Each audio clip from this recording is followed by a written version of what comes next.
Yo.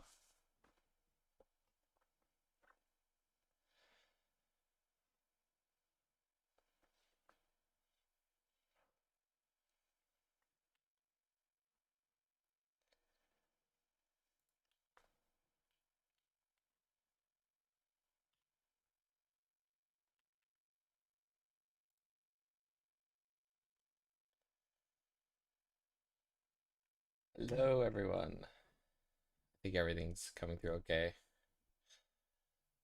All right, day two. Day two of the hunt begins. Hey, Dester. How you doing?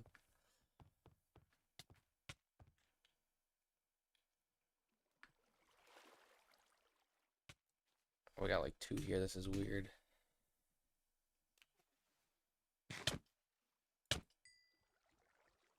That's weird. They're like both in the same. Very weird.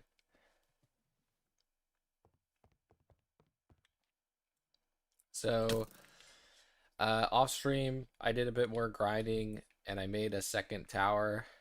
Um,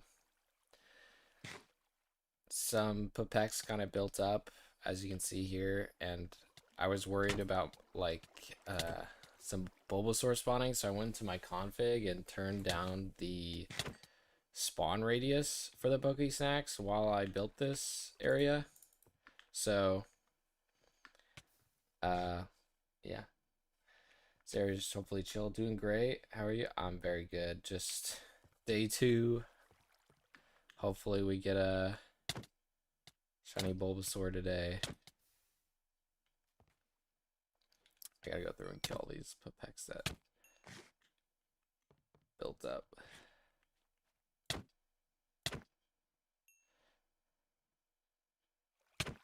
It's weird, they're in like the same. Maybe because I relogged. Weird.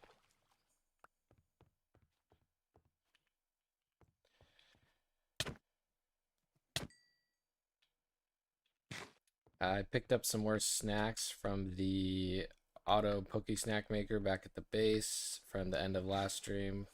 But I still have a ton to get through. What up? How you doing?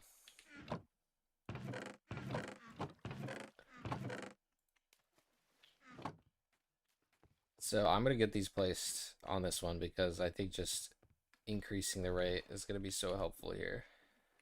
Hopefully this one works. I think I built it right.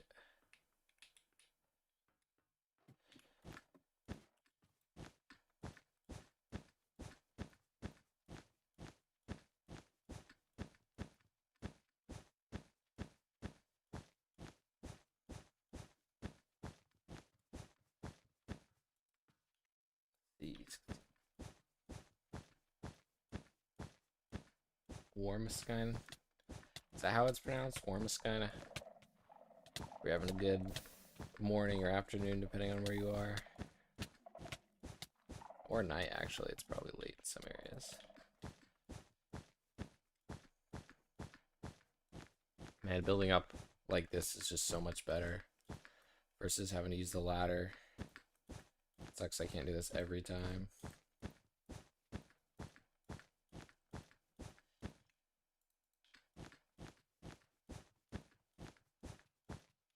Okay. I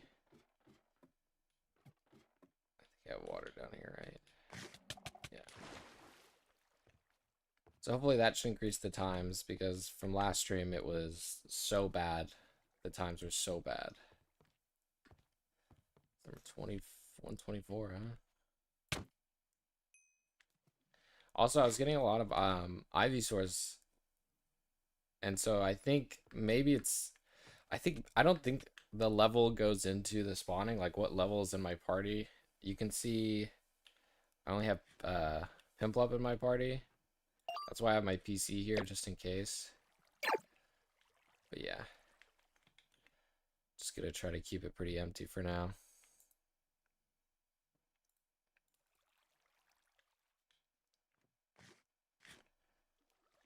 Yeah, these probably need a refill.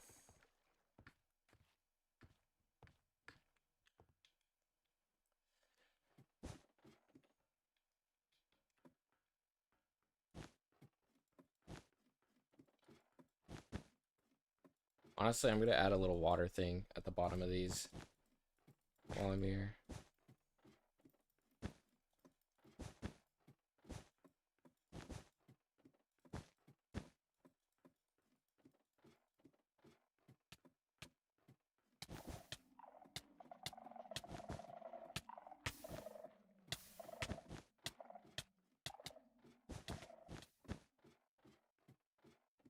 Yeah, that other tower seems to be working pretty good.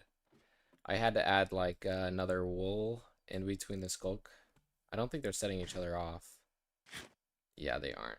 So that was something I was worried about. Seems to be working good.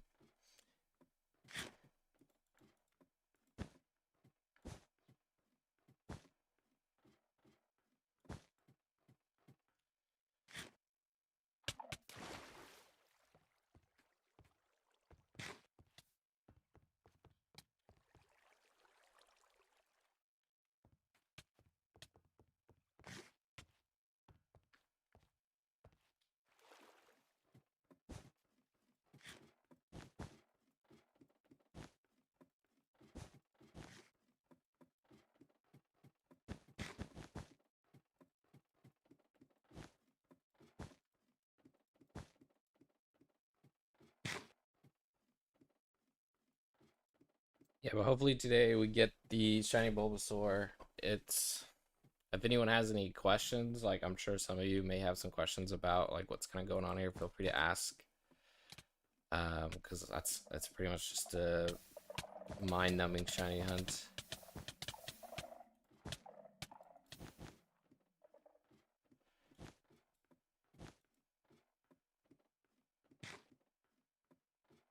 Oh, a lot of these are low as heck.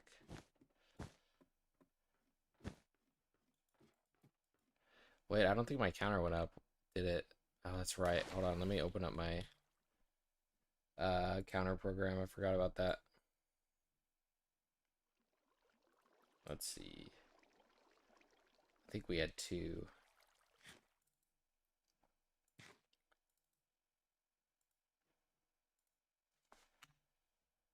Okay, we had 2, right?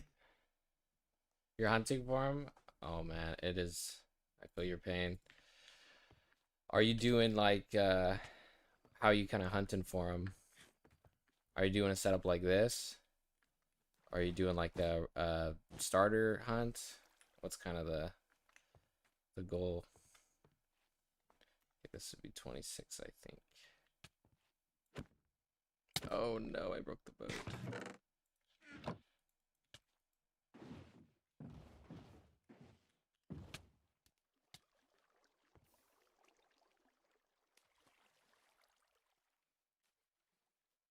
Let's see, this tower seems fine.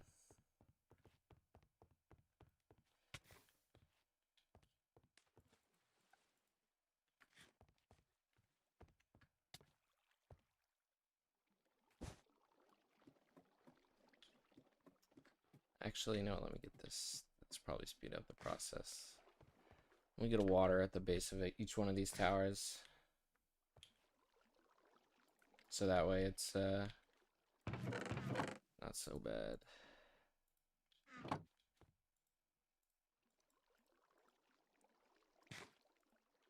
Yeah.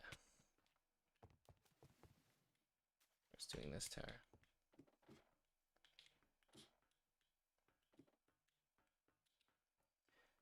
Okay, I think just like right here.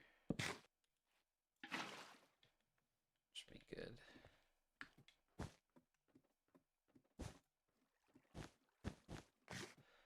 Yeah, I'm not seeing any Ivysaurs. I think like maybe I'm not I don't think the party level affects what can spawn. Like it affects what levels, but I don't really think it affects. I don't know. I have to go through the code again.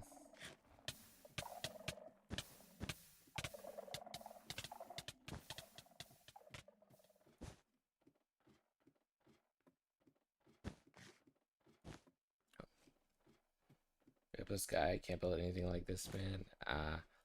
You know, that's not. I feel that it's a grind. Are you hunting for just a Bulbasaur or like a shiny? It can be rough. Maybe if you're using Enchanted golden apples. It's doable. 127.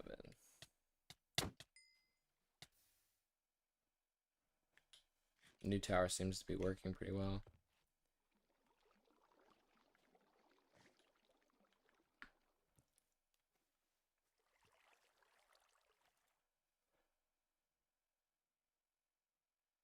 I feel like it's such a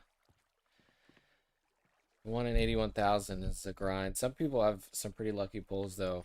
I think someone had like a just like only 3 golden apples. They pulled a shiny ultra rare, which is with those odds, it was like just really insane for that specific one.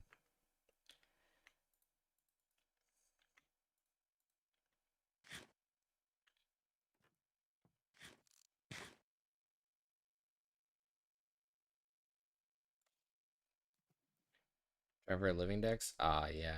Oh, you should get him then. It's about a 1. What? EV seasoning? You can get about a 1%. I hope you get him soon then.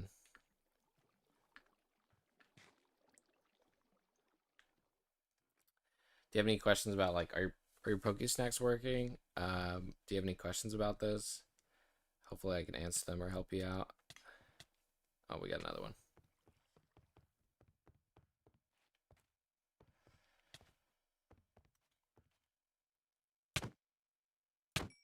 No Ivysaurs yet, so I'm thinking having the. Hopefully, maybe it's just better luck today.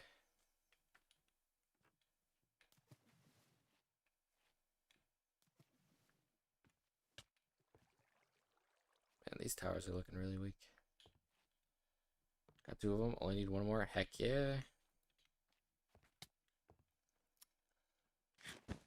Yeah, the living decks. I also wanted to try to get 3 shiny versions, but that is far down the line. I'm hoping with breeding. Oh crap. Okay, I saved it. I don't think I have my Garchomp on me, so I'm gonna have to figure out how to get back up.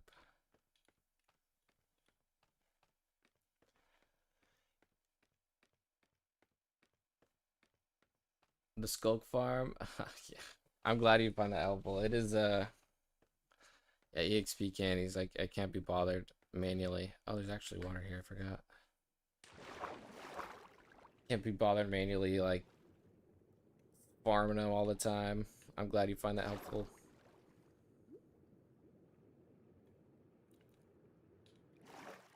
Although it is a grind to set up. You gotta find like a good location for the squid and all that stuff. There's definitely a lot that goes into it. But I think for like a long, yeah, like a long-term thing, for sure useful.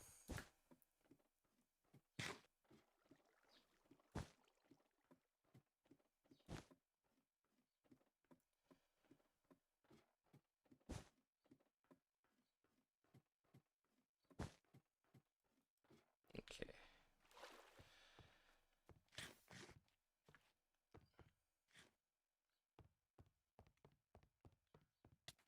I should get another water.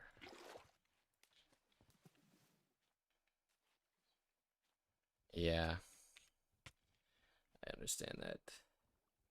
Okay, this is what, 129? Oh, we did get an Ivysaur. They're still spawning. And then 130. Playing with mobs on? No, I'm playing on peaceful. I think that's just how I like enjoy. It really depends on like what. I know some people play on survival or whatnot. I've played on survival a lot. Like just generally, if I'm playing Minecraft, I will play on survival. But for Cobblemon, I kind of just want to focus on the Pokemon. So I kind of like, man, I don't, you know, for that, it's like, don't really want to have to worry about survival things like food and stuff like that. I want to play more like a Pokemon game. But there is advantages to playing with mobs on, for sure, like Gold Farm and stuff like that, like Piglin Gold Farm. It's just a lot easier to get some materials like rotten flesh and bones.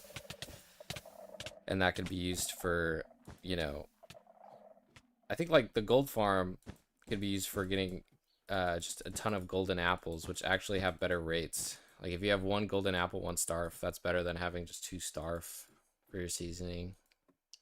So there's some pros and cons. There's some drawbacks to it.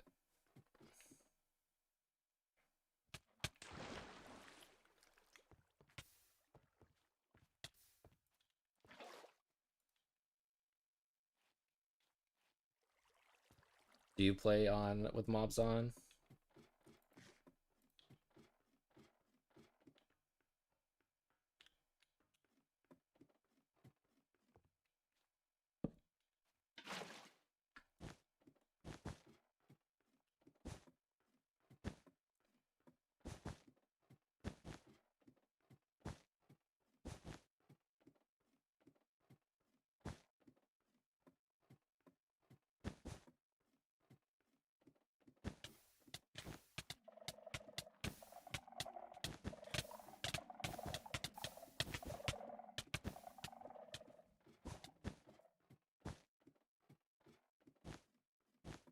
I feel like we are getting more Bulbasaurs. Maybe it's just placebo from not using a high level party, but maybe it's a lot better luck than yesterday at least.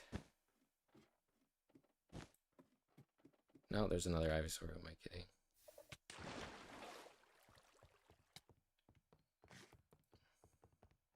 Just pray I don't get the shiny Ivysaur and it passes on it. Okay, number 131.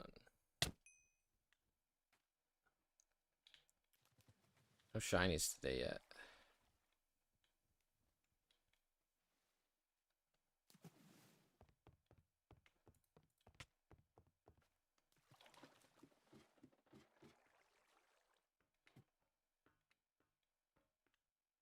Just got an Ivysaur? Heck yeah.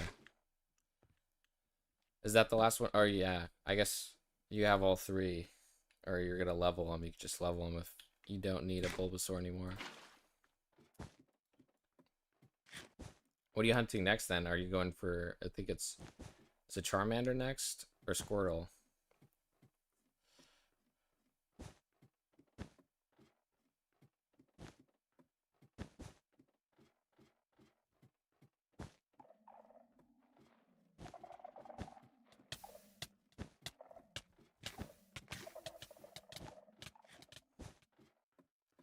Charmander. I think, are you gonna hunt for Charmander in the Nether or in the overworld? Because I think I don't know what I was thinking like maybe Nether Ruth for Charmander. It just depends.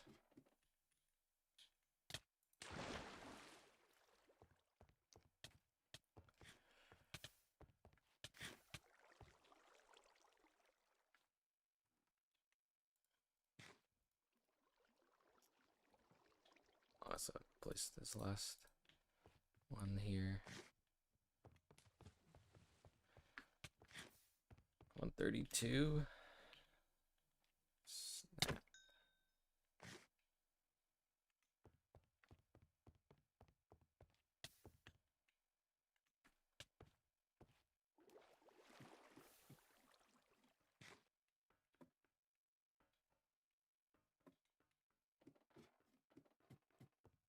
Okay.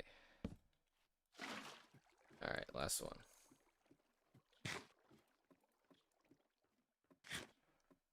Honestly, I should keep the water bucket on me in case I fall again. You know which biome he spawns in? I think for Overworld, it's Windswept Hills. For like all those three starters, I think they all can spawn in Windswept Hills. Maybe I'm wrong, but or at least, but in the Nether, it's the Basalt biome. Yeah, Basalt Deltas. There you go. He knows.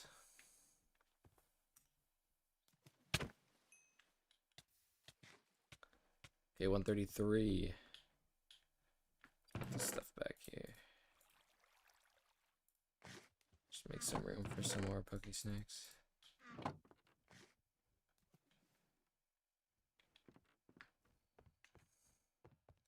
With the more platforms, I'm getting like no Pupex. They can't spawn in. It's way better this way. 134 done. No shinies yet today though.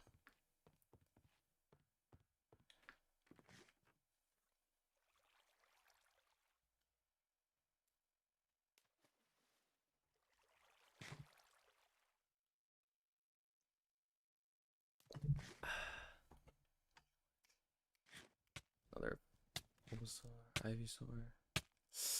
R.I.P.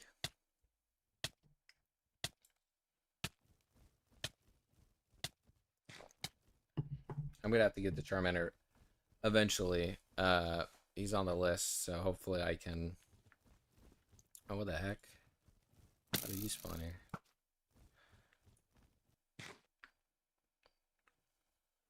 Let me know how bad, if it is bad, and get it. I think with the EV yield, I think it's Charmander, and then it has one. There's one more that can spawn. I believe it's a Salamence. No, it's that one Pokemon that looks kind of like a Salamander. Where'd that Bulbasaur go? Didn't a Bulbasaur spawn over here? Uh-oh. Uh-oh. That worries me. If we had a Bulbasaur spawn and it died. Uh-oh. Maybe I need a high level in my party. Because I can't have like a level 1 spawn in and dying. And Nether, since a lot of them are fire types that won't die lava. Yeah, that's the thing. Like, if they won't die lava, you have to have some type of other setup. You could use powdered snow.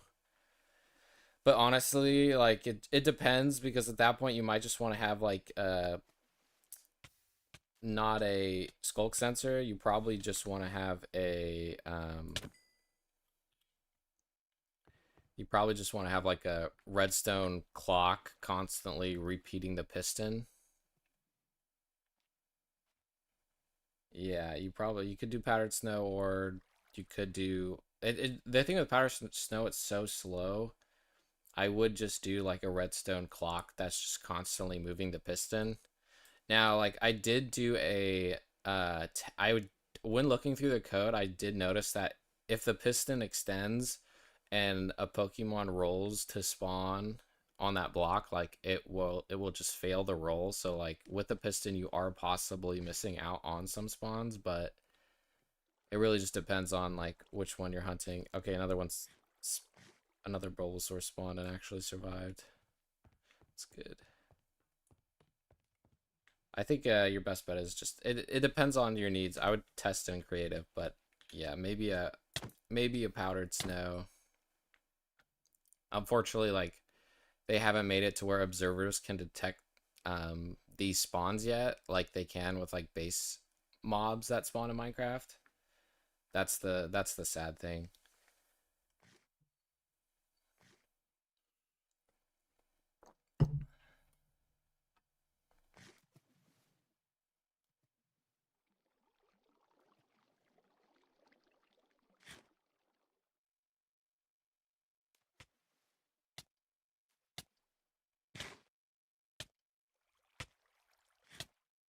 The heck, Scoliosis escaped. That's weird.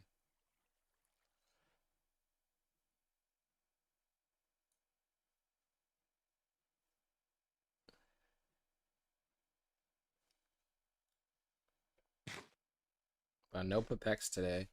Adding another spawn platform for sure helps. Let's see what needs the most. Probably this far one.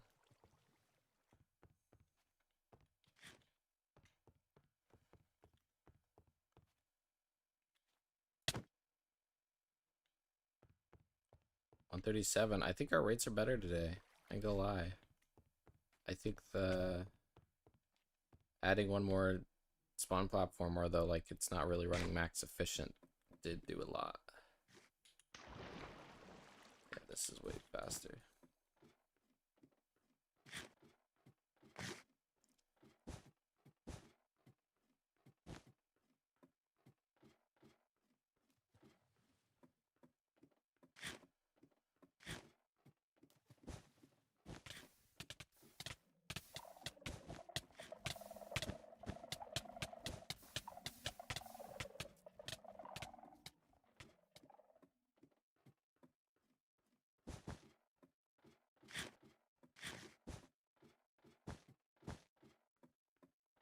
I don't know if there's any other damaging blocks. Like, I think I had the idea of maybe a magma,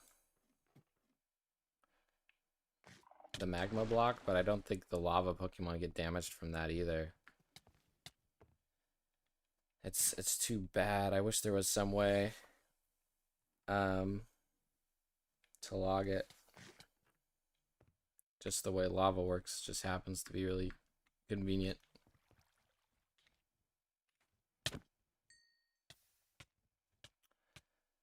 It's 138.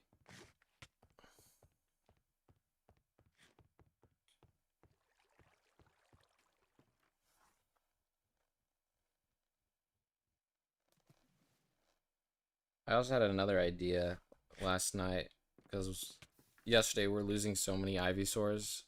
Wait, did another one spawn in and die? What? What is going on? I swear we're seeing them. Like, why is that happening? Maybe I'm.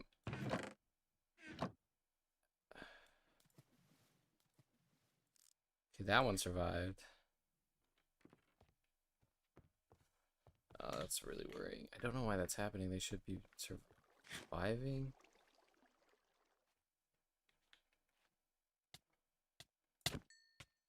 Maybe they're like level 1s. I don't know. It's really weird.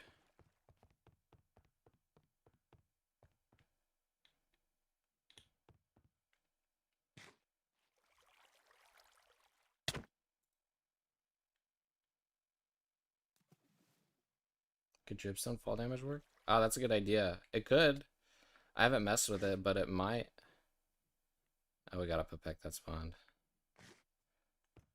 Yeah, dripstone could definitely possibly work. You'd have to mess around with it maybe, but that's a good idea.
This one at the end.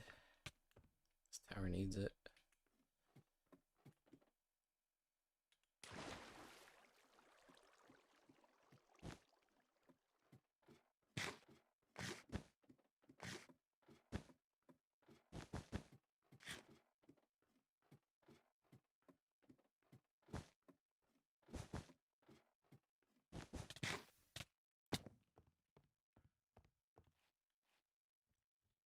$41, 142.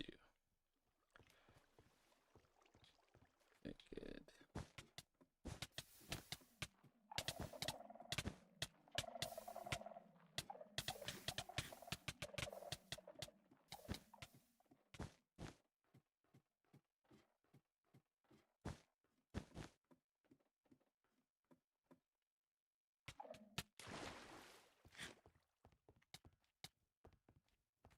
I feel like a lot of these setups are just like traps. Just use like a lot of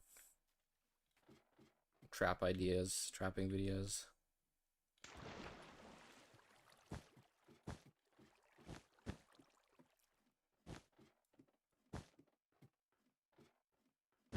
sky's the kind of limit with it. 142. No shinies today yet, at least that I've heard. Shiny rate is 8,192 we're playing on, so it's not the best shiny. It's the base one, but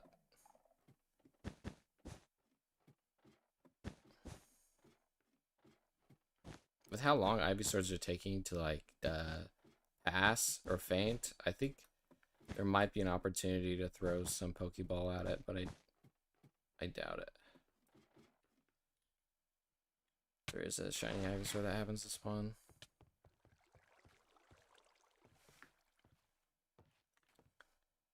Got a Wandering Trader.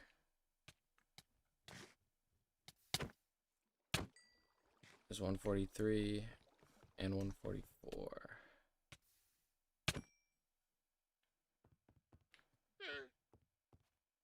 A Wandering Trader spawned and it must have passed. Fell.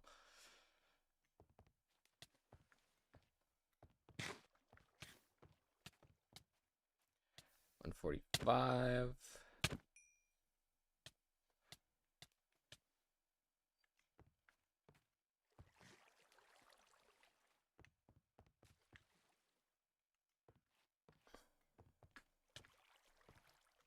$146. They come in troves. We're getting up there.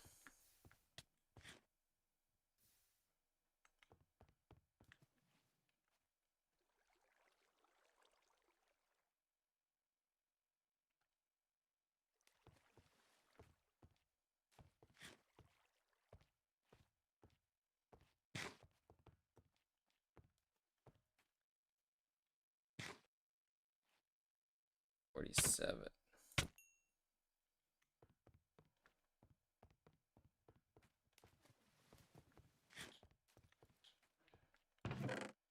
Got a free lead on that Wandering Trader that spawned in. I wonder how we're doing on items.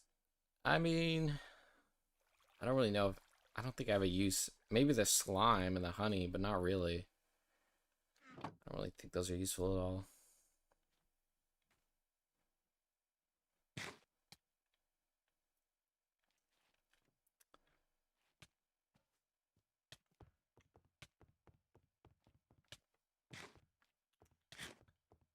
$148, almost to 150. It's gotta be 150, right? We're gonna get a shiny 150. It's gonna happen. I believe. It's gonna be the next one.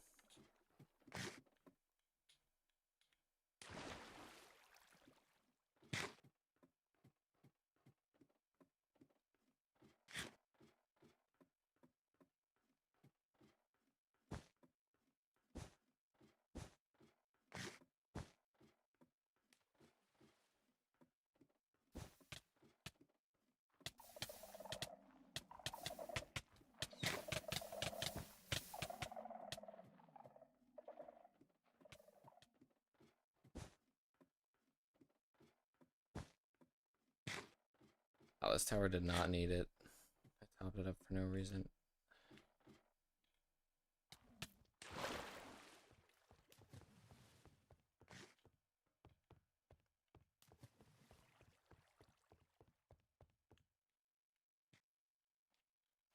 What is this? 149. Okay. I got 150 over here. It wasn't a shiny, sadly. We're getting a lot better rates than yesterday. I don't know why. The RNG today is just better. Oh, we got another one.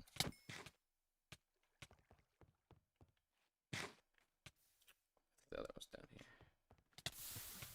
And another one. Wow. We are getting way better rates than yesterday.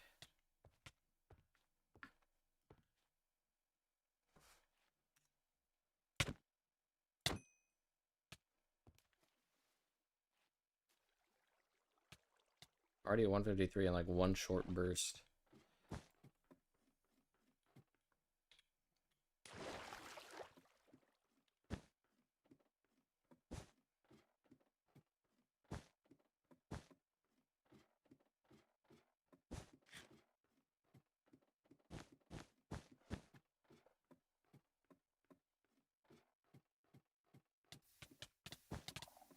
wanna dance?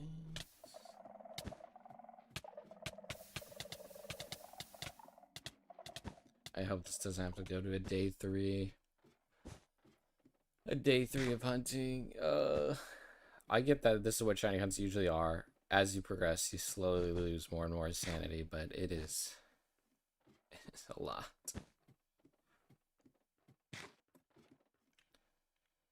I'm hoping we're definitely gonna get it within 200. Oh yeah.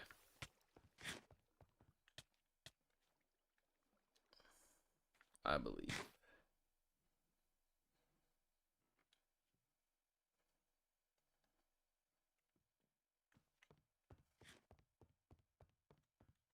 Speaking of 200, 134 right there. Number 134.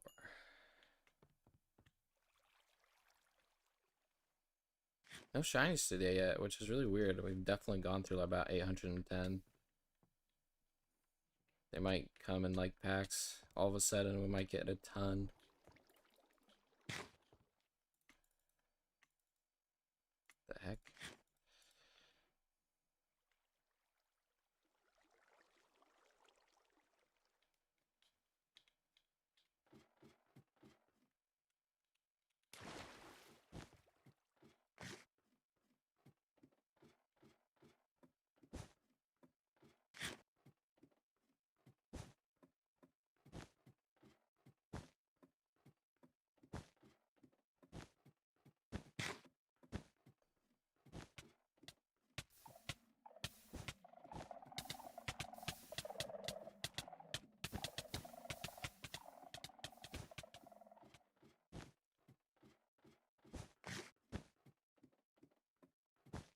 I know a lot of people will shiny hunt or are like hunting on servers too, which I feel like the shiny rates could be enhanced on servers. I feel like a lot of servers do that. Okay, it's 155. Oh, I see 156. It's gonna be 157, right? Like, surely.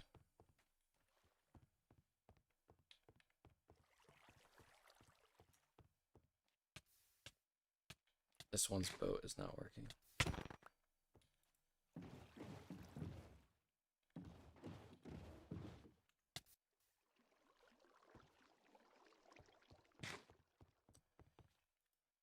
If I sleep, we'll get better odds.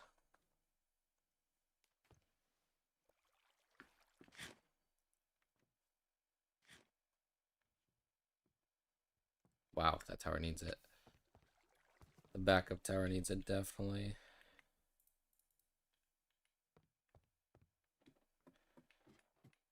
A little top up. I feel like I'm a gas station worker.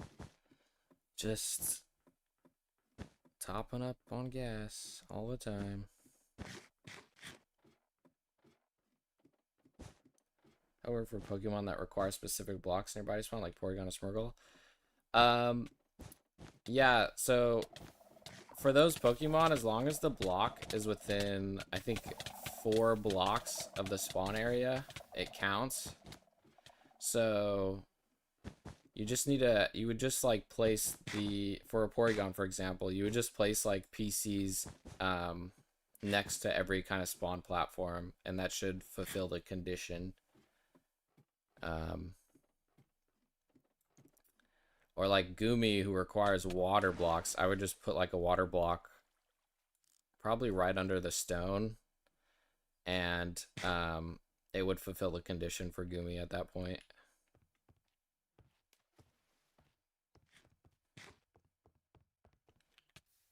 Hopefully that helps clarify your question. Let me know if it didn't, though. I can try to, if you have anything else.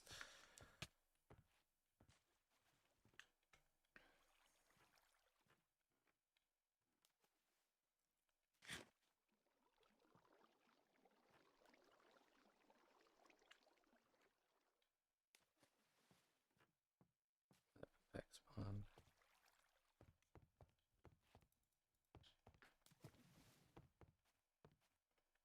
Where's this Pepek? Is that the one falling? Oh, it's gone. Yeah, it was.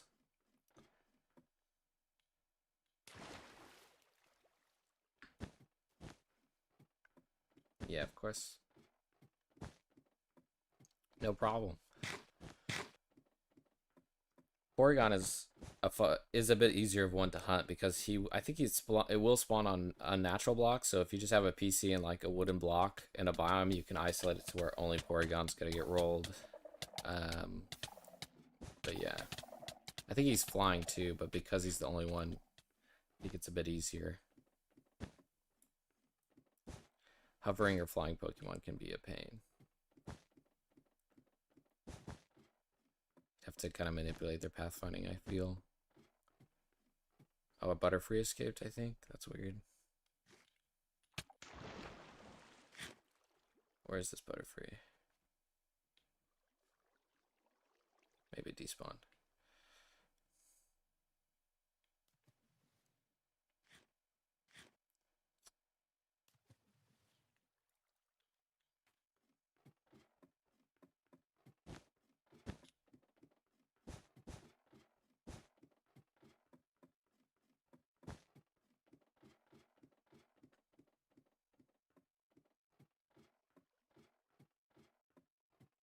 Yeah, it really just depends on the Pokemon. Like, for this Bulbasaur hunt, Bulbasaur only seems to spawn in jungle biomes, and he just there's like a tier, like Oddish, Butterfree, Scoliosis, they all share a tier with him.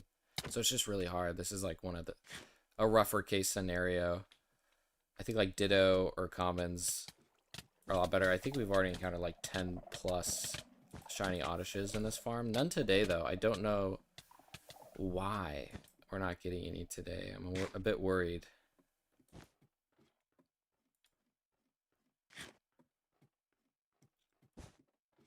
But then again, I haven't been going at it for too long. It's only been about... No, it's been about 40 minutes. That's bad.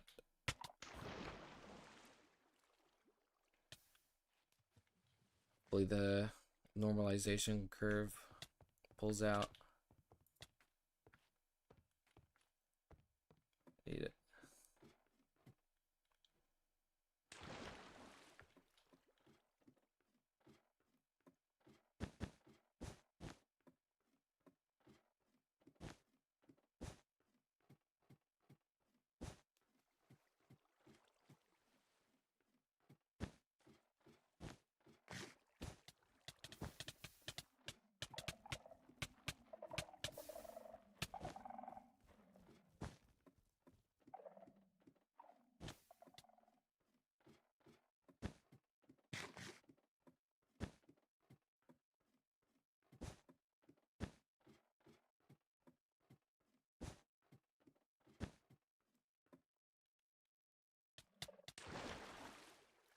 I haven't seen any shoutouts today because it's saving a shiny luck for Bulbasaur today. 0.99% gamblers stop right. Exactly. Yeah, that's true. 99% of gamblers do stop before they win it big.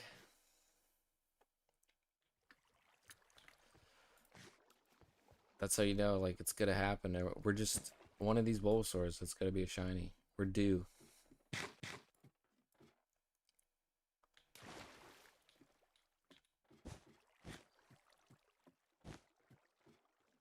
Absolutely right.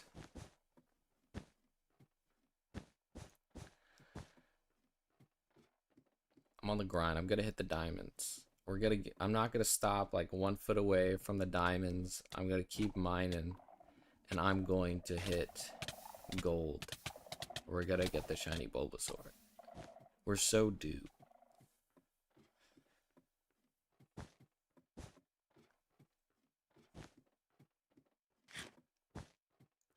Like what, 1/6 of the way there? Almost 1/4, 1/5 maybe. I don't know.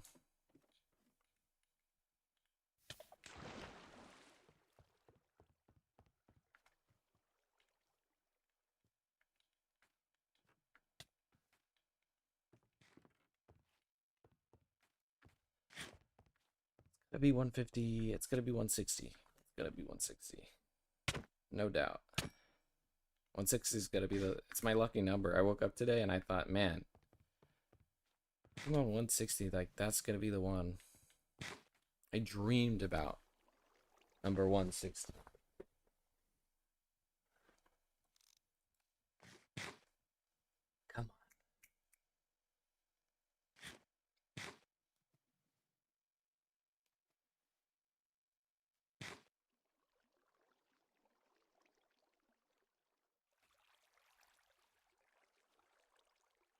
No, it wasn't 160. It's gonna be 161.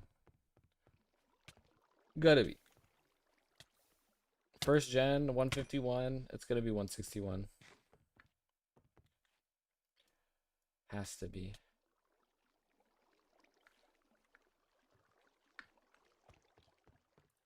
I believe.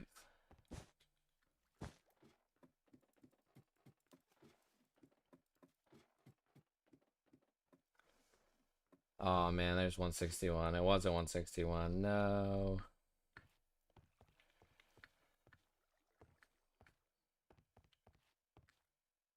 It's gonna be 162 though, for sure. 162 for sure.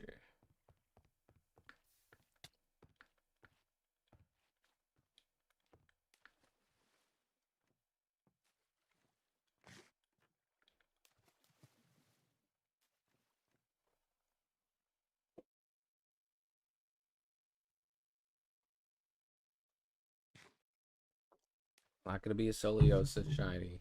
Not gonna be a Butterfree or an Oddish or a Gloom or an Ivysaur. It's gotta be the shiny Bulbasaur. We're due. We're so due. The luck has been accumulating. The shiny gods. They've heard our prayers.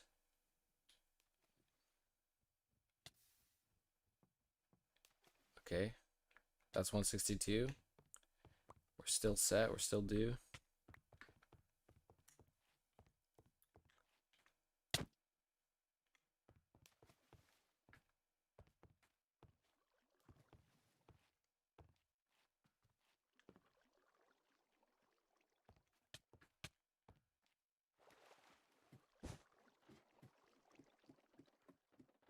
They really need to make it to where like dispensers can place these.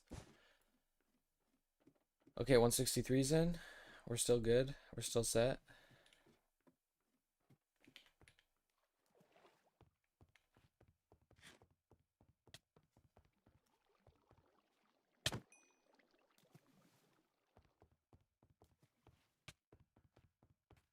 No. There's the shiny Oddish hit. Oh man. Didn't even play a noise. Oh, I gotta update the murdered shiny counter.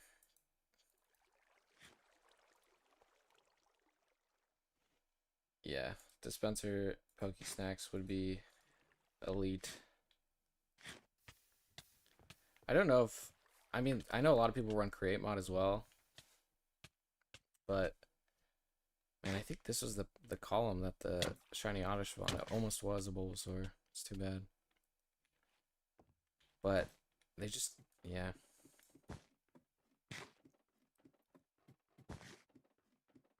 Any automation to Poke Snacks, I'm always for.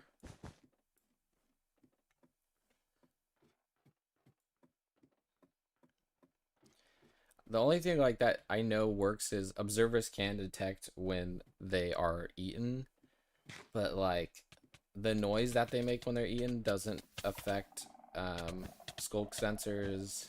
When Pokemon spawn in, we can't observe or even skulk sensor that. They have to move around or take damage for the skulk sensor to pick it up. There's just so much. Yeah, I like. Yeah, base Cobblemon is definitely. I agree with you there. The team just really balances it so well. Like I think the team takes a lot of time into the balance and not making sure anything's broken. That I just really like the base. Like I think a lot of mods can make it a bit too OP. So I really appreciate like how much time that the team spends making it what it is.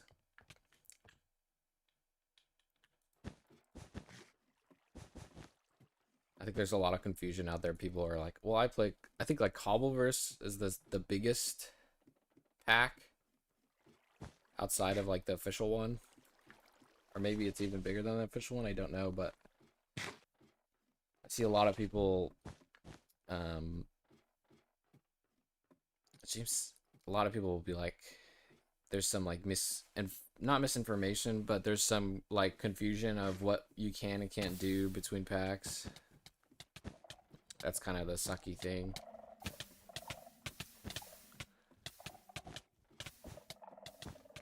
A lot of people will say like, oh, why not just do this? And it's like, well, that's not in the base pack. That's like another mod. A lot of people just say, oh, just download this mod. Yeah, I think that's good. Topped up. Yeah, I'm the same. I don't really play modern Minecraft at all. This is like the only mod I've really gotten into. It's just because it's like my two favorite games. I mean, like there was was it Pixelmon back in the day? The other one, and it wasn't like this in terms of, you know, the care and love that went into it. But yeah, I can really appreciate the Cobblemon team. They're doing great stuff. Like they really care about their craft, and I think that's like what shows up. I mean, it shows for sure.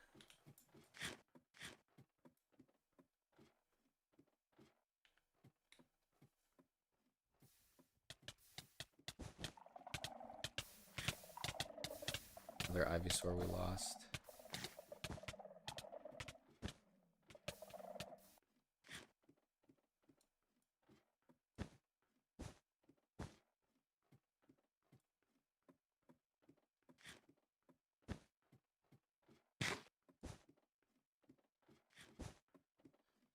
Maybe I like drop the level 50 from my party and instead run. Maybe that would help. Just like placebo me. Let's see, level 20, level 14s, maybe level 40 thrown in there. Maybe that's like the RNG luck we need, the rotation.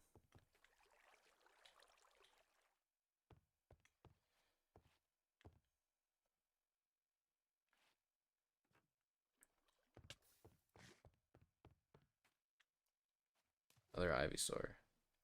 Oof.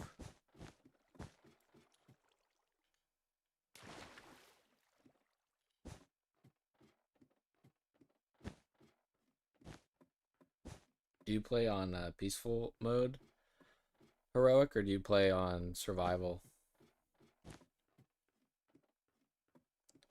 Yeah, the auto shot. Yeah, you're right. The auto shot will be very quick.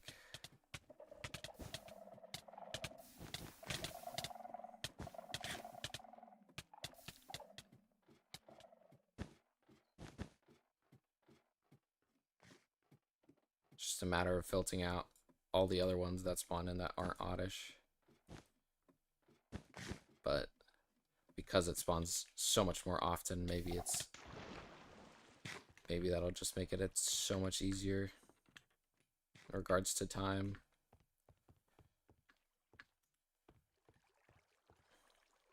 Okay, what is this? 166. Okay.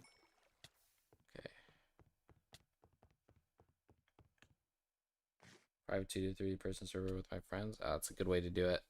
I started playing Cobblemon with my friends as well. That's how I originally got into it. We were playing like a Radical Red map.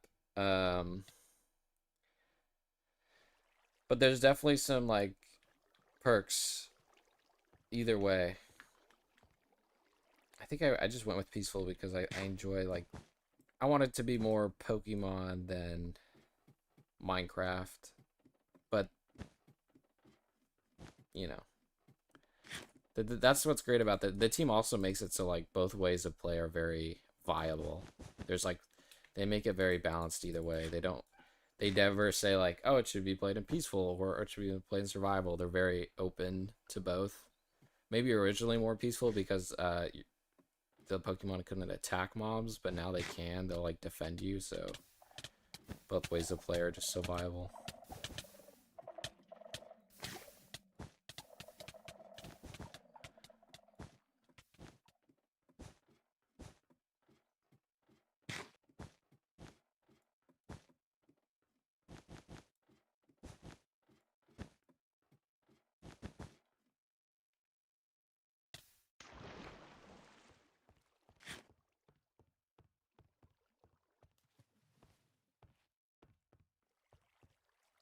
This is 167.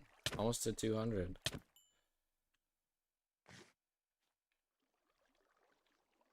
Yeah, I completely agree.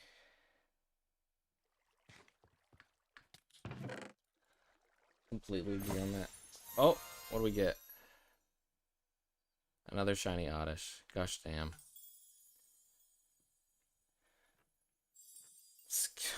Get my hopes up like that. Plays the noise. I start thinking it's... That's another one gone.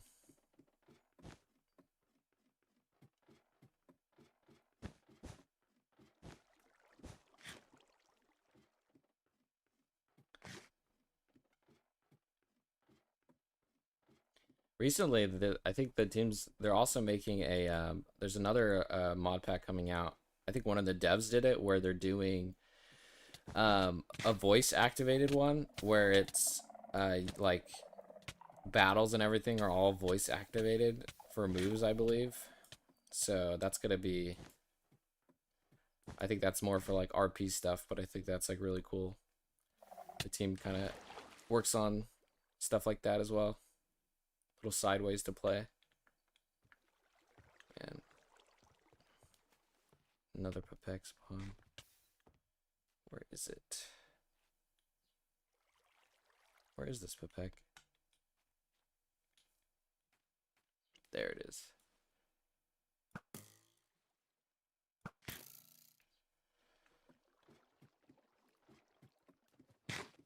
Increase the murder counter.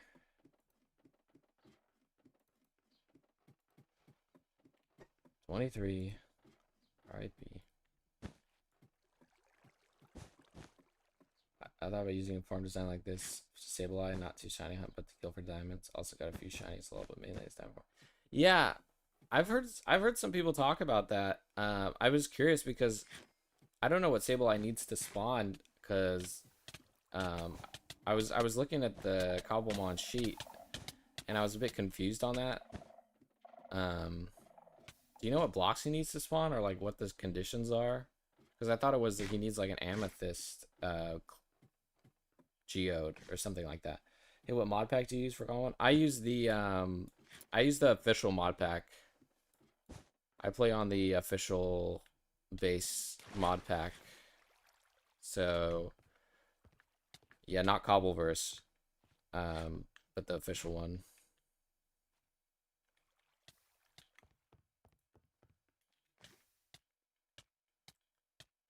I think I keep it that way just because I don't want to like make something using Cobbleverse, and you know some people may not have that mod enabled.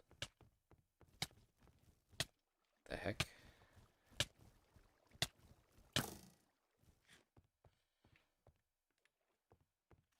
Okay, we got 169.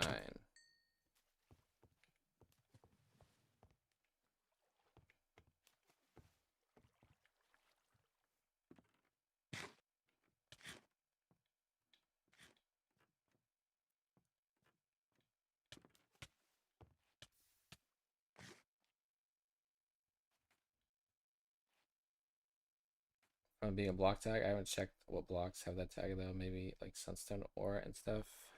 Yeah, I thought so too. I thought maybe Sunstone Ore, but I think I got a Pokénav and I was placing them and I just couldn't get what was going on.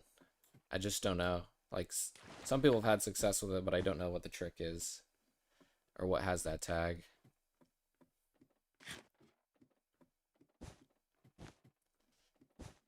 Let me know if you find out though. Someone should post like a diamond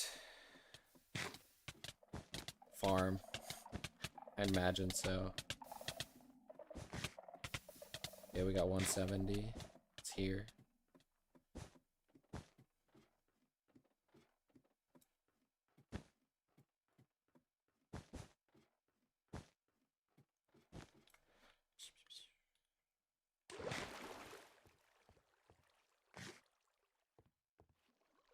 $170. Level 8, so I think the levels, as long as I don't get any level 1s. Okay, we got another one, 171 over here.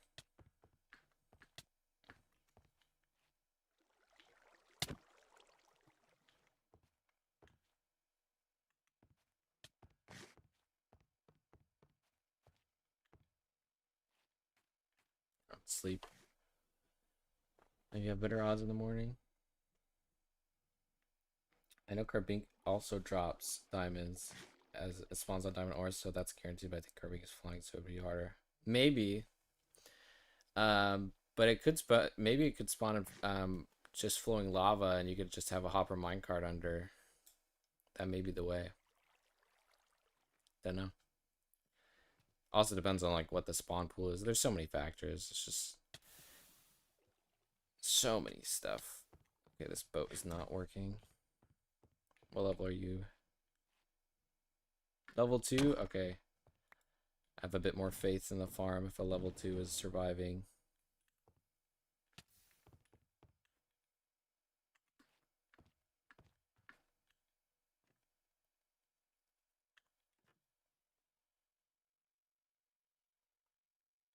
I thought about making an Excel sheet, you know, with some code, because like the Cobblemon team has the Google sheet with a lot of information. So maybe like taking that, adapting it with like hitbox heights, EV stuff, and maybe like coding it to where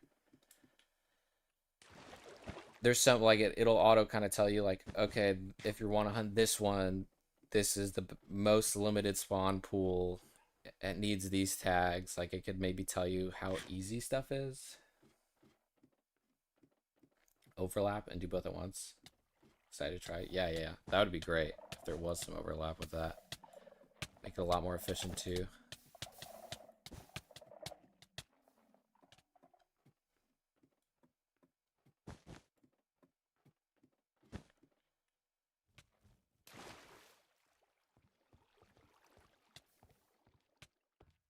$173.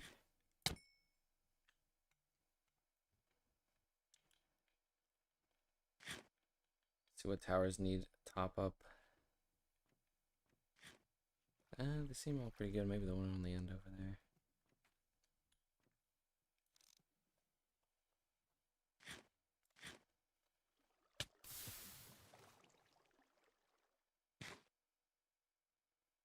Be so good. So it's really a lot of work. Yeah, that's the fear. It is a lot of work. I don't know if I'll ever. I think it's just an idea.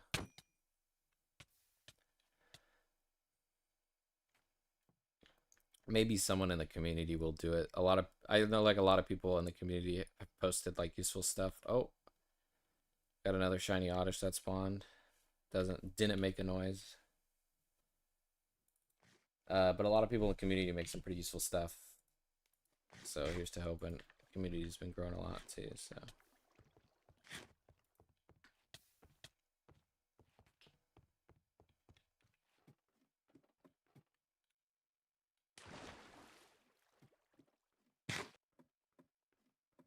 I think someone mentioned actually like they want some of the Pokenav mod maybe to do it. Like the Pokenav mod is pretty widely used. I think it's just, I mean, all it tells you is what spawn. It's just a check spawn command, but in a better form factor. I think like people have wanted that to at least tell you what seasonings or stuff like that, which I think they could. You just have to understand the code enough. I don't. I do have a I'm thinking about making a server here. I just tell people to find me on the Cobblemon Discord, because I'm over there. I do have a Discord, of course, but I'm on. If you just go to the Cobblemon Discord, like there's like a content creator chat, or that's probably the best way to find me.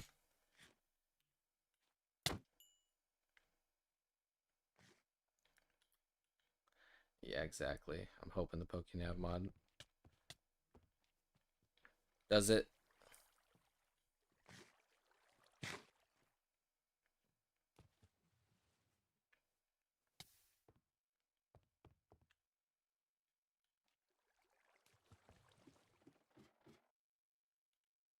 I don't know if you're in the Common Discord. Yeah, Common Discord is it's pretty great. Like community ways, but that being said, I think the one of the Cobblemon team leaders mentioned that like only 10% of the actual people that play Cobblemon are in Like the community aspect of Cobblemon is only about 10% in that Discord, so that a lot of people aren't in it. I'm gonna need Dinio in the Deep Dark, and I've got 2 stabilized so far, so you might have some luck there. Oh, really? Oh, what's up, Vader? That'd be, I didn't know you can get stabilized in the Deep Dark.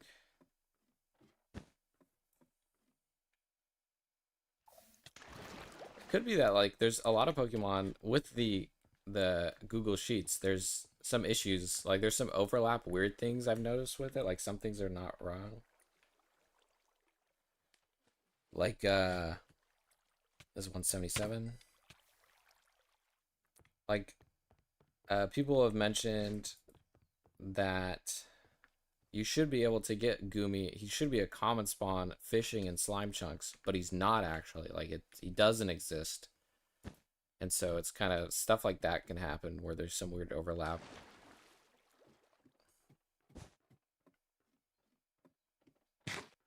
Really? Damn. That's good to know. Deep Dark for Sableye.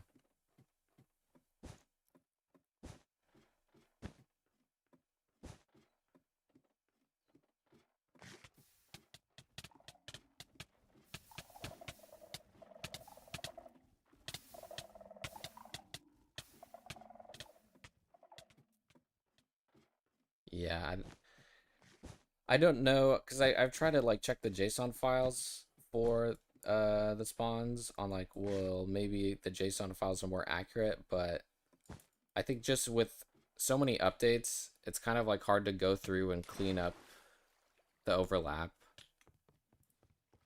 for everything.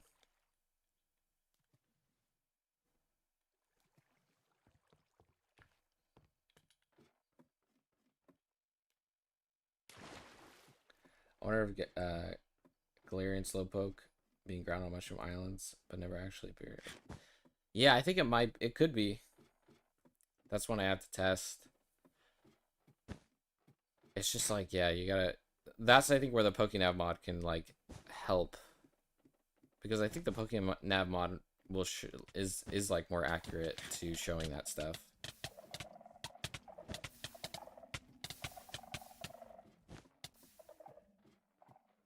Starberry Farm cylinders, yeah, I think that's the plan for. Once I get the shiny Bulbasaur, I do plan on making like, I want to do like a kind of like a shiny hunting series where I kind of just go through. It's a bit hard because it was such a grind to get to this point with all the farms needed, but after this it's going to be a lot easier that now that all the farms are made. But definitely want to do kind of like a little series where I go through, because a lot of people have been like, oh, I want this, and because there's just so much variation between hunts, and how you handle it, I think I'll definitely like post at least the light Matica files, but it's a good idea. I don't know if you saw my like scaled up Starfairy farm I have in this world, but it is like huge for all the Starfairies I thought I would need. Like honestly, I overscaled it. It is a ton of dispensers, which is just a ton of string, and a ton of shears, which is just a ton of iron. So like just iron farm, and then you get a Pokemon that will give you string. Since you're in survival, you could get string with spiders, but in peaceful it's like, how do you get string? You need to There's some Pokemon that will interact with a brush, certain things like that. I think I was showing Batter about it yesterday.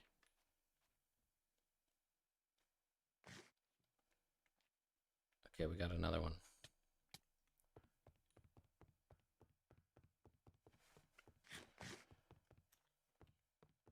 $178.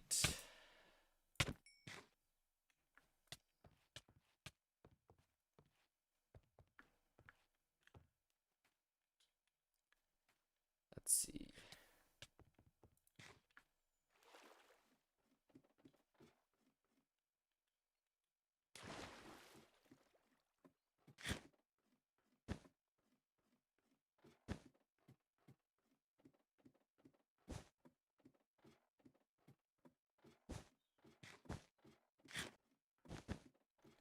So up alongside my neighborhood farm. Yeah. Are you using bees or honeycombs for the honey farm? Or comb bees, I mean.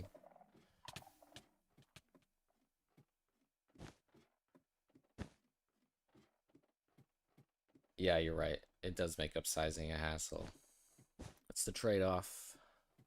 Plus, you can't get like gold very well in peaceful. That's a huge L, especially if, you know, farming stuff.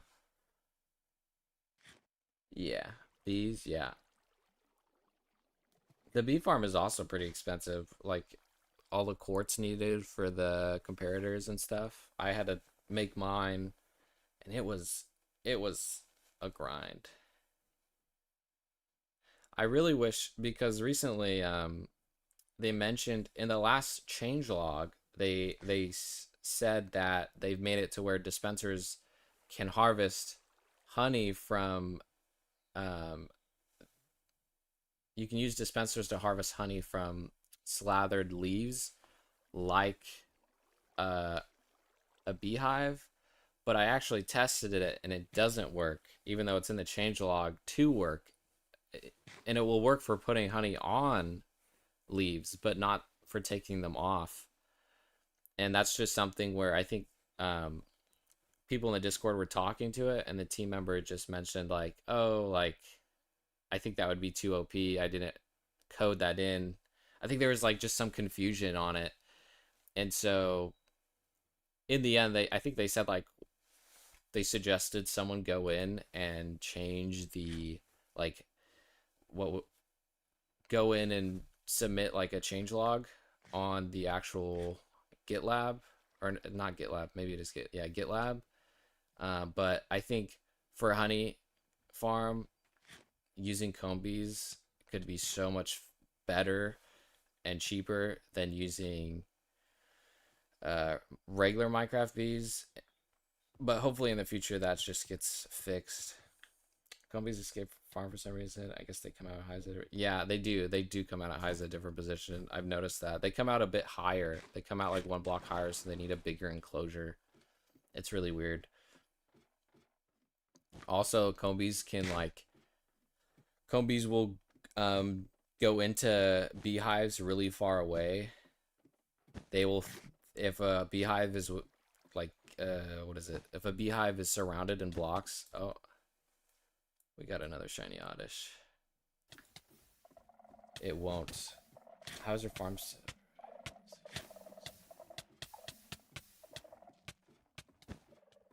Yeah, I hope they automate the saccharine leaves honey farm with comb bees like they said they would, or at least like it says in the change log.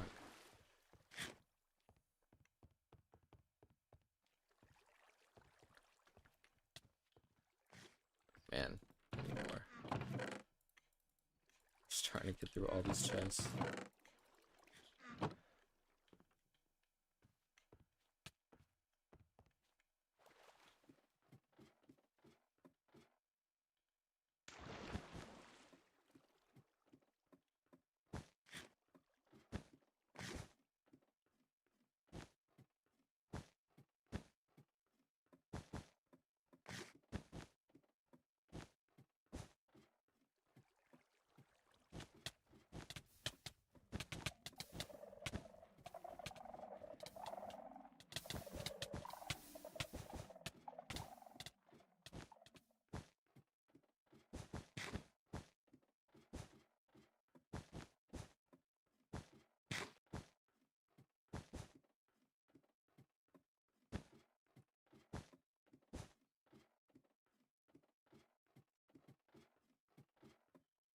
Yeah.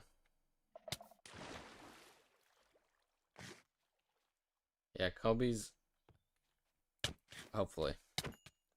I mean, the bee farm works, especially if you have a chunk loader and it's in the nether, for example. That's like 24/7.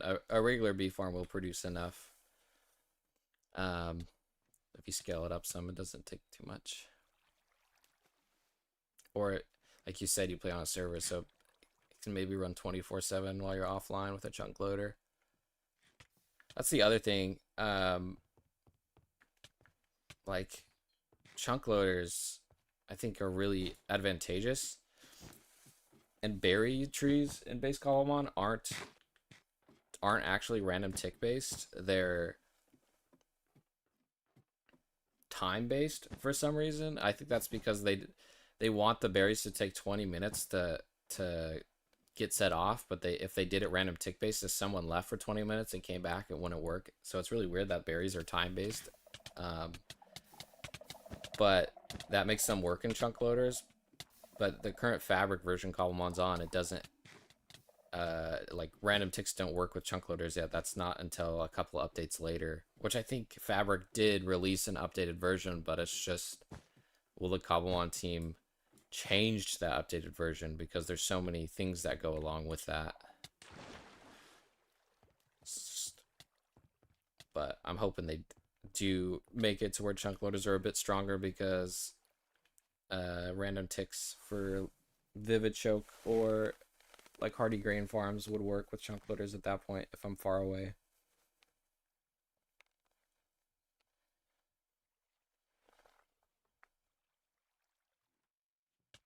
Hello, Giliac. How you doing?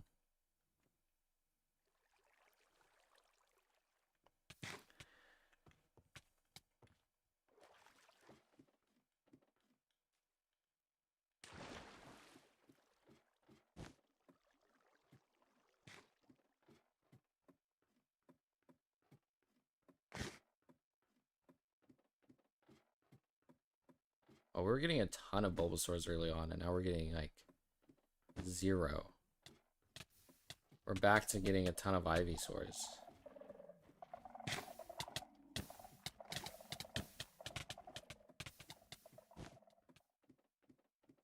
I might try to empty my party again just to see, placebo myself into getting one.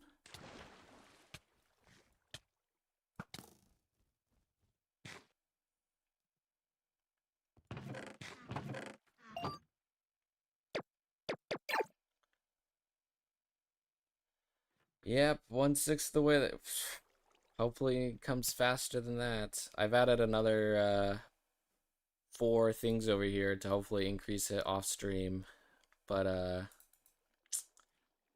they are helping, at least with the Pepec spawns. I think it is helping. I think it is making it a little bit faster, which, as much as anything, I'll take anything. 1/5 actually. Oh my gosh. I'm glad you're doing the math and not me. Be going insane.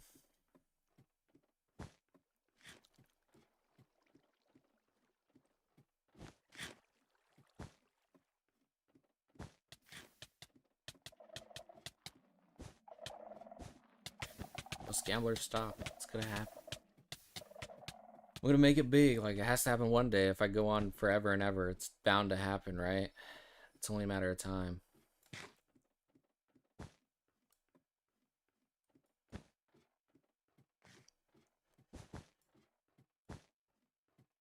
I'll put one up here.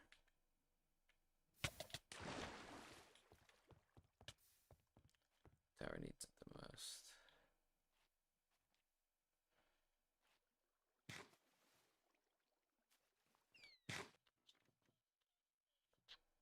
Oh, we got another shiny Oddish. Another one.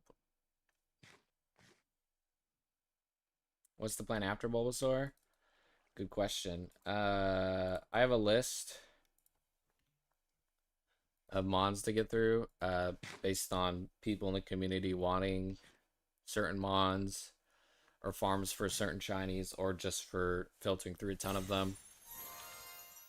Oh, there's a shiny Soleosis. Wow. That's rare. So yeah, kidding, every shiny 165.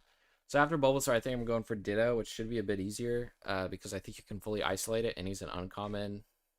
And if you build a platform above Woodland Mansion, and then after that, I think Charmander's high on the list, and after that, it's just continuing down. So if you have anyone you want to see specifically, let me know. I'll put them on the list.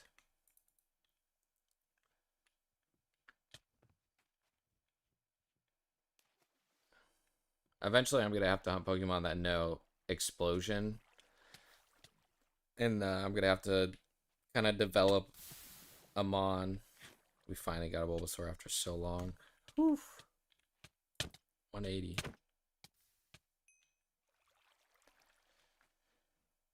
But eventually, I'm gonna have to like make the perfect hunting Pokemon. Or I guess I couldn't even battle it. I could just throw Pokeballs at it.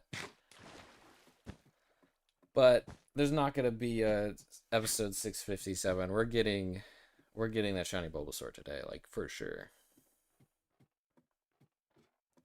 For sure it's happening today. No doubt. I feel it. I'm lucky.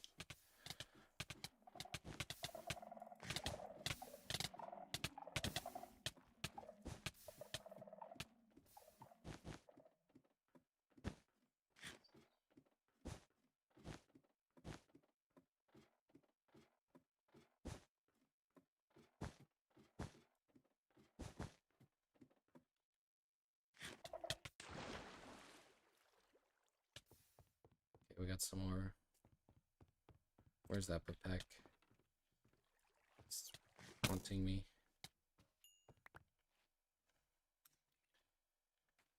Okay, this one didn't fall on the boat, so that's worrying.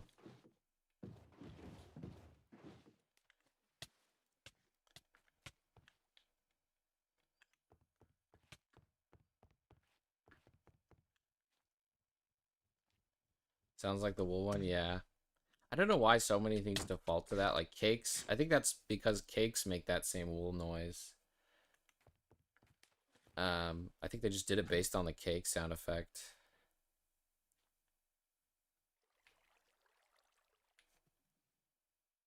But yeah.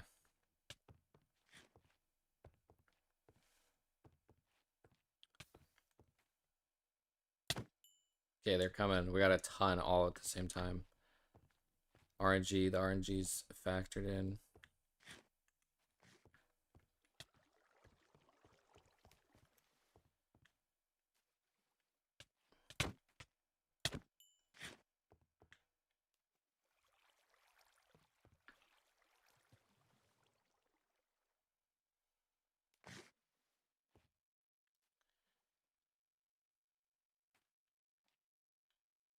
I think if I was to hunt for the trio, like Bulbasaur, Ivysaur, and Venusaur, I think I would edit how I'm doing things.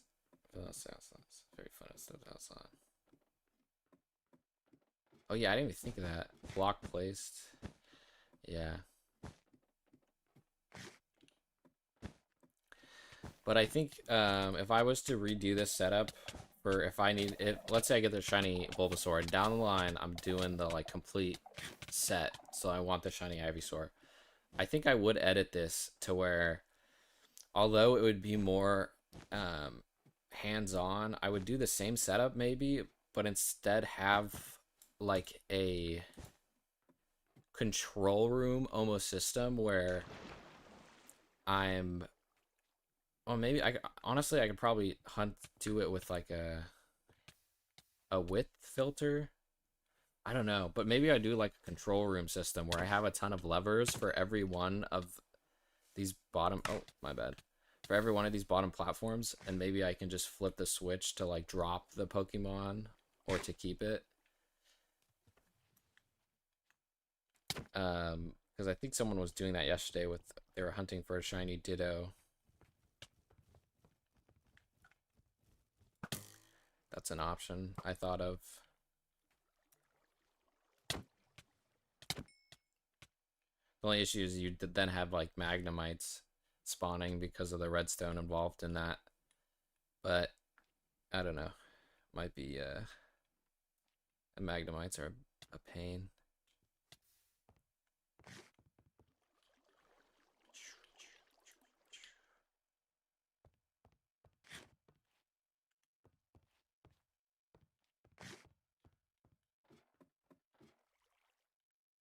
I really like Cobblemon's shiny sound though. I don't know who did the sound design on it or if it's from something else, But the shiny sound effect that plays, I really like that.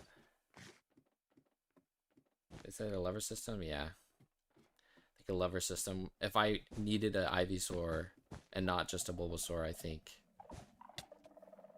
either I do the same thing and I just roll the dice, or I go for a lever system.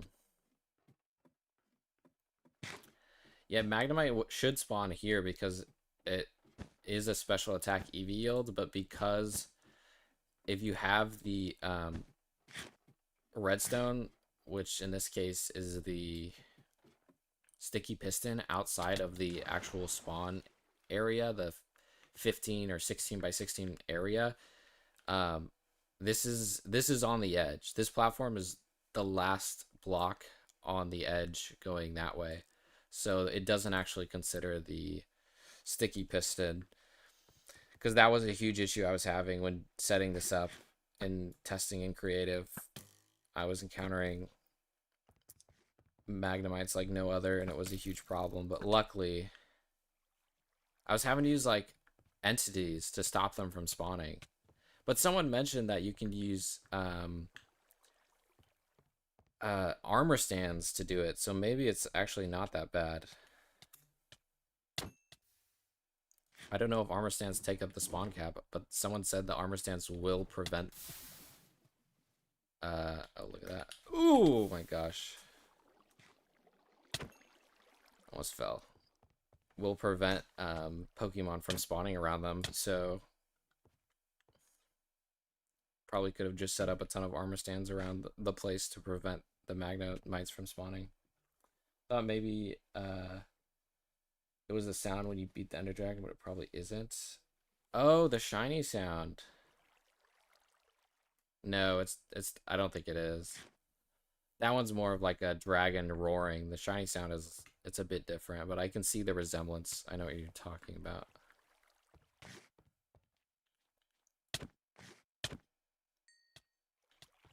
Okay, what are we at? 191, almost to 200. We're getting there.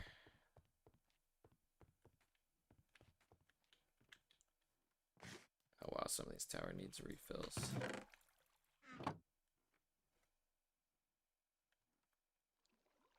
Trying to Porygon hunt, but I have no idea how to go about it when they spawn. Requirements have a PC nearby. Yeah, they probably did. I don't think they got it from something. They did a good job on it though. I think for the PC nearby, it just has to be within 4 blocks. So I think you could have like a wooden spawn platform and then just have a PC. Wait, you're right. I think they spawn in PCs. No, maybe it is. I don't know if they spawn in PCs or if it's a PC nearby. But if it is nearby, like you can just have one a couple blocks away and it should work. There's another shiny Oddish. It is a great sound. I don't know. You definitely do some testing, but I think you could just have like a wooden platform because they will spawn on non-natural blocks. And I think it is a bit easier. Someone was asking about it earlier. But like for Gumi, for example, it needs water, and as long as you have a water block within 4 blocks, it will count it and spawn in. Okay, let me increase that shiny counter, murdered shiny counter to 26. RIP.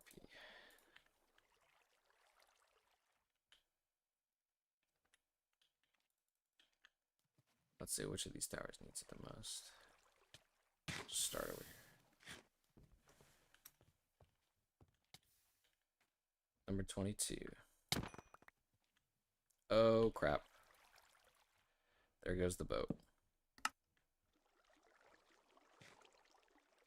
Wait, I think there's another shiny Oddish. Yep, 26. See you, Heroic. Sorry I didn't see that. Yeah, have a good one. Thanks for stopping by.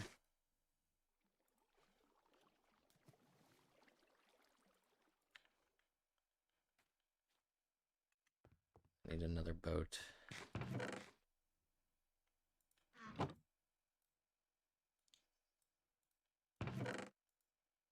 I didn't even make it. What am I doing?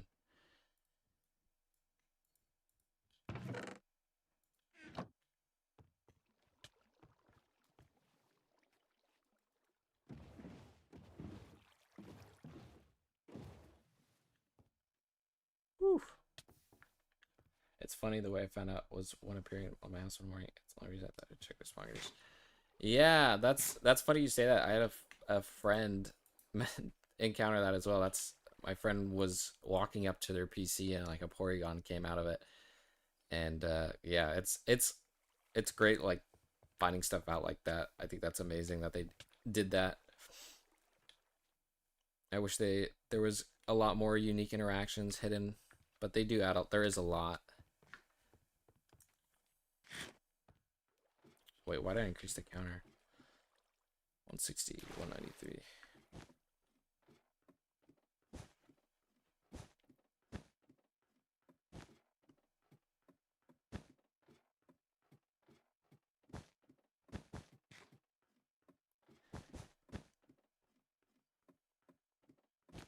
I guess if they did too many unique interactions, though, for people who just want to find Pokemon in the wild, it wouldn't really work out.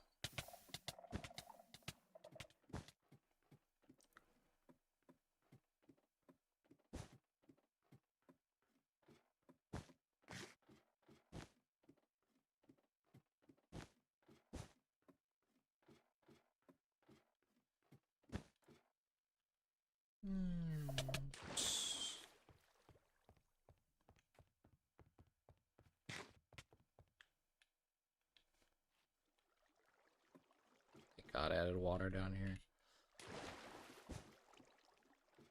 There's some saccharine trees, but I gotta check more of the box specifics, to be honest. It's just really funny because my base is in the Badlands. Sometimes Teddy Ursa pops up near my trees. Wow, that is crazy.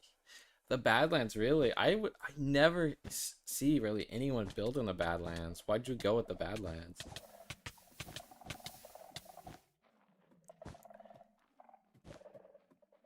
Teddy Ursa is, oof, it's a good Pokemon. Do you know how to evolve Teddy Ursa into what's the moon version? Blood Moon in Cobblemon? I definitely think you can.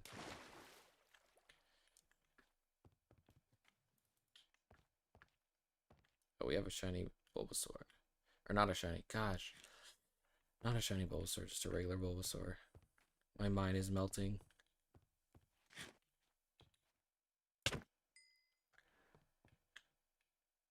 Come on, give us more. I think that's 194.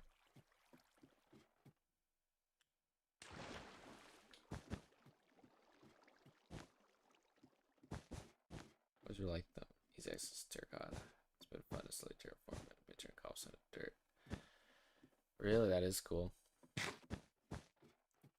I know back in the day, I know they're great for, I think I was last time I really used Badlands for trying to get lots of gold in peaceful mode. But just like going around placing a beacon and insta mining for high level gold. Little biosphere makes some sort of lush pond. Mushroom island and fish from. Oh, that's really cute. That sounds awesome. Everyone, that's the great thing about like the mod being in Minecraft is there's so many unique ways to play. A lot of people have like unique ways like that where it's really like it makes it fun getting to bring Pokemon in with all that stuff. Like for me, I have a weird way of playing where I like to build. I like using one chunk loader and just building vertically to keep everything in one kind of 3x3 chunk. And so, and just building, that's kind of like just my play style. And so getting to like do Cobblemon with that is really fun. Kind of play Pokemon as well.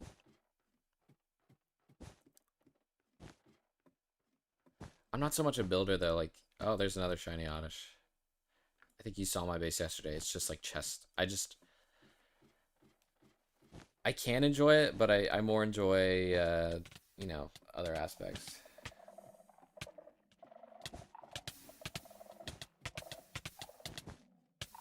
But I feel like for at least content creation, being a builder is great for storytelling. There's a lot of storytelling Minecraft videos nowadays. and just having amazing builds and stuff like that can do so much. Okay, let me update the shiny the murder. 29. No, that's 20. 29. Oof.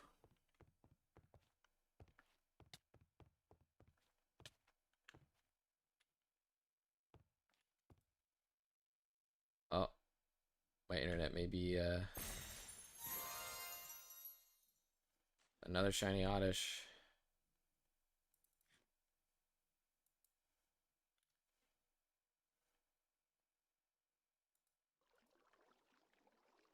Bring that to 30.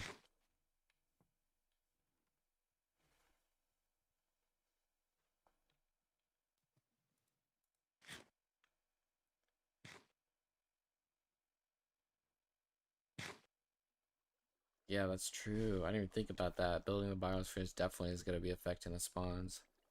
That's awesome.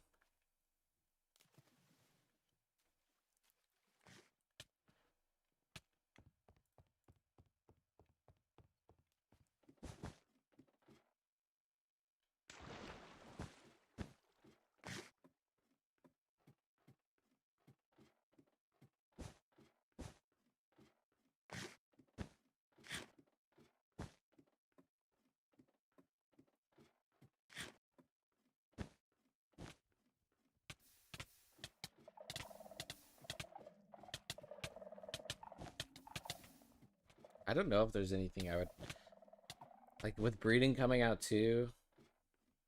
Can make some really cool like breeding areas. Oh yeah. I mean, I'm curious if they're gonna make like biomes and stuff like that also go into that. Go into breeding. Okay, 196. Gone but not forgotten. Oh, and 197.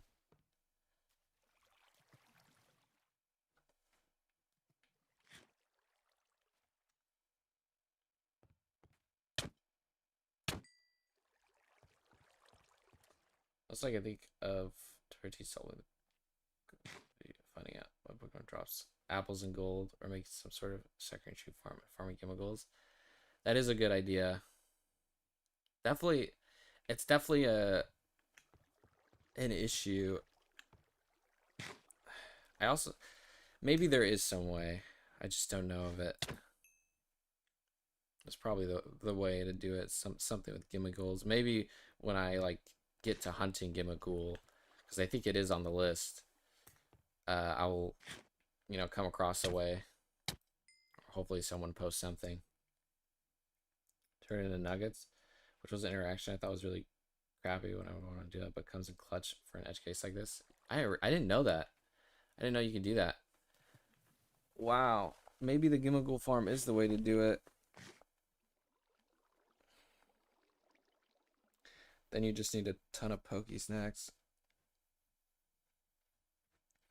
The ideal scenario is I just have like auto Poke Snack makers for every single EV type eventually, where all the farms are running automatically and they just all items move to where they need to move. The only issue would be honey farms in the nether really need to move the honey outside. But it's definitely possible. Oh yeah. I've seen some of the habitats are looking very cool. Some of the new generation coming is gonna be great. They're working really fast. They're trying to get that out.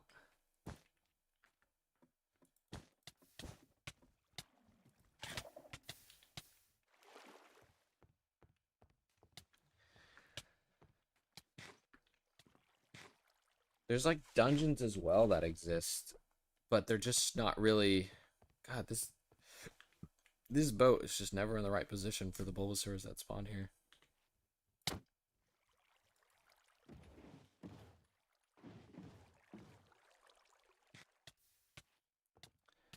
200. That was 200 right there. Damn. I'm excited for the new habitats to also come with new loot. Like maybe they add something where it's there's a way to farm or get items faster that way, because alternative routes would be great.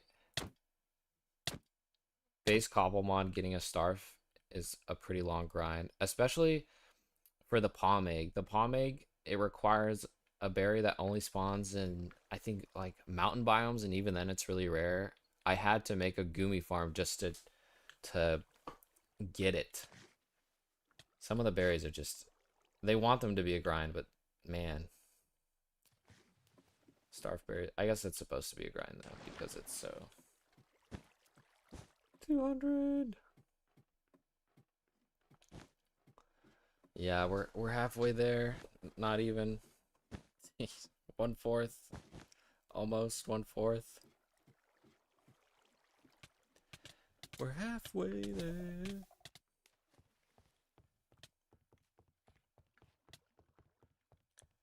202. Why won't you get in the thing?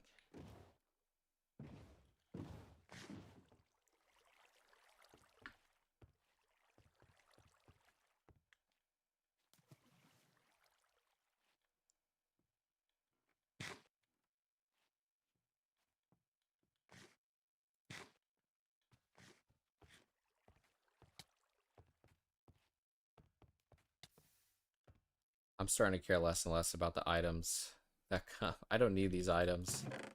Maybe I think the glass bottles are useful because I always need glass bottles for. It takes 5 glass bottles per Poke Snack, but the rest of that I don't think I'm gonna need. The coming TM mechanics scare me. I'm gonna have to do so much more exploring and unloaded chunks. But the upside, I can come across habitats too. Yeah, I don't know much about the TM mechanics. I know they are making it very balanced. Will Pokemon die from fall damage? They will, but they can like bug out sometimes. I've found. Depends on how much hearts they have. Some Pokemon can survive a lot.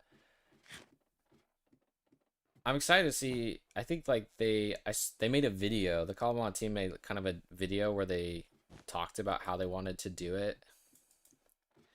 What's the part about exploring unloaded chunks? Is that a part of the TM mechanics? Or is that just for the structures? Oh, there's another.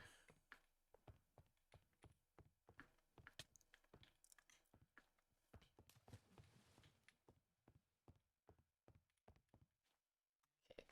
Number 203.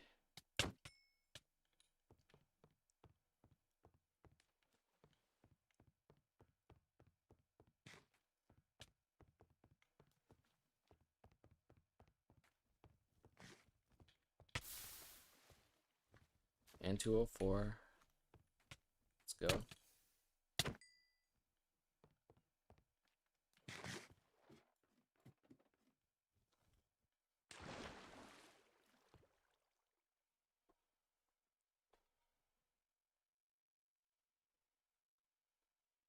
Sorry, I thought I saw something outside. That was weird. Outside my room. Well, there's gonna be new ruin sites, like sort of budding amethyst type block, but for type gems. You can find them in my world. I'll have to go to new places. Really, a new budding amethyst type block, but for type gems. That may be great for hitbox filtering. I don't know. It will be like an amethyst where you can place it on stuff, but yeah. The normal one? Ooh. I'm excited for that then. Yeah, I wonder when they're gonna post that. It's supposed to, they want to get it out a lot faster, so hopefully it's soon.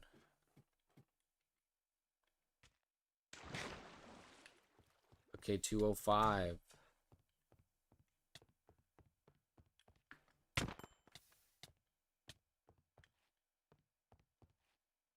Gone but not forgotten.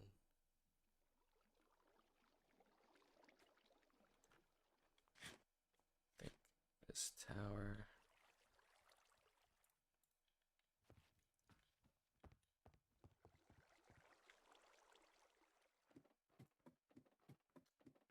$150. Almost.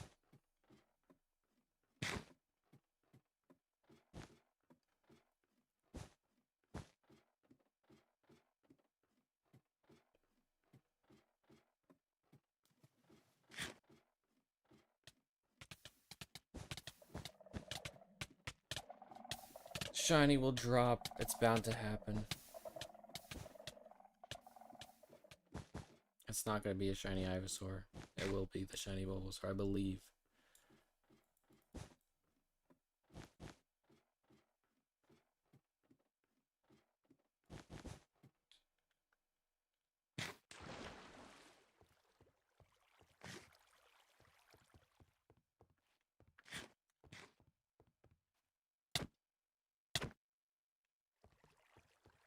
They come in troves.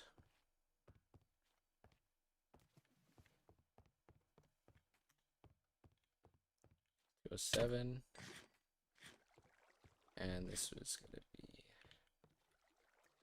208.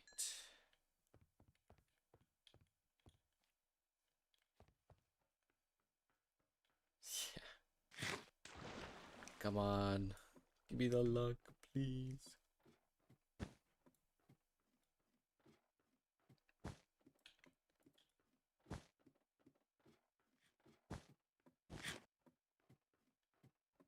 I don't know like how much more I can min-max this with this many platforms.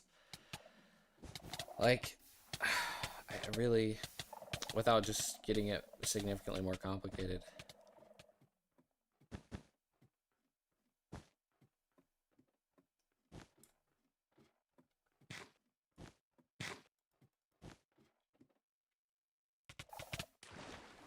Here we got another one. Number 209.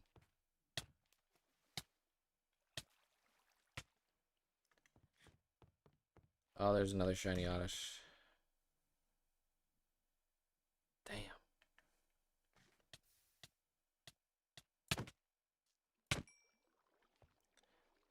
Update my counter. How do I do a Hisuian Zorak farm? That is a good question. I short answer is I don't know off the top of my head. I would have to check. But I think Zorak is on the list. So I will put at least the Hisuian version as well on the list, and I will get, hopefully I can get to it soon. I'm sorry I don't have like a definite answer right now, but my best suggestion, because I don't have a full answer, is just looking at the Cobblemon spawn sheet and then just messing around in creative for now. I'll put them on the list to get to hopefully soon, but I don't know, I haven't tested a lot of like bigger Pokemon yet. I'm sorry I don't have a fully fledged answer though.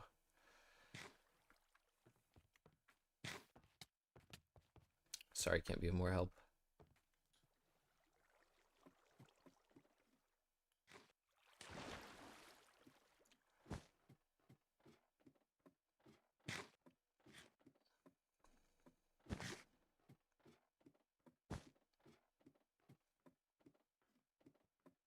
Since you've said it, someone else has also brought up Zorak, so I think it moves up. It'll probably get to it soon, because it might be easy. It might not be.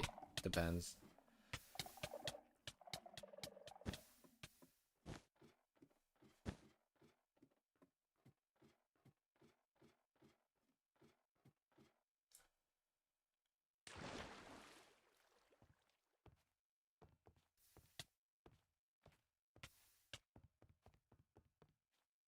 Okay, we got another one. Number 210. And 211.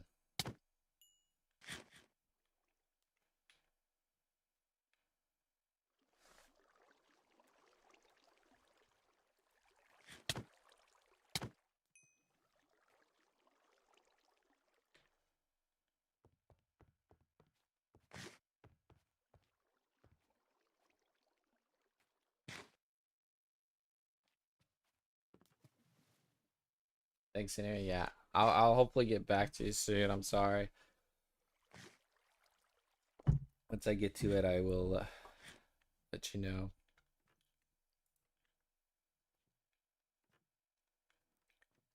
Be on the lookout.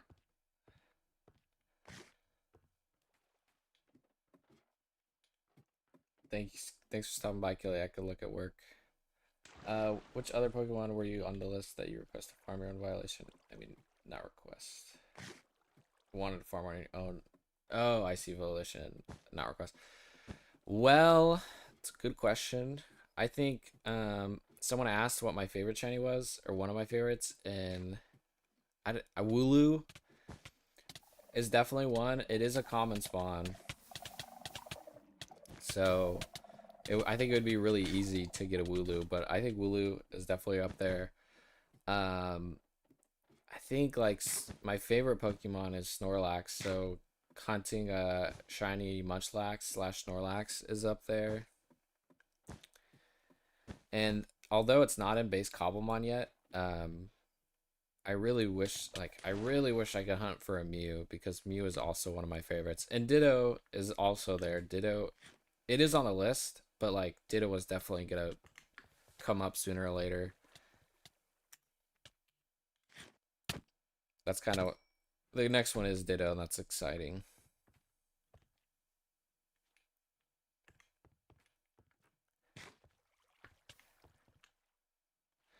I think the oh man, there's also that Fortress, which has like a gold shiny.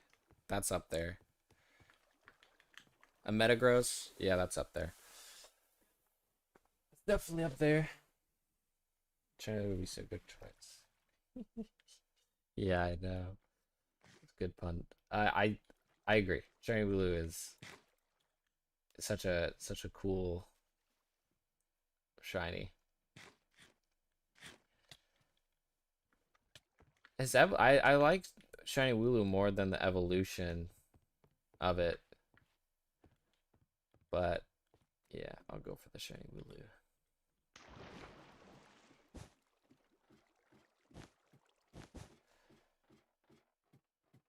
Shiny Snorlax is crazy. Yeah, it's not like a very famous shiny, because it's just not much different. It's just like a darker blue, but I really like the I like Snorlax, my favorite Pokemon, so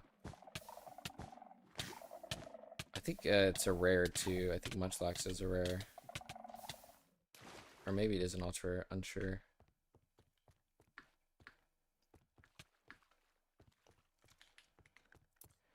Okay, we got Bulbasaur number 214.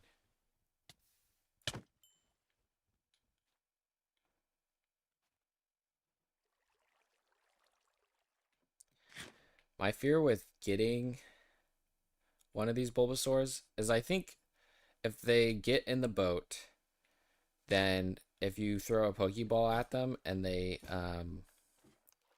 come out of it, I think they like naturally get put back in the boat, so it prevents them from falling. But if they don't get in a boat, I'm gonna have to like build a platform around it to hope it doesn't fall. Because if it gets in the Pokeball and the Pokeball falls off the platform, it can despawn if it goes low enough, and then I'm just out of luck. So like that's kind of sketchy about this whole. That's like another thing. If I get the shiny, I'm gonna have to really shiny hunt a Suzerac on Nether. Oh really? Is it another spawn? That's gonna be a bit. I don't know. Like I haven't messed with Nether spawns yet, because I'm gonna have to do it for Charmander because he's high on the list.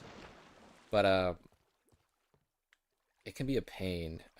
I don't know if Nether's easier because there's less that spawn, or if it's worse because of the lava mechanics. Kroger and Tusker are one of my favorite mods. Getting them shiny is gonna be really satisfying. Yeah, that's possible.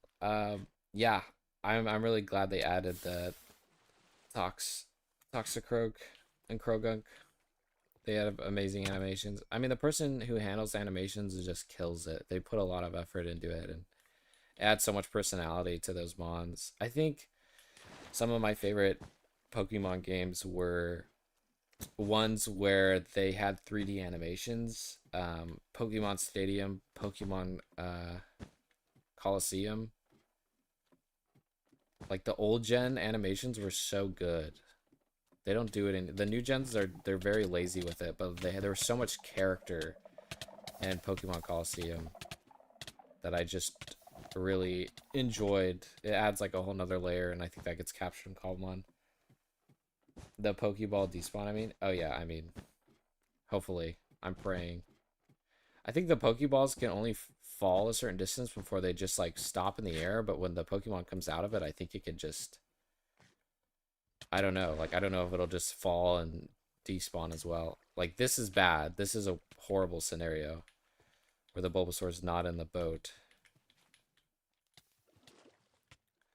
Maybe I could just push it like that to get it in the boat. Was this 216? I think this was 216.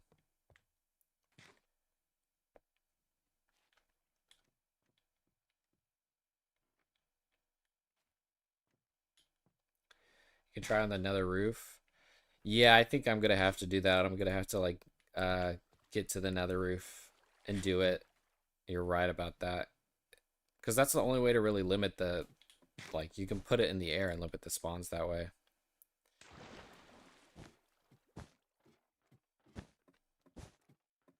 I have like a really bad fear of getting stuck on the nether roof though. Although it's kind of a, I know there's ways, you know, it's kind of a dumb fear because I could just respawn, for example, but I don't know why I fear the nether roof. I think as a kid I might have gotten stuck or something. I don't know. But yeah. Okay, we got some more of that spawn. That's good. I think I was testing for Charmander, and in my testing, I did it on the nether roof.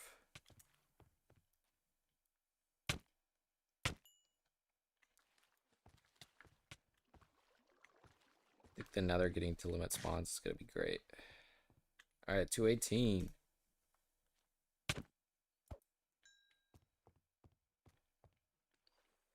How do you make sure the Bulbasaur don't die? So,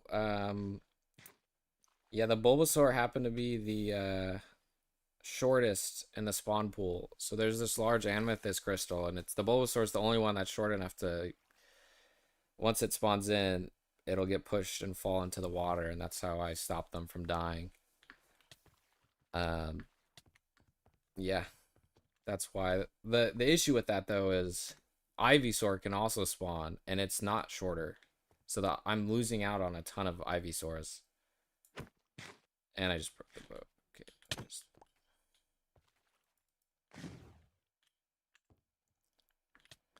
so that's the drawback, is if we get a shiny Ivysaur and we miss out on that, then it's just like that was our 1 out of 820 roll that just we lost. But yeah, so that's how we're getting the Bulbasaurs to stay, is just because they happen to be the shortest ones. 220.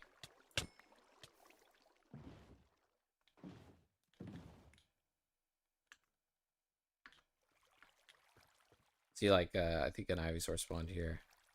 It's not going through. It's just it's a loss. That's how it goes though. There might be it might be faster just like if you want it as your starter, reloading the world over and over, like creating a new world over and over and over again. It might be faster. I think there's also mods that do that. I know for speedrunning you can create multiple worlds at the same time. So there might be just like almost like a Game Boy or like a modern way of hunting it rather than doing a wild hunt.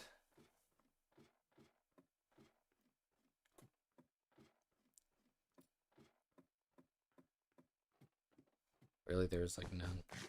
Okay.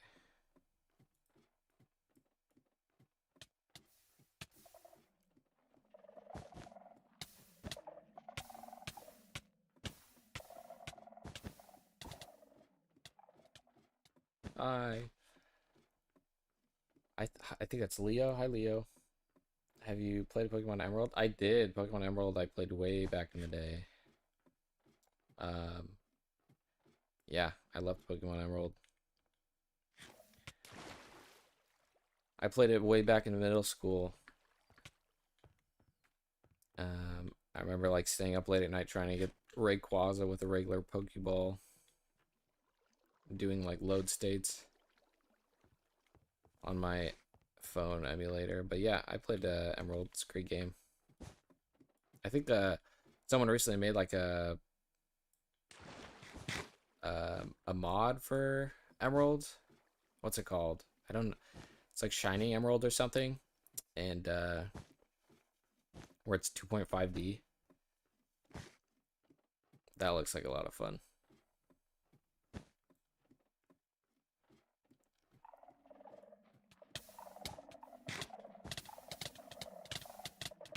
just want this one. Okay.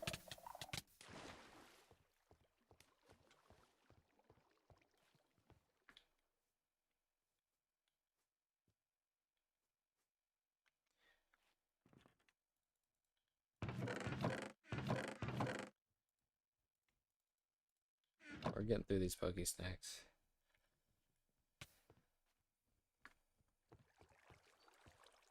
Do you bring up Emerald? Is that like your favorite game? Good guy or? I think I starter for Emerald was Torchic. I don't think I was a Mudkip person.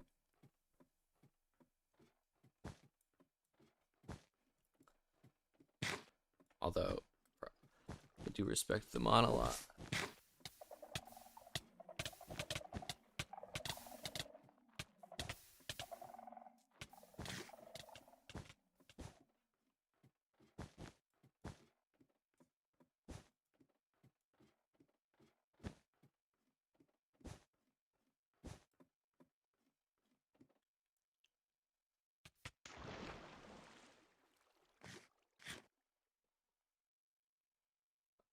No.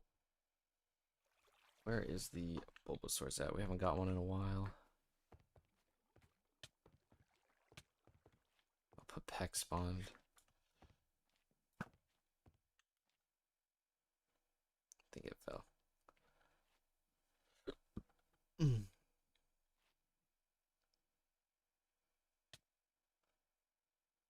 I picked Mudkip. Yeah, Mudkip's like I mean, it's amazing. Amazing design. Really good like Mon. I think Mudkip. I have no. Oh, we got another shiny Oddish. R.I.P. I respect Mudkip a lot. Alright, time to update the murder shiny counter. 32. Favorite game? Yeah, it's a good one. I think Emerald's one of the best. Now will be for Snorlax. I think it was for now would be Snorlax. Really? I'm worried. Got me worried. I mean, I could go for Munchlax and just evolve it. That's an option. I forgot to ask, do you ever get a shiny where you didn't really like it at first or were neutral, but Trinity got more attached to it? Well, that's a good question, but I never really got a shiny in a regular game. Like I've encountered like one shiny before, but I never got it in a regular game. And I have encountered shinies in Cobblemon, but really it's for me what makes like a shiny really worth it is the grind. Like I have some on this world. I could show you, like there's two I've come across in the wild since starting this world. I think it's a shiny Mousehold and a shiny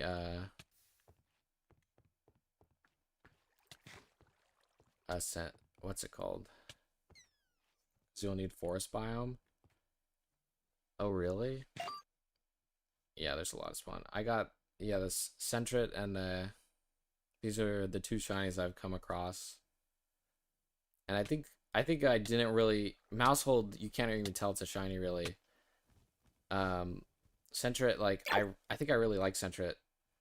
I didn't know how good of a shiny it was, but I caught it, and that's one where I was kind of like, okay, I think it's really good. It just comes down to it, really. Hopefully the Munchlax one's so bad. What made me start hunting? Um, what did make me start hunting? Oh, I know what made me start hunting. My first video I made was a shiny Gumi farm.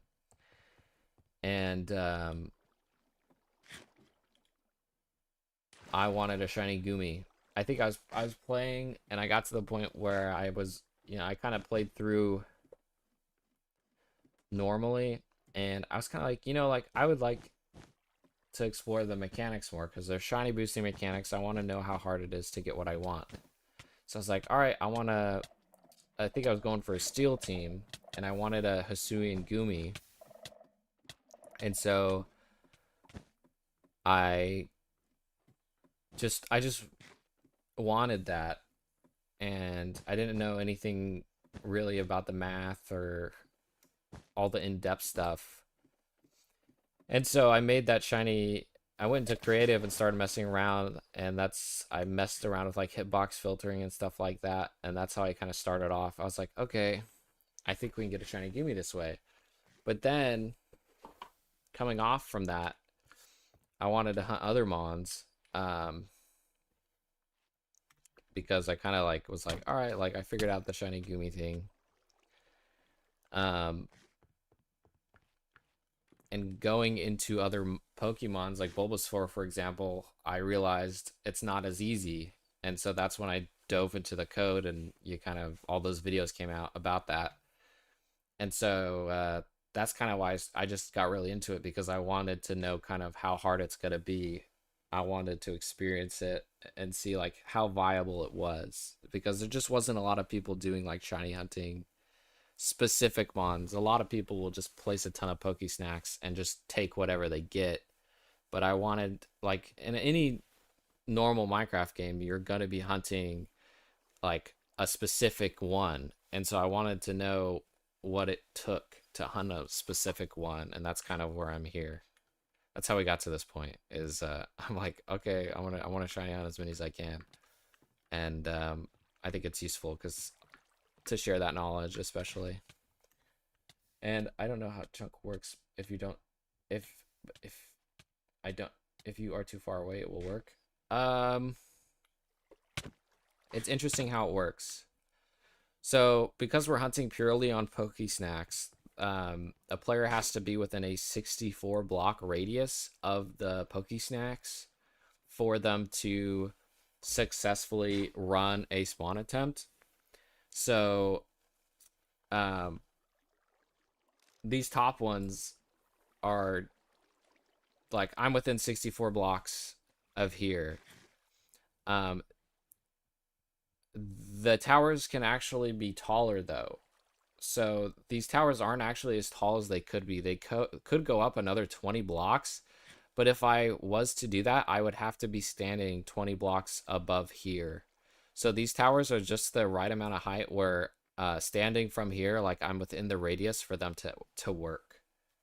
So that's why um like they just check a radius around them and I'm within that radius is what I can say. Like that's how these all are working is because I have it set where I'm in the radius for them.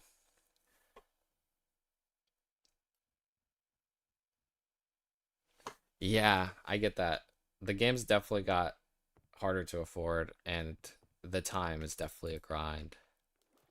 Shiny hunting back in the old day was like there's been a lot of changes too. Like I think the community's gotten a lot bigger for shiny hunting in old games. Like there's been a lot of good uh content creators and stuff and just people exploring. Like there's like mods you can do for Game Boy Advance and stuff to help with shiny hunting, not like increasing your odds, but like hardware mods to make it to where one controller controls them all and stuff like that. So I think I really like the shiny hunting community, and I'm glad like it's possible in Cobblemon. It has like Cobblemon's kind of unique in how it's done too, so it's really fun.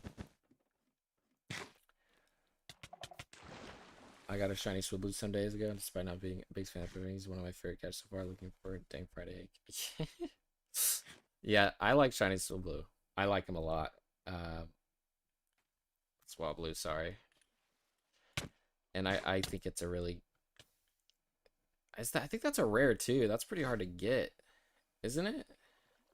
Have you done Beldum? How would you go about it? I haven't done Beldum. I will put him on the list now that you meant. I think he is on the list actually. I will. How would I go about it? Is a good question. And these Bulbasaurs come in troves.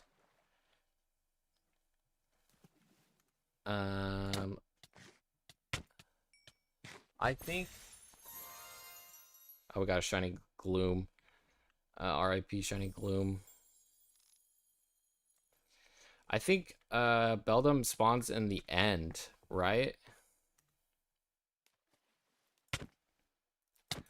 So the best way to go about that would probably just, and he's also flying is the issue. He kind of hovers around. Because of the hovering mechanics, there's definitely some unique way you have to do it, but and all the unknowns that can spawn, but you may be able to fully isolate it because not a lot of Pokemon spawn in the end. So depending on the EV yield, you may be able to just get it where only Beldum spawns. So I would probably check what his EV yield is, what other spawns can spawn. Best case scenario, there is nothing else that will spawn and it's only Beldum. And if that is the case, then you can really easily get him. But worst case scenario, you're gonna have to like have some kind of filter or like control area where you're um like getting rid of the rest of the Pokemon that spawn. Beldum is on the list, so I will have to get to him. And I really like Beldum. He's one of my favorite shinies, so hopefully I can have a better answer for you later. Are you gonna do each Pokemon from... Oh no, you're good. I understand what you're saying. I'm from Brazil. I love Brazil. Shout out Brazil. I met a lot of amazing people there from there. Um, are you gonna do each Pokemon by order? No, I'm gonna do it based on. I'm doing it based on kind of need. I think the Bulbasaur I'm doing just because it is Pokemon 001, so that one was kind of an order thing, but I am gonna be doing it based on kind of what people are looking for. Like a lot of people want to Ditto, so that's next, and then after that, I think it's a Charmander. So it just depends on like what comes in, what gets voted the most. I'm trying doing the one I World Spawn up, but kept getting EVs and getting frustrated, so I went to Stony Peak and just covered as much ground as next I could. Really? That's good. I'm glad you found a Stony Peaks because I know like that is a hard biome to find, but so many Pokemon spawn there. It's a huge issue for some people is finding that biome, but I think like Chunk Base you can maybe find it that way.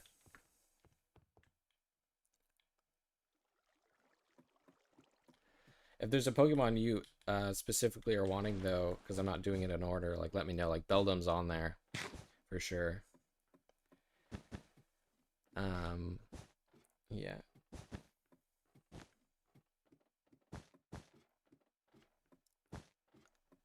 I should honestly get like a public list together because just to like, because a lot of people are question like, oh, what's the next one, or what about this month? So I think I'll try to get some type of like public list together, probably an Excel sheet on the order stuff.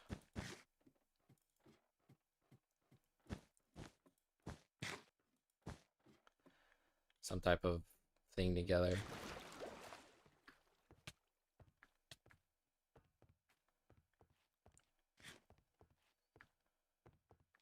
But we got two Bulbasaurs and one little boat over here. Wow.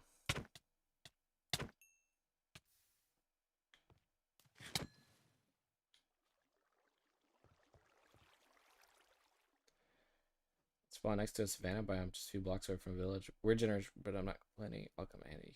Mosquito, Wooloo, and Smargle. Yeah, that's awesome. Must have just been within the bounds.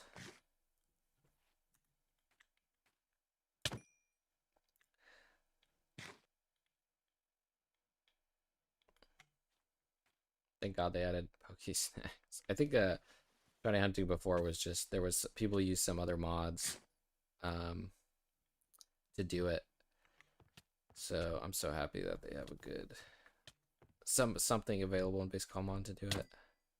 All right, that's 234.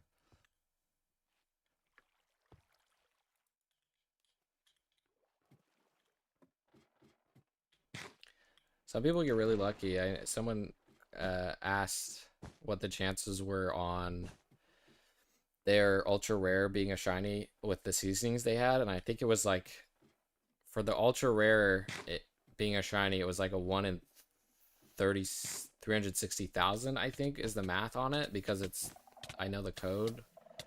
And then for that specific one, it was a 1 out of 10 of the ultra rares, so it was just multiplied by 10, so it was like a 1 in 3 million. And that's just, I think that's the good thing about shiny hunting. It can discover, or doing it in a way where you're just covering as much Pokemon as you can and just putting like all star or something like that, I think is great, because you can find shinies that you just never knew you liked before, and then you get to kind of have that good experience with them. 235. Okay, let me know how it works. Good luck. I hope that goes well, Daniel.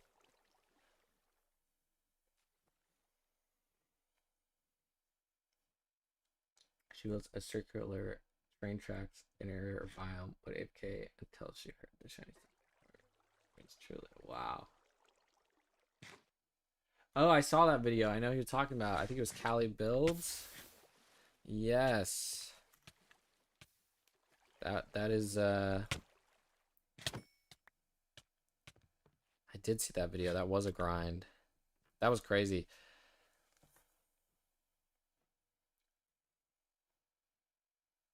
It is such a grind to just AFK that. But I mean, that's what shiny hunting is about.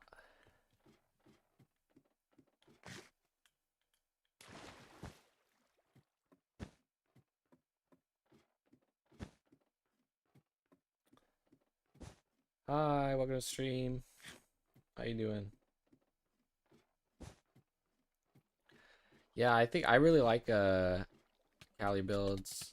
I think is the one that made that video, if I'm not mistaken.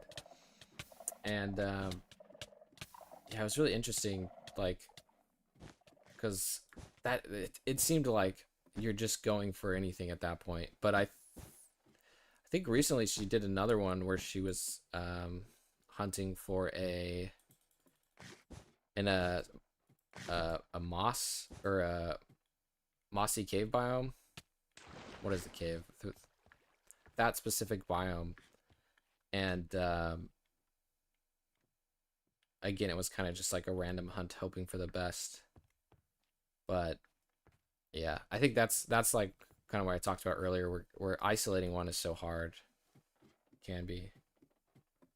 Yeah, exactly. Pre 1.7 was torture. There's just no way to like fully isolate it. You're just hoping. I think that's a lot of people boost odds. I think because of that grind, a lot of people have ended up boosting the odds from the original 81 or 8,192. I'll keep watching on my cell phone. Sounds good. Thanks for, staying in. Appreciate it.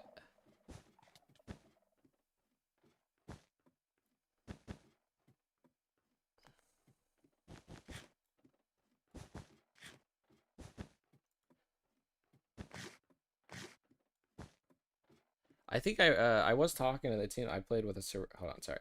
I played a server with breeding mod. I played like 50 ball for a shiny, then quit.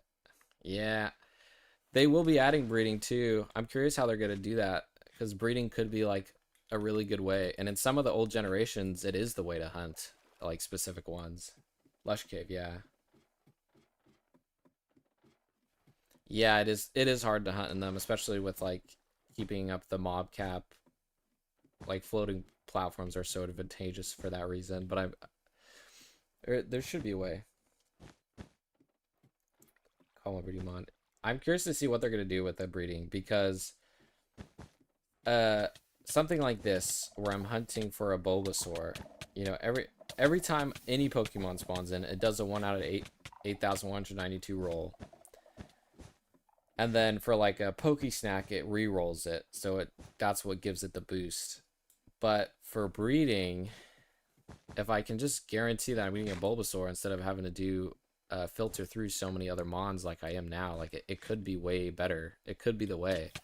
But knowing the Cobblemon team, they probably are aware of that, and they want to, I think, make it all balanced. So who knows? And maybe that to breed Pokemon, it's a grind more so than this. I don't know. I want to try for shiny fossils, but breeding. Yeah, the shiny fossils as well. Hope they copy mechanics of breeding from the games. Yeah, I'm curious. I don't know what they're gonna do. It probably will be very close to the games, but yeah, very curious to see exactly how it's done. I'll definitely like when they release the code, I'll definitely be going through it to see like this shiny Bulbasaur hunt may be made obsolete like really soon if breeding turns out to be a way better way.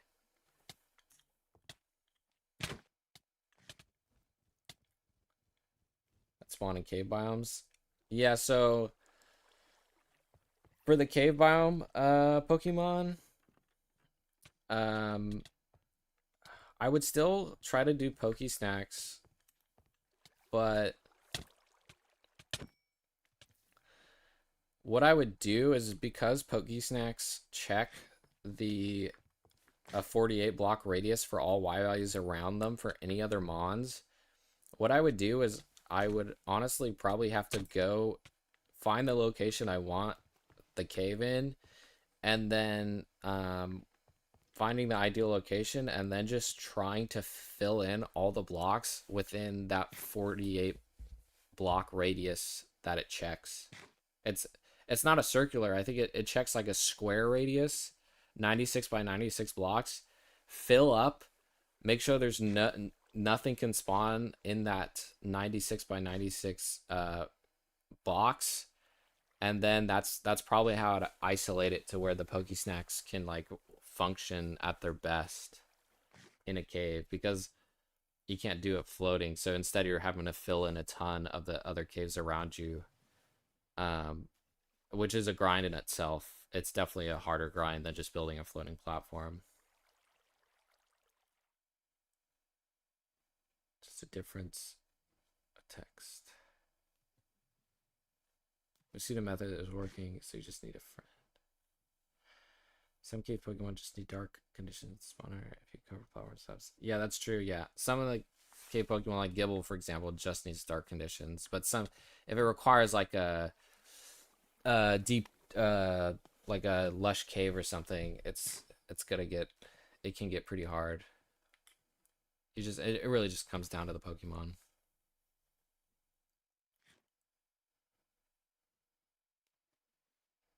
Difference of time, something is.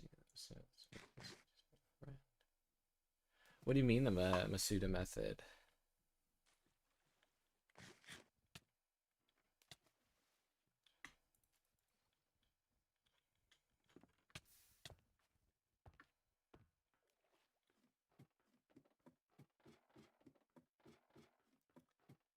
Yeah, those Pokemon that spawn at those low Y values, Y levels, I think the best way is probably gonna be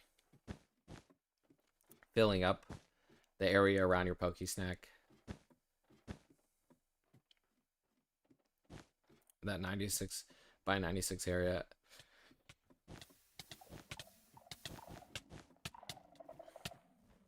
But hopefully with breeding, like, it may be that with breeding, it's easier. Because if you just need 2 of those Mons and then you can just breed them, that may be the way in the future. Who knows?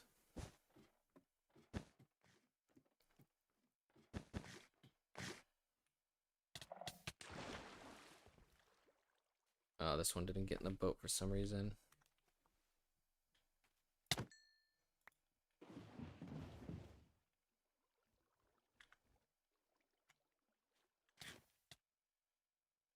The amount of breeding, what sense? I don't think they can do language difference. Just difference would be the best substitute. Yeah. Maybe. It's curious to see what the team does.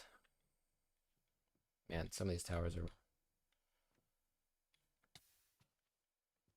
fucking weak.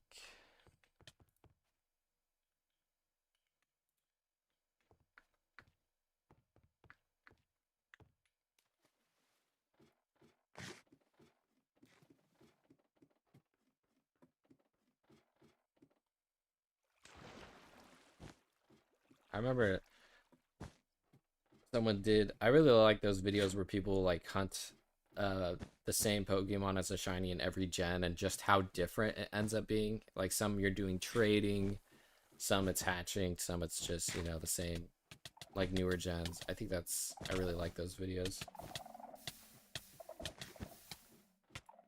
And make you walk 15 minutes or so. Yeah, that's the other thing. I don't based on the screenshot, it looks like the eggs are like placed on the ground. I don't know if you're gonna have to walk. If you have to walk, then like making it to where you walk the fastest with like I don't know a speed boost and maybe soul speed areas, like that would be really interesting how they did that. Or maybe a Pokemon riding a Pokemon counts as walking. I don't know. People going from another language.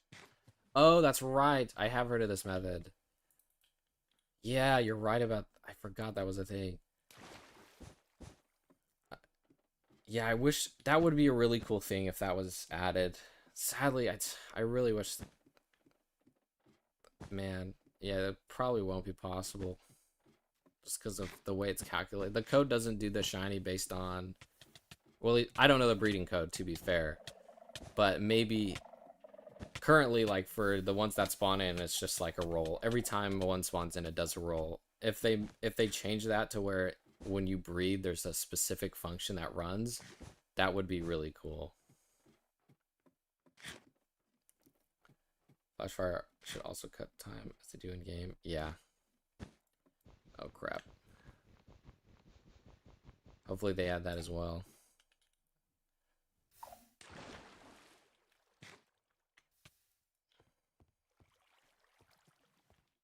I mean, the team does. I think they do a lot, so they should. Really? So it's just a matter if they adapt it then. That's awesome. The mod incorporated that.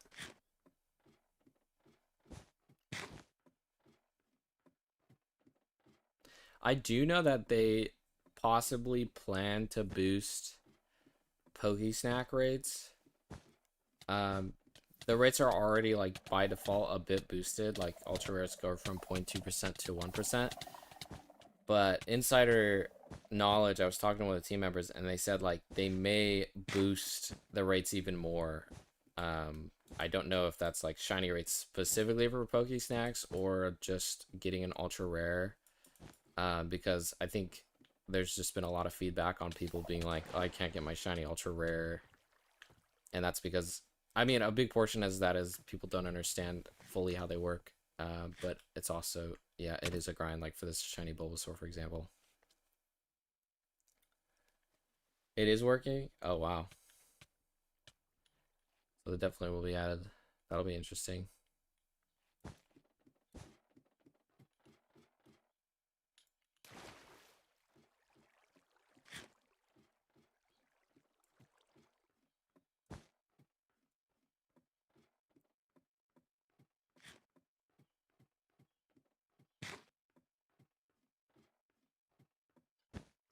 Yeah. Apples are very rare. Yeah.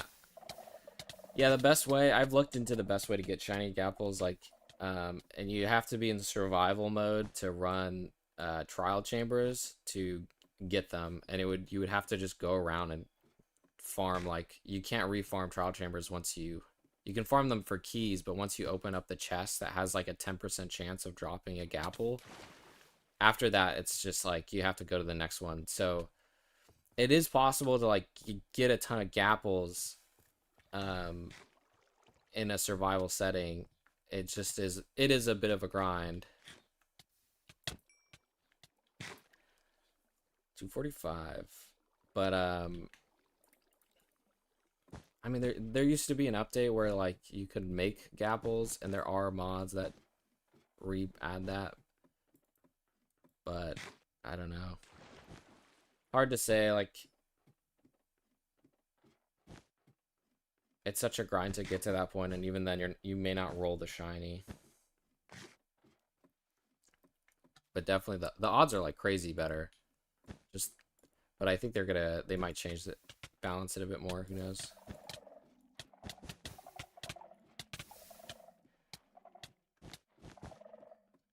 Yeah, exactly.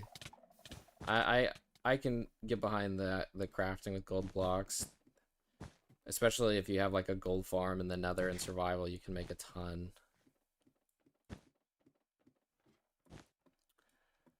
But you know, just depends.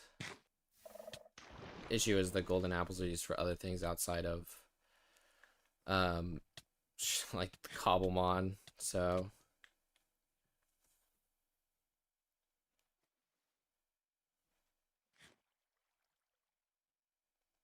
how do you stop Pokemon spawning naturally in the spawn area? How do you spawn? What? Sorry, I'm a bit confused by the question. Oh, you mean like they can spawn naturally in the spawn area? It's just really rare for them to spawn. Like the Pokemon wood planks aren't considered a natural block. And so that's wow, we got another one already. That's what's causing how can I explain it the best? So Pokemon, a lot of Pokemon require natural blocks to spawn on, and Netherrack is a natural block. That's why I'm using it. I could use dirt, I could use a grass block, but I'm using Netherrack because it's a natural block. Now, Pupex will spawn in this biome on unnatural blocks. So wood, Pupex can spawn on wood, but the issue is Pupex will only spawn if there's, I think, 9. If they check a radius around them, and if there's 9 Pokemon within that radius, they won't spawn. So we're not getting a lot of Pupex because all the spawns are being constantly taken up by the Pokesnacks. Sometimes we'll get a Pupex, but most of the time we're not. So all the natural spawns are focused on this one natural block, which is another rack. If does that answer your question? But if I didn't use Pokesnacks, yes, a natural spawn Pokemon could spawn in. It's just really rare because the way that wild spawning works, it picks like a random coordinate around you, and it checks a column, and then it'll try to spawn on that coordinate. So when you have like floating platforms, Pokemon just don't spawn a lot because of the way that wild spawning works. It's not as ice. It's not like regular mob spawning in that sense. So, but with Pokesnacks, we are able to set a specific zone that it will check for spawning, and that's why like we're getting a ton of Pokesnacks. Does that answer your question, or maybe I misinterpreted it?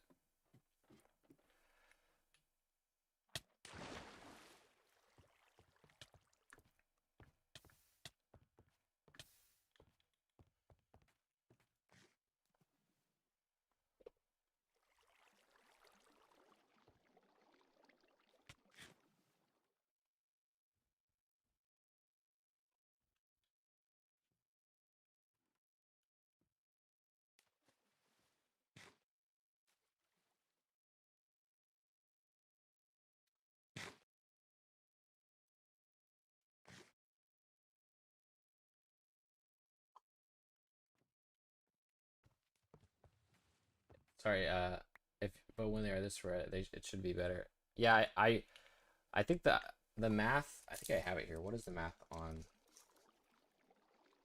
Let me check. Okay.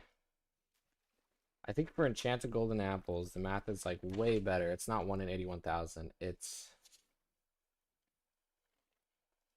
oh, I don't have it, but it's like 1 in it's significantly lower, especially for an ultra rare.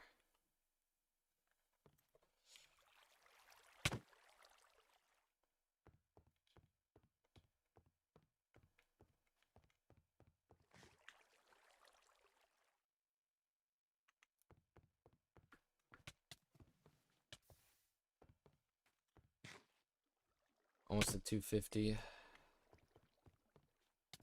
I have one over here that's gonna push us over the threshold.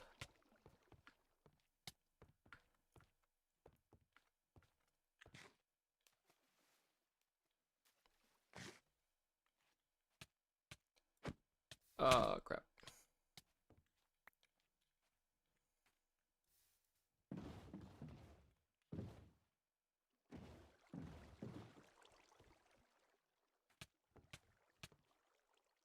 Question, do you need to be in the chunk for the cake to be consumed? Also, flavoring cakes, ice and enchanted golden apples, type berry and V's.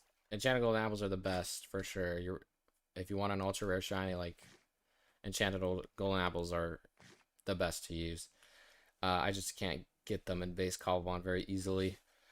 Do you need to be in the chunk for the cake to be consumed? No, you don't have to be in the chunk. If I turn on my chunk borders, you can see, like, we're in different chunks.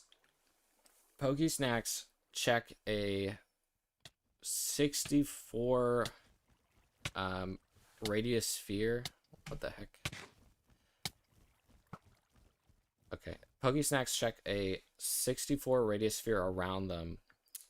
If there's a player within that range, they will function. Or it's one of the mini checks that go into it. If you want to know all of the checks, I recommend checking out like my code video, or at least the summarized version. But there's a lot of checks that happens, but for them to work, like, one of the first checks is there a player close enough by? And by default, it's a 64 block radius sphere. So the ones way up there, I'm just within range. And the ones down here, I'm within range. So this, I'm within range of all of them. Yeah, and I'm moving around too, so maybe some of the ones on the outside are not. But yeah.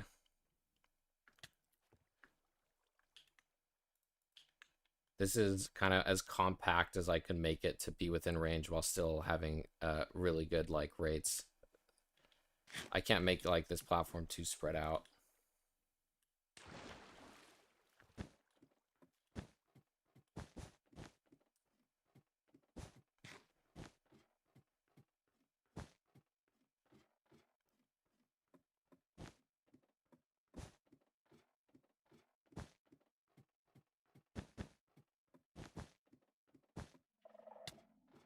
Hopefully that answered your question.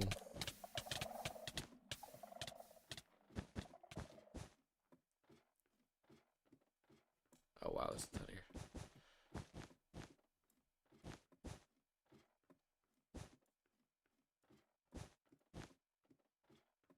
Wow, I'm out. I'm not out. But... Wow, I'm almost. Oof. Oh no, we got a ton. We got another layer here, so should be okay.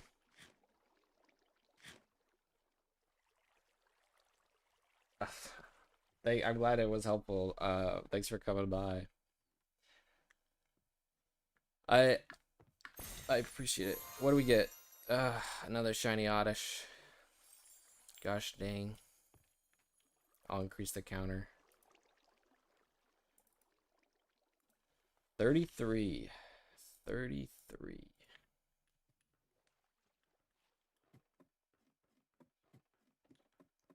Yeah, it can be very confusing. I'm glad you found it helpful though. It took a long time for me to go through it and kind of line by line, so I'm glad it found you helpful. I mean, that's why I made the videos, hopefully to share what I learned, because it took a while for me to pick it up.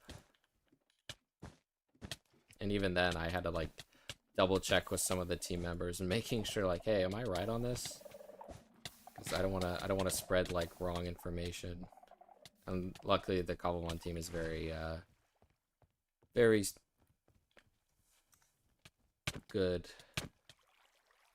as long as you know, are patient. How big is your honey farm to stand all these cakes holy? It's actually not that bad. The biggest issue is having the I don't think I'm sustaining these cakes, by the way. I have a machine making them, but I'm not sustaining all the ones I'm using. I'm going through these a lot faster than I am able to produce, but I have AFK'd enough to where I have all of them. There is a really good video where you can set up a way to make these. And so I have about, let's see, I think I have about 14 14 times 7. No. I have about a 7 1, 2, 8 honey farms combined together is the best way I can describe it. And they run in the nether, so they run 24/7, and it's regular Minecraft bees. And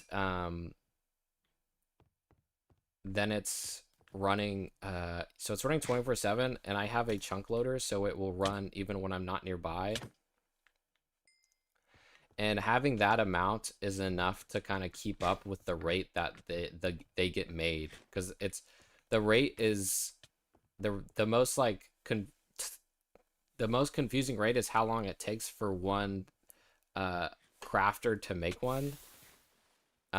That's like the bottleneck, and you can make more crafters, but then you're gonna need like even more glass bottles, which is a big grind to get that many. Like I've had to make a kelp farm to make fuel to smelt all the sand into all of the glass bottles I've needed. That is probably the biggest grind out of doing it. But yeah, it's not super big, but it is pretty big. It's just running 24/7. For these cakes, I put in just one EV, 2 Starf. It's not the best. The best odds would be one EV or probably enchanted golden apples, but I can't get those in survival easily. And the best odds past that is one EV, one regular golden apple, one Starf. But regular golden apples aren't super mass producible. So because I have a huge Starf farm, I'm just using a ton of Starf berries. That is like the best odds, and that's giving me the one in 81,000 on the top left.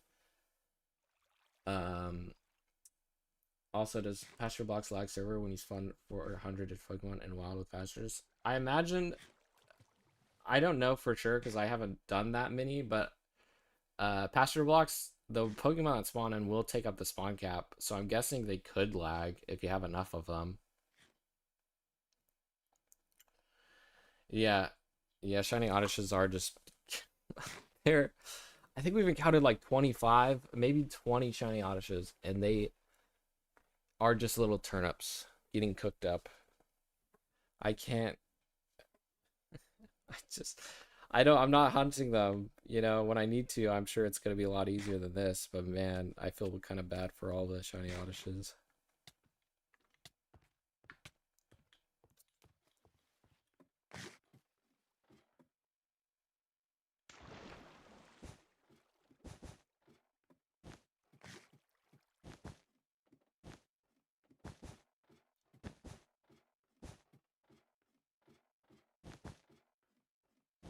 I think they will like the these odds might be even better though in the future because I think I mentioned a little bit ago the team is considering boosting the odds.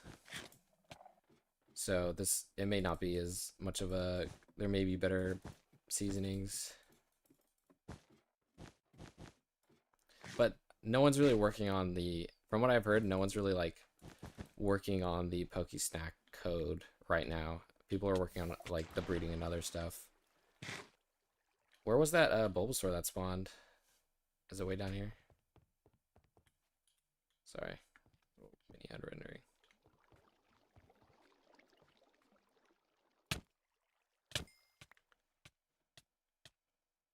How do you know how do I get the dragon type berries? Do you know how I get the dragon type berries? Let me look really quick. The best reference is the berry tree slash seasoning or the berry tree wiki. That'll tell you a lot of how to get them, but I can look at it in 1 second. Just yeah. We'll be hyper focused. Yeah, I'm excited for that. Such a good mechanic.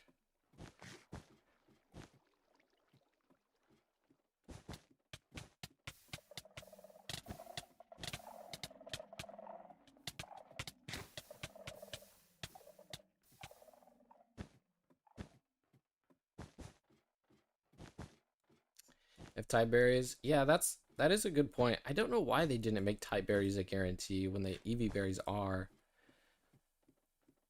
I guess because it would still like for an ultra rare, it would still take a long time for it to spawn in because it still would just fail the roll. But I don't know why the team has their own. They definitely put thought into it. They definitely have a reason for why, but I just don't know. Forgot it. They was using it for Magikarp bait. Yeah, let me go look. Uh, berry tree. See type. Dragon type. It's the Lumberry. And so the Lumberry, you just need an Oranberry and a Chestoberry, which are they spawn in a ton. You just need a you can mutate it, and those two berries are really easy to get. So you should be able to find like the Oran and the Chesto in the wilds, and then you can just set up a mutation plot, and you should get it pretty fast. No, type berry isn't 100%. Only Eevee, for some reason, only Eevee ones are 100%. Yeah, that they what they type and they 10x the chance. So what they do is they just increase the weight, but it still doesn't guarantee, sadly. Like EV berries are the only ones where it will set all the non-EV type weights to 0, so it will guarantee. In that scenario, I don't know why it is but that is how they decided to do it.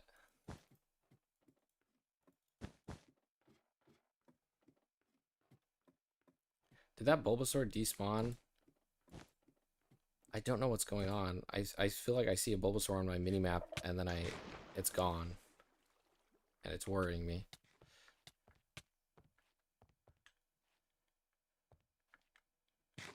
I see one over here. Okay, next time I see a Bulbasaur, I'm just gonna I'm not gonna be placing. I'm gonna just focus it. It might be because I have so many Mons. I don't know.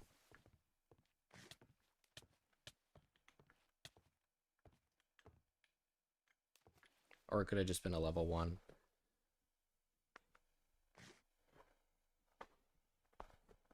Yeah, they definitely they definitely put a lot of thought into it. So I don't.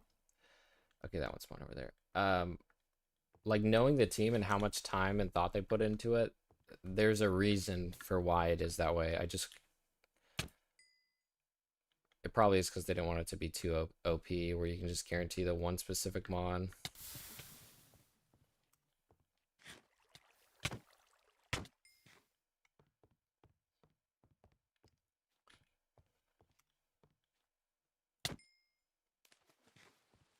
Oh man, a ton of them are spawning right now.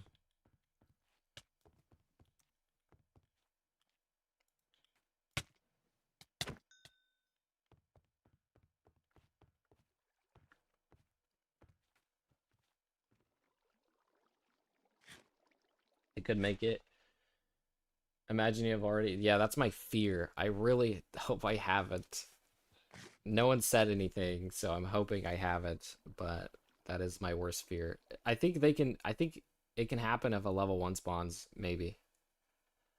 But that's why the boats are there to hopefully prevent that from happening. They won't despawn if they get in the boat in time. They could make it keep it away, but I see there's a few berries that have no bait hooks there. Maybe those could be guaranteed type spawns, but 2 types like Agri berries, maybe that way won't be super OP. Yeah. Amon Jungle Iris. Yeah, be careful though, because it might say that on the wiki, but it's not always accurate. Just a heads up, because I've like people in the community have said, oh, it says it's in this jungle biome. I looked all over, it's not there. So check in creative, because yeah, heads up. I've been having to berry hunt a lot for like the Starfberry breeds and the Eevee breeds, and the wiki is not always accurate. So, big warning. Oh, I don't know why I increased.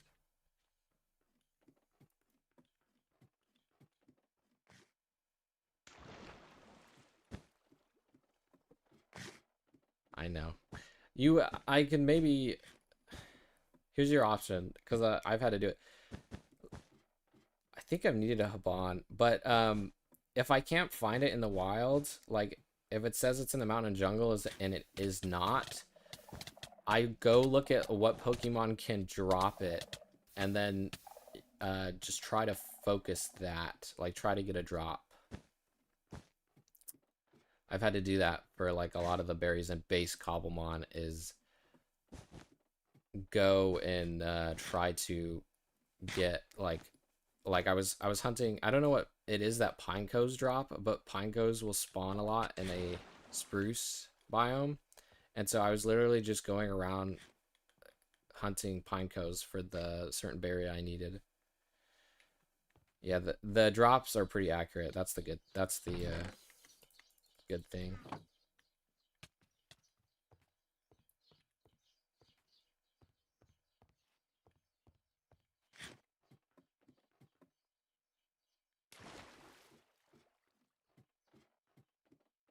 Yeah, yep.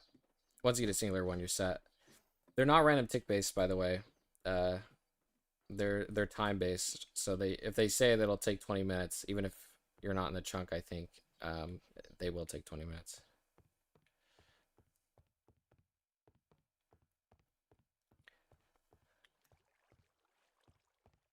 But once you can just keep placing more and more of them, and you will have like such a big resource, and you can automatically farm them with shears and a dispenser. So it's really good.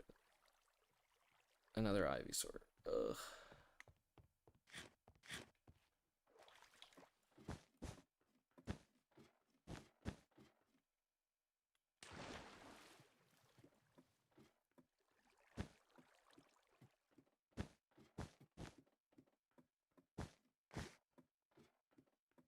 I think I might put Garchomp back in my party because I just don't want. Oh, we got a shiny Scoliosis. That's pretty rare. I think that's the third or fourth one of those. Bone Farm Shear. Yeah. I love the the fact that they made shears and dispensers handle them like otherwise manually farming berries would just be so pain.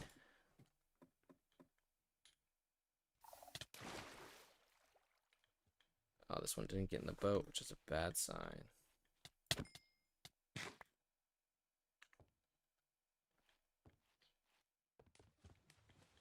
gonna put Garchomp in my party just to boost the levels that do spawn in. I don't want them to be dying. Yeah. Yeah, we've gone through a lot of odysseys. I need to increase the counter now that you mention it. 34. Probably missing some too. Yeah, we can use redstone, but there's some limits, unfortunately. Like the thing with Pokesnacks is I can use redstone, but you know, observers can't detect when a Pokemon spawns in front of them like they can with the mobs that spawn in front of them. So there's some they've put some thought into it, but there's still some missing, I feel, sadly.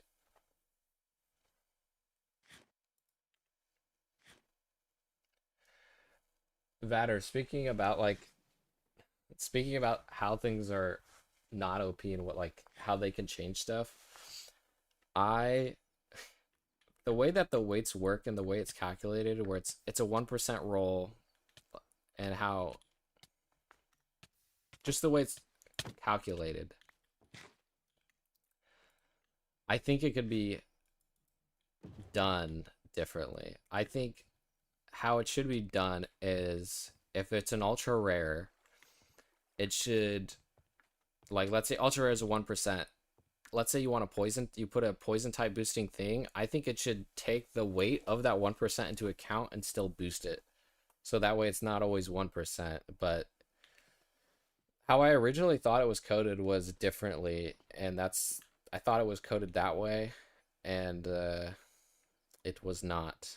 But I think the way the weight and everything is coded, it could be better instead of just having like a 1% roll then a weight roll. I think the 1% type boosting should affect all of it, but that's just sadly not how it works for whatever reason. They might readjust them. I don't know. Oh, there's another shiny Oddish. RIP. Um, yeah, it's the same shiny Oddish, right? Yeah, okay. I don't think they will. They might boost the rates a little bit, but I talked to some team members, and I don't want to like say anything I'm not supposed to, but they're not. No one on the team is really working on them right now. They're kind of like the way that the structure is. It's not so. It's kind of like that's how they decided they should be coded, and you know that's how it's gonna be. It's not so much. It's not so easily changeable. I think you can't. Everything's very kind of like it's run like a business, I think, where like if you have an idea you have to like make a presentation and propose it, um and then it's like it's not so easily changed, and so because of that I think Poke Snacks aren't going to be so easily changed. The weight on top of rarity leads to sort of barrel like Dano or Tepig or something, which are both rare in their specific biomes. My head's gone for ages already. Yeah.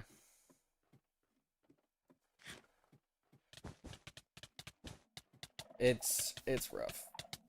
I wish it was better, but maybe maybe doing these hunts will bring some more attention to it. Maybe it can be improved a little bit.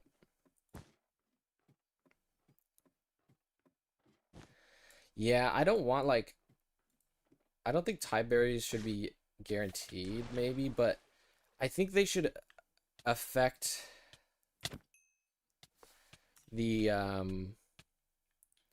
I think the type berries should affect like the rarities somewhat. Now we got another shiny Oddish. Uh, that brings it to 36.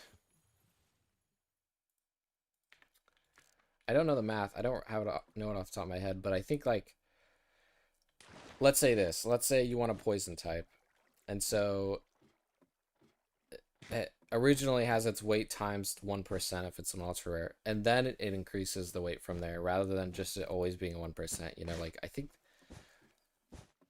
there is a way, but it's just not the way.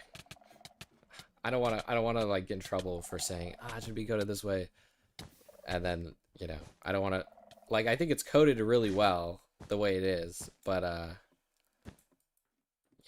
don't know. Maybe getting a shiny ultra rare should be this much of a grind. Who knows?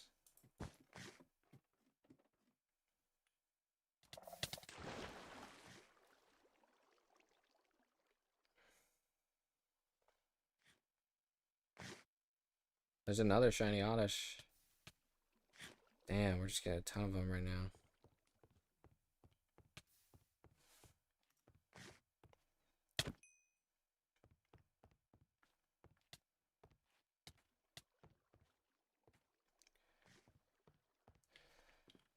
Okay, murder counter again.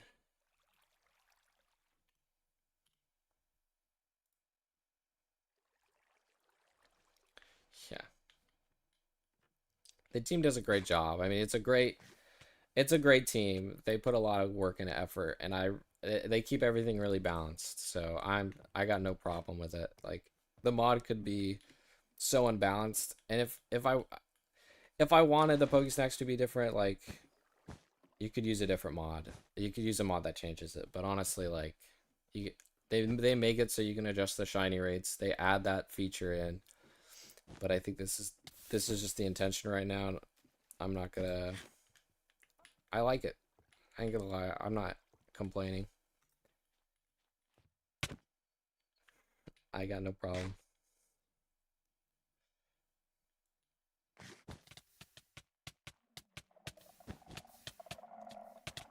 Yeah, you're right. Exactly. There's always, you can always complain about, like I did, of like, oh, it could be this way and that would be better. But in the end, there's so much time and it's been great. So I'm not complaining.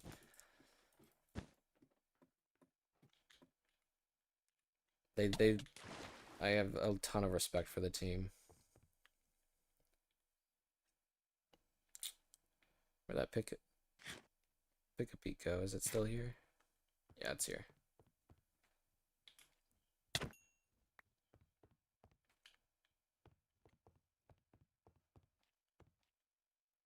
Oh, definitely. They've come a long way. Done a great job.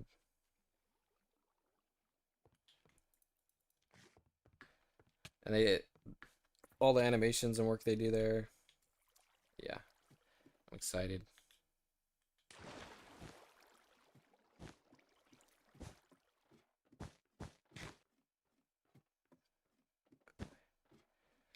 Yeah, I don't know. I don't know much about Pixelmon. I feel like just, I don't know. I played Pixelmon once as a kid, but um, I know like Pixelmon like there was an issue with Pokemon. Like they had like a big ceased. I think there was a cease and desist order way back in the day, and so like there were some changes. But yeah, I don't know. I think Cobblemon's doing a great job. Just the animations. I think there's a lot of care there. I can't say one's better than the other.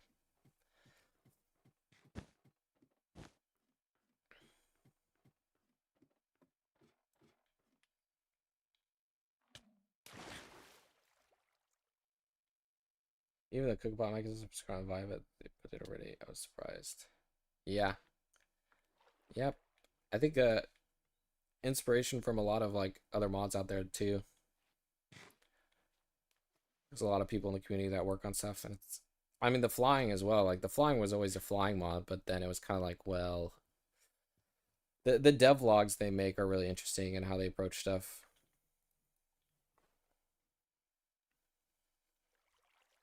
Yeah, I think you're right on that. That's what they're doing.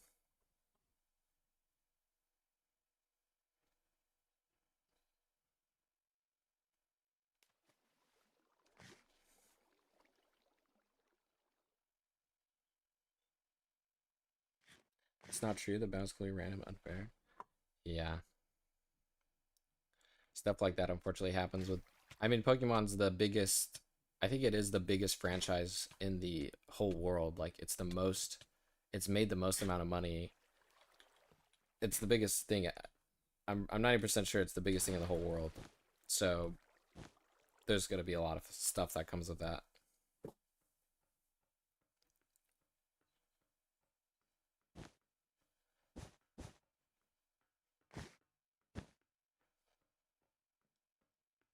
You can 100% Beldum spawns? Oh, that's great. That makes it a lot easier then. You should be able to just filter them manually and get up. You may have to, I don't know if it's an ultra rare, but that's great. It's way better than this situation here. Yeah, what's up, Robert?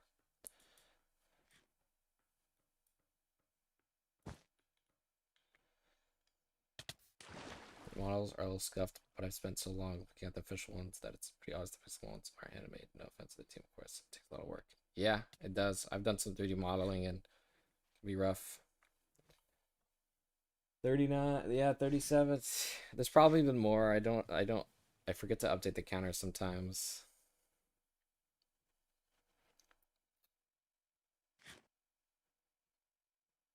A model that's lag compared to new air Pokemon, I believe. Yeah, they use they're using like 3D, not like pixelated ones, as far as I know.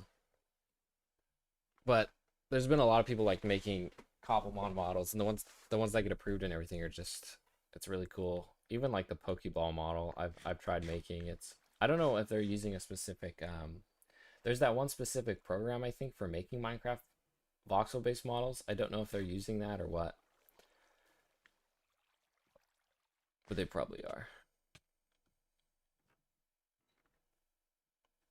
It's another Ivysaur. Oof.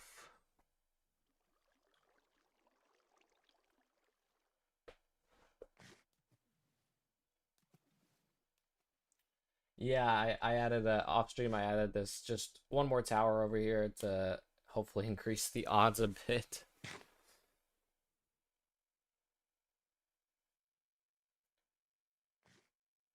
Oh, thanks, good work. Look at the shinies. Thank you so much. Okay, thanks for coming. Thanks for stopping by. Pancake, or is that pancake? Pancake S. Workbench. Yeah, workbench. That's the one. That's the model I was thinking of. Finally got another Bulbasaur after waiting so long.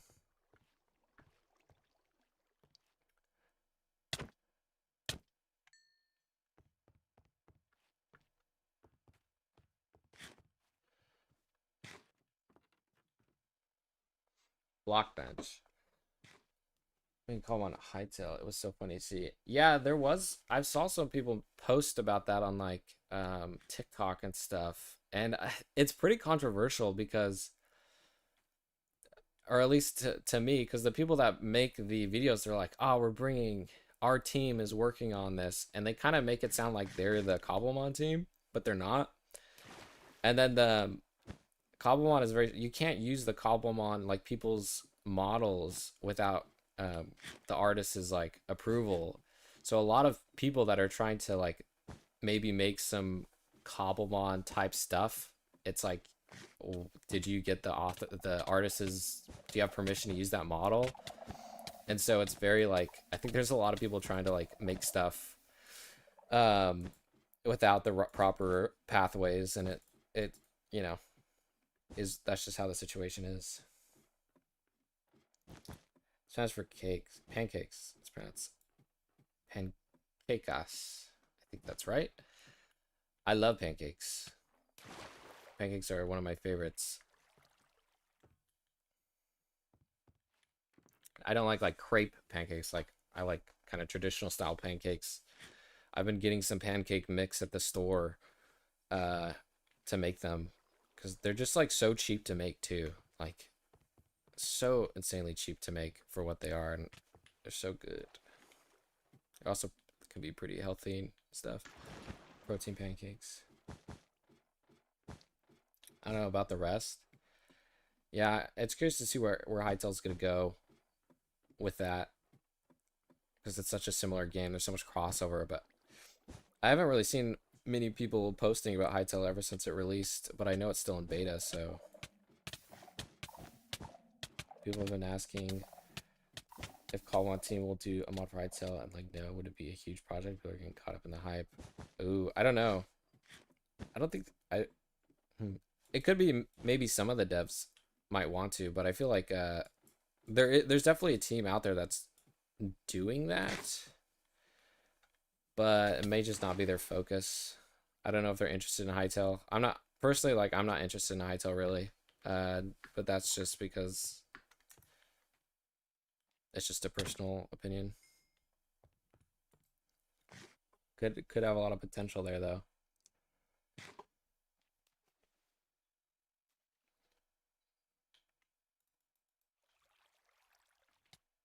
So many of the team members work on different things, I think. Action RPG, yeah. I feel like so many Minecraft servers, like Hypixel. I mean, I think the Hypixel people are the ones who made Hytale. Maybe I'm wrong on that, but those, that's what Hytale's gonna flourish at. We got a shiny Goomy, RIP.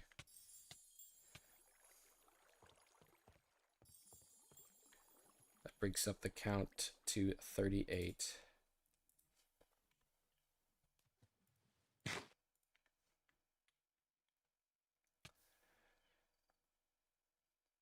When's Wind and Waves release? Oh yeah, I'm excited for Wind and Waves. Do any of y'all have like a preferred starter from that yet?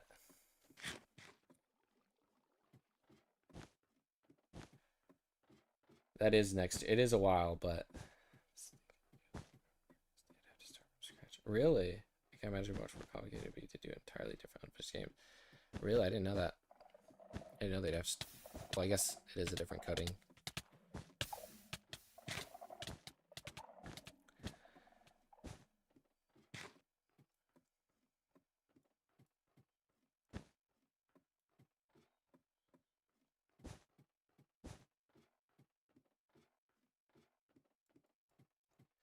I think it like it uses Java is what you're saying. Maybe, but I think for what do we get? Shiny. That's pretty rare. A shiny Butterfree. I don't see much of those. RIP. I think that's the second one I've ever seen of that. It's too bad. Murder counter to 39. Did I increase for that? I don't know.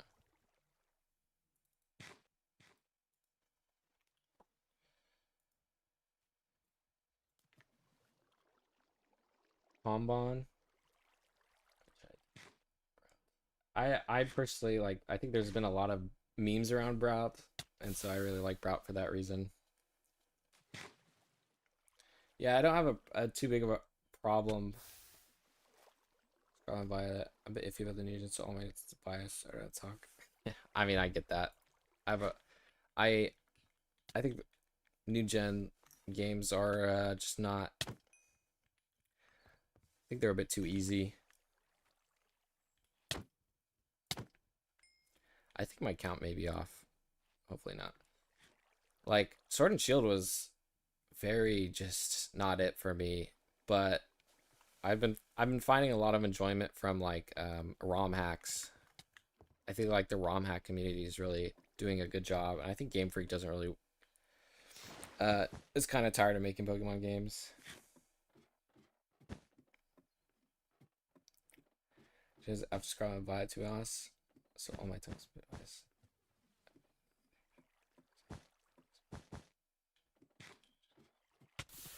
I have no idea. It could be really easy, honestly. Don't unsure. I don't have that coding knowledge.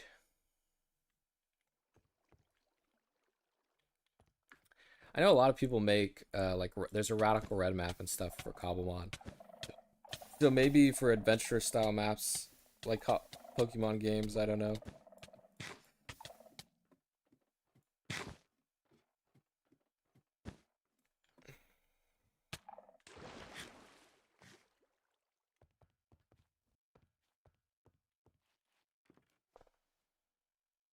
New games, but I'm excited for the Pokemon designs. There's a lot of potential.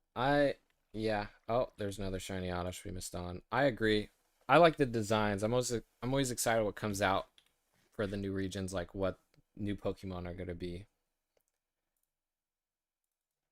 40 murdered shinies. A lot. Lizard Arts was my gate open because I thought they're finally going into dark theme and mature, but they went back to regular used format. Yeah, I think like Legends of Arceus was good, but I think there was some parts of it that fell a bit flat. But I think it was like I liked the idea a lot, and I think it was great because I love that gen and what they did. But I don't know what it was like. It was kind of like Pokemon Pikachu. That game was all about just catching Pokemon. It wasn't so much about the battles. And for me, I was like, this isn't it. Like, I'm excited for Pokemon Champions. Like that's gonna be because that's more like competitive battling, and I really like battling. So I'm excited for that. I just wish the games were a bit harder. Any other Pokemon to fight? Pokemon fan game. Yeah, the fan games are really great. I don't remember that. I don't know which one you're referencing specifically, but we're talking earlier about the Emerald fan game where it's a 2.5D one, and I like that.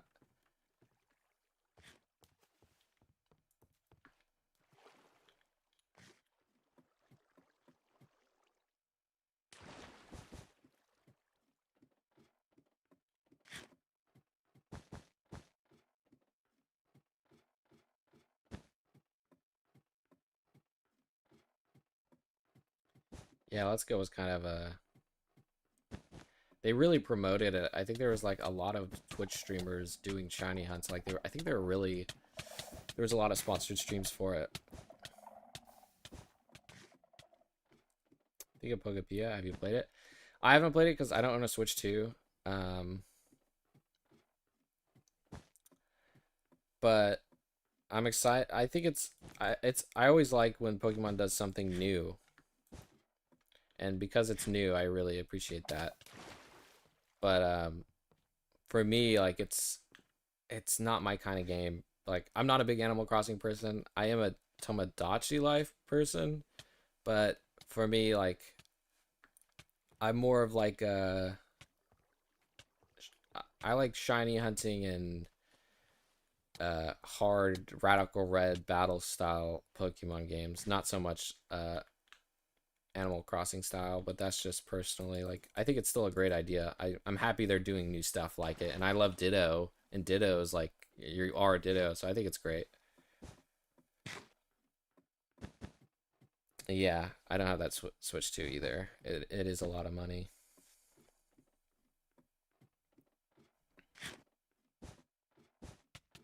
I'm really happy that I know it's a different game, but I'm really, like I said, I am a Tomodachi Life person, and so I'm really happy that Tomodachi Life is coming on. The new one is coming on the regular Switch 1, not the Switch 2.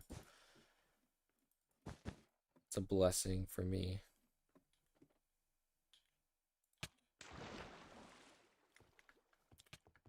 I can't believe a Butterfree. I don't know how they're surviving. It's really weird. Yeah, Pokemon Ranger, that is a game where I did as a kid I played it. I played it on the DS where you have to circle around them. I think that's Pokemon Ranger, unless I'm thinking of something else. But like you have to draw circles around them. That was quite a unique game that I liked when I was a kid, even though it wasn't battling. Maybe it's because I found it was really hard. Yeah, Nintendo is showing much for Tomodachi Life. Bronx, Emerald Kaiser too. Yeah, Emerald Kaiser. Yeah, I wish the Switch One I think could eventually create fans like that. You know what? Yeah, I hope so. I really hope so. I feel like uh Pokemon's getting more and more kind of better at preventing that kind of stuff though, but I really hope there's some really good like new 3D fan games that come out. I mean, just just the stuff with like what's that one like Pokemon the Pokerogue? Like that was I enjoyed Pokerogue a lot.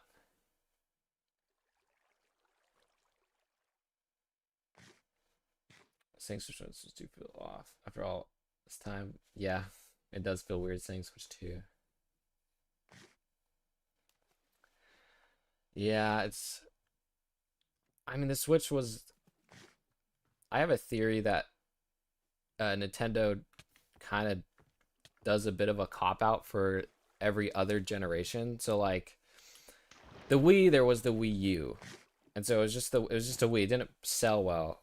Um, and then like the Switch was the new one that sold really well, and then the Switch 2 probably isn't selling well. I don't know, but I feel like they kind of like every other gen is something big, but the ones in between are not so big. Then again, like I think GameCube didn't do really well, but I had a GameCube growing up and I really liked it. But I think it didn't really have the sale goals of the original Nintendo product.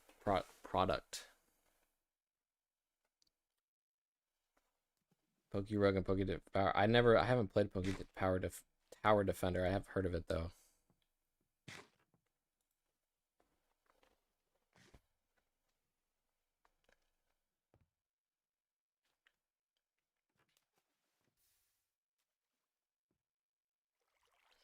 Where are these Bulbasaurs? RNG is not in my favor. Yeah, I also love Game. I still have my old GameCube. We're getting a ton of Ivysaurs, but no Bulbasaurs.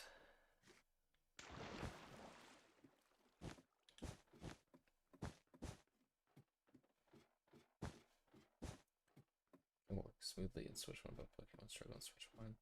Yeah, that is a good point. I don't know why that is.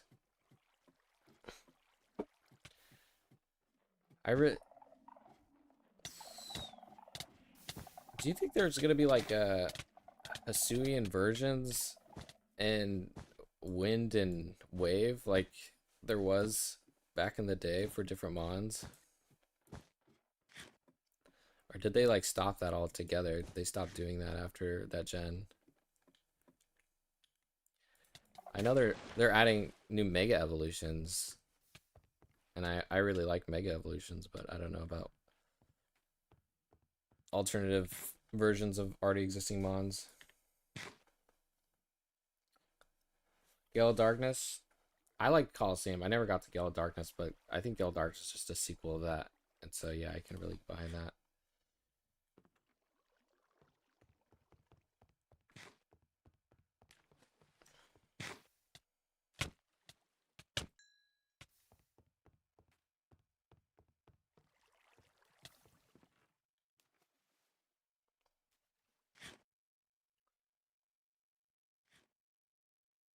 You think there will be some regional variants? I hope so. Yeah, like Hisuian variants. Like that's what I mean. Some Pokemon get redone. Oh no, there would be Pikachu copy. Yeah, there's always another Pikachu ripoff every gen. I'll see. I sort of got. Yeah, the thing was like the team that made Coliseum wasn't it was a unique studio. And where is this? Is it up there? And like the animation in Coliseum just I really enjoyed. Also, Umbreon and Espeon as like your starters is really fun. Having a motorcycle where you cleanse, yeah, that is. It was definitely more of kind of an edgy game, and I really liked it. Also, just like the double battles, um, it was unique for that too. I really liked all the double battles, more attuned to like regular, uh, competitive. Some of the double battles they had like strategies, like ability swapping with Slowking. I remember that stuff. That was great.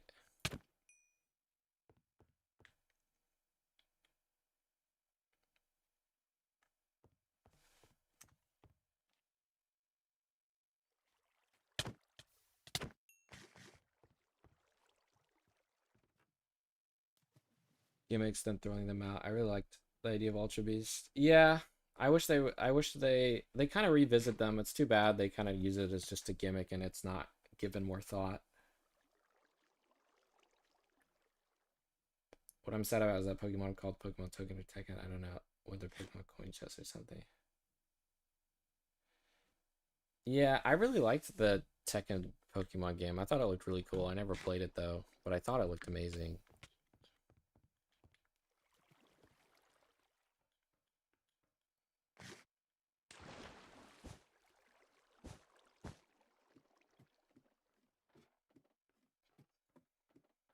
The edits people make on the Pokemon Tekken, pretty funny. Oh, we got another shiny Oddish. RIP.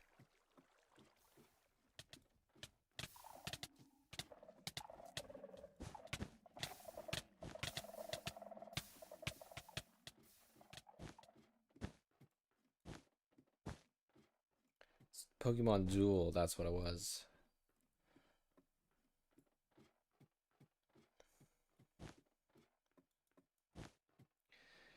I mean, there was recently, there was like Digimon made a game, and a lot of people really loved it. There was a lot of care that was put into it. Hi, Cammy or Kami. I think it's Kami. How you doing? But I think stuff like that, like, I don't know if Game Freak is just tired of making it. I feel like they're just tired of making the same formula over and over and over again. I don't know if who made a the new the Pokopia. I don't know who made that. Shiny Scoliosis. Okay. I think we're at 42. Okay, because I didn't add that oddish.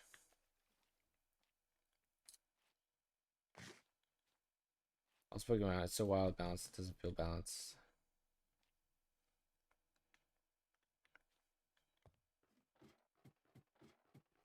TCG.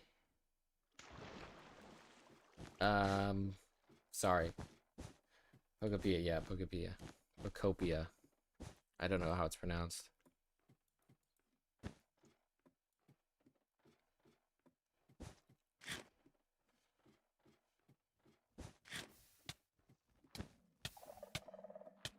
Is the ability powerful enough to strength of pseudo legend like Dragonite and Cobblemon? I don't know. I don't have the Z type moves or anything, so that's a good question, but I unfortunately don't have the knowledge on the Z abilities or whatnot. Maybe someone else can help you here, I don't know.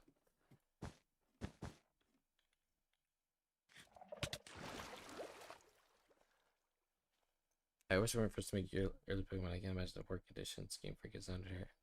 Yeah. I don't know how it is either.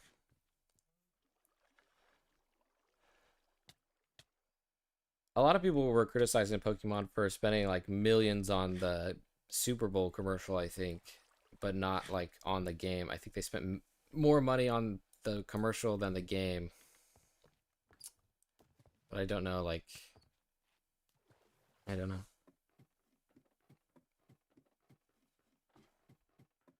Yeah, their team is really small, yeah. I'm not, I can't hate, like, I think it's hard. It could be just a messed up situation with management and stuff, you know?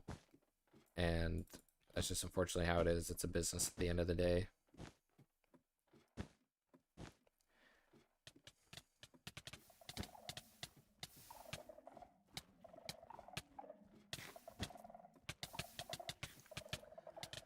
It's curious to see what goes on behind the doors of Game Freak. Nintendo acquires a lot of companies, and the companies just like, I think the Pokemon Coliseum, for example, was acquired after the company made the game, and I don't think they've really produced anything else. Or maybe they have, but not quite like that. And that's just like unfortunate, because maybe the original team was really invested, and something happened along the way. You know, like, I mean, it's like with Blizzard and Overwatch. Like, originally there's a company that starts off, and it's really like they love the craft of it, but then something just changes along the way. It can happen. They're spending more money on voided lawsuits. You play any servers or SPG? You have fun. I don't play in any servers or SMPs. I kind of just solo hunting stuff.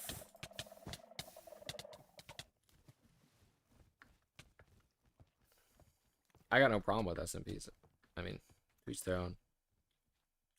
But no, I personally don't play on one.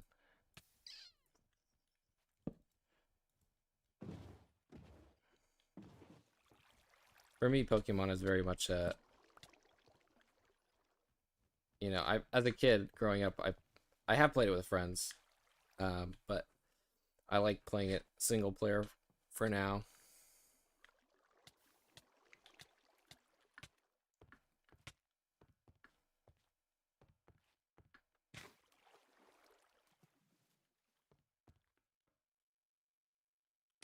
I think you're an SMP though, right? Kami, how's your SMP going?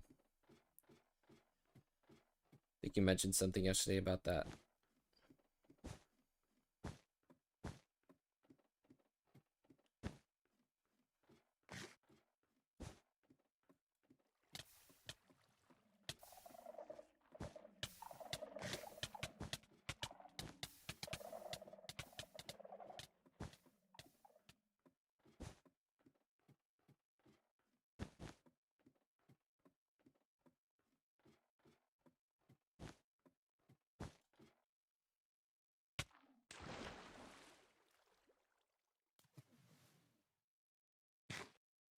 It can be.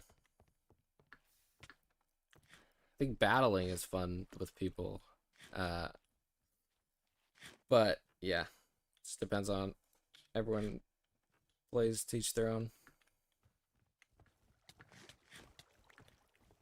For me as a kid, I played, on the DS and on the Game Boy. And for me, like playing single player was, shiny hunting, doing all that stuff. It's just just like a private thing, like it's kind of like there's pros and cons to each. I love playing multiplayer games with friends, but yeah, pros and cons. I think a Cobblemon could be great in multiplayer. Like, I think there's a lot of great SMPs. I'm trying to make a honeycomb skull farm for the XP candy in my SPs. It'd be fun. It's lore, so you achieve it. Act. Oh, it stays that way because we all know SMPs die out. Yeah. SMPs are a bit of a newer thing for me. I didn't really. I kind of missed out on that when I watched Minecraft as a kid. It was, it wasn't. I don't think SMPs were a thing. So them being a thing now, I know there's a lot of stuff that goes into them. I don't fully understand all the stuff that goes into them, really. What the heck? Did that Bulbasaur just despawn? No, it's over here. I went the wrong way.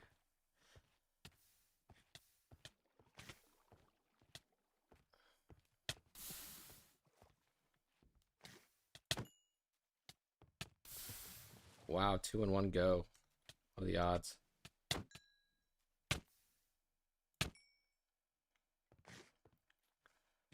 Okay, did I add them? Don't know if I added them. Battling and training, my cons that some SMPs is that they force role playing, and I'm not really into that. Fair enough.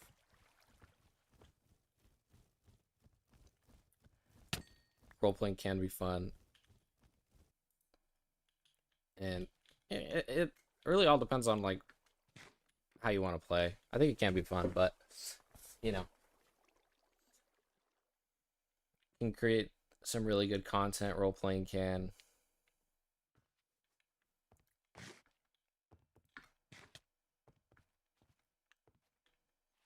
Almost at 300. Yeah, we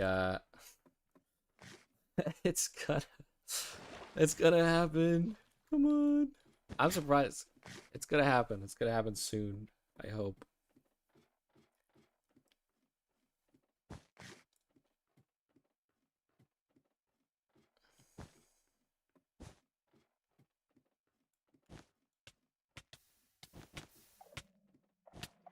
Yeah, acting using mod packs like Yogscast ones or Harry Potter. Yeah, I think now you mention it, I think the Yogscast was a SMP. I remember and that was like one of the original playthroughs that I watched as a kid, and I loved it. I loved like the story and all the stuff. I guess maybe I understand them a bit more than I admit. Maybe there is something there.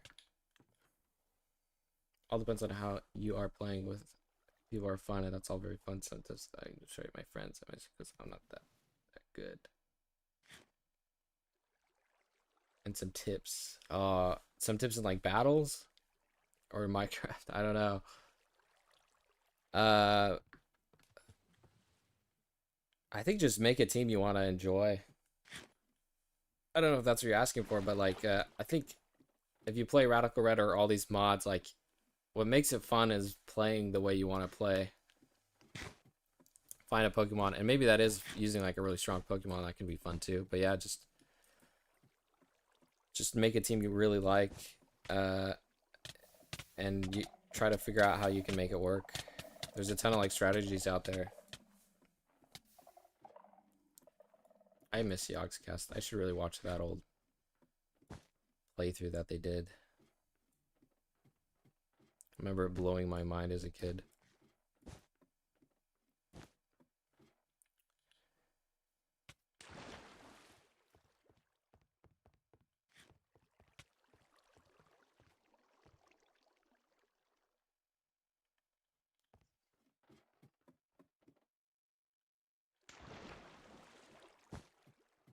Almost 300. Come on. Almost halfway.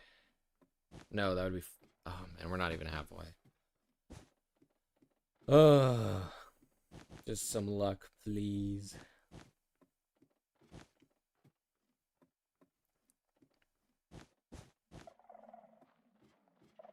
Do I play anything else outside of MC? Um, yeah, I'll play other games. I'll play other, like... I brought up Tomodachi Life earlier, but I'll play, like, other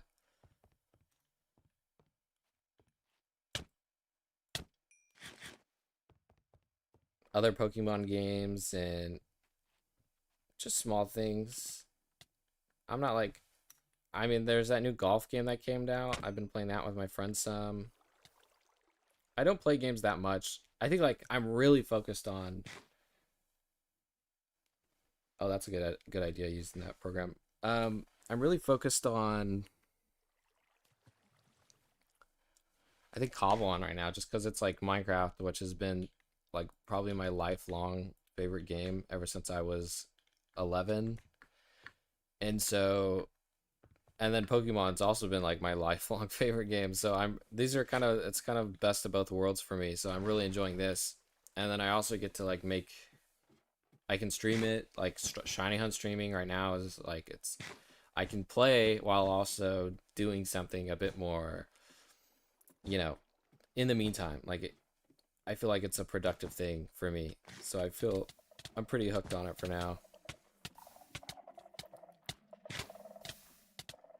It's a very rewarding process, Cobblemon. I've worked on or I've played a lot of games and stuff in the past. It's not so rewarding, some of them, but Cobblemon I feel like is very rewarding. Recently I played Mod Pack with friends, and what about you? Do you play anything else, Kami? And I'm thinking of making a Hatsune farm rated Noivern. That's great. I love that idea. And a Hatsune Miku style team.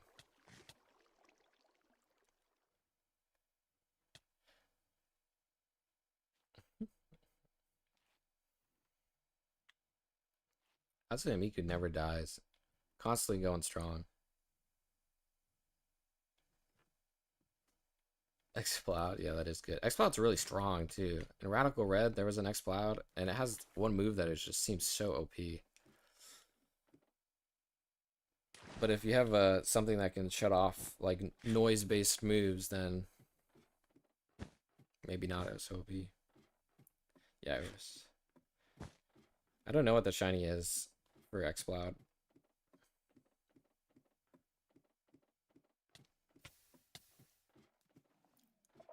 Is it in Call One? I don't know. I don't think I've seen it. Probably doesn't have a model yet, does it? In the base mod pack. Which Call One? I have a Pokemon MC were always there in my life. Yeah, exactly. Well, I hope you get more into it. I mean, like for me, I used to never play mods, but Pokemon is kind of different. I really enjoy that. So that was awesome. I gotta try hunt one someday. Yeah, I hope it is in base Cobblemon. Favorite Pokemon besides Legendary? My favorite Pokemon is Snorlax. I don't really like Legendary Pokemon. They're just not my favorite. I don't really care that much about Legendaries. Let's think about making Sing-based Pokemon, but then I use Project Bulls for Miku. Ah, that's a good idea. A sound-based team would be cool as well, but for that orientation, I think there's mods that add Exploud. Yeah, I that's the thing though. I don't really want to. I'm waiting for them to officially make a model that gets approved, like, because there's just like animations and so much stuff that go into it. I've seen some of the other models that get added, and sometimes they're like, I don't know how to describe it, but the look of them can be like the proportions or something can be off.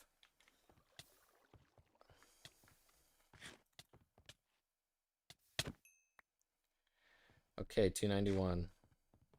We're getting there.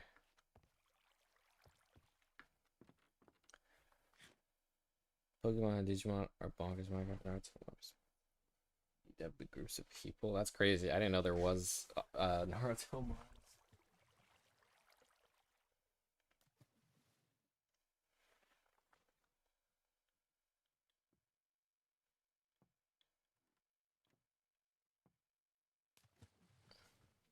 All these melon seeds. I don't know if there's anything useful to do with these drops I'm getting.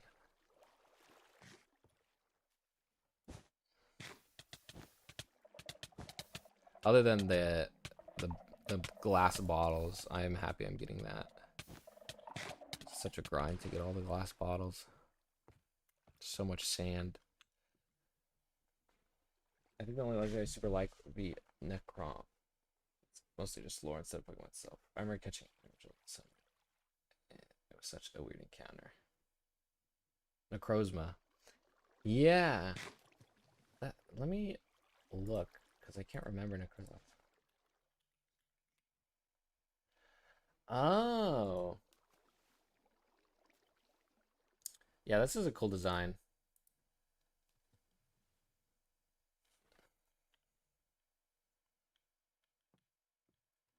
I can get behind that. I really liked Buzzwole.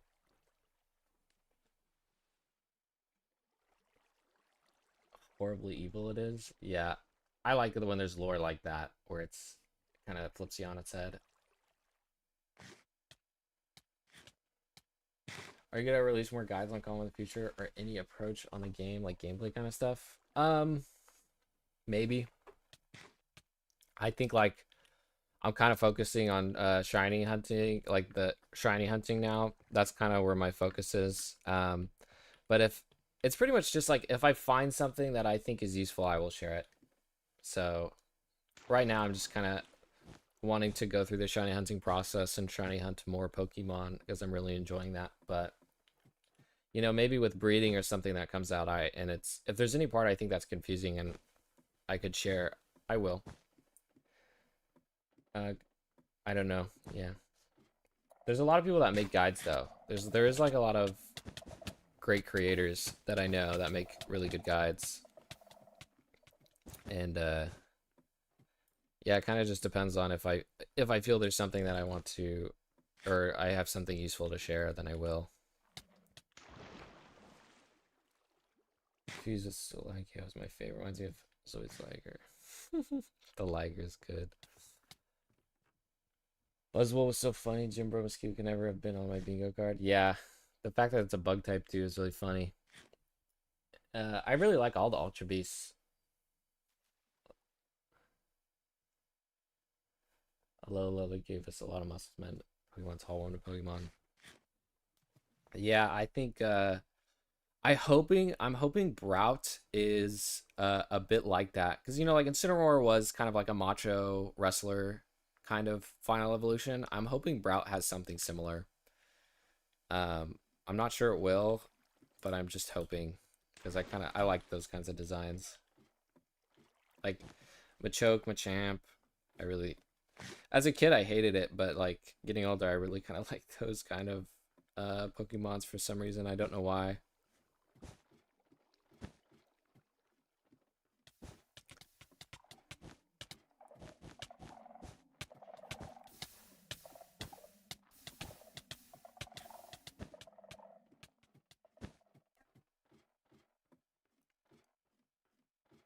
Yeah. Some of the Pokemon lore is like crazy dark. Wasn't there like a leak recently too where there was a ton of stuff got leaked and people were like, "What the heck?" It's a ton of dark lore stuff. I don't remember though. I need more Poke Snacks.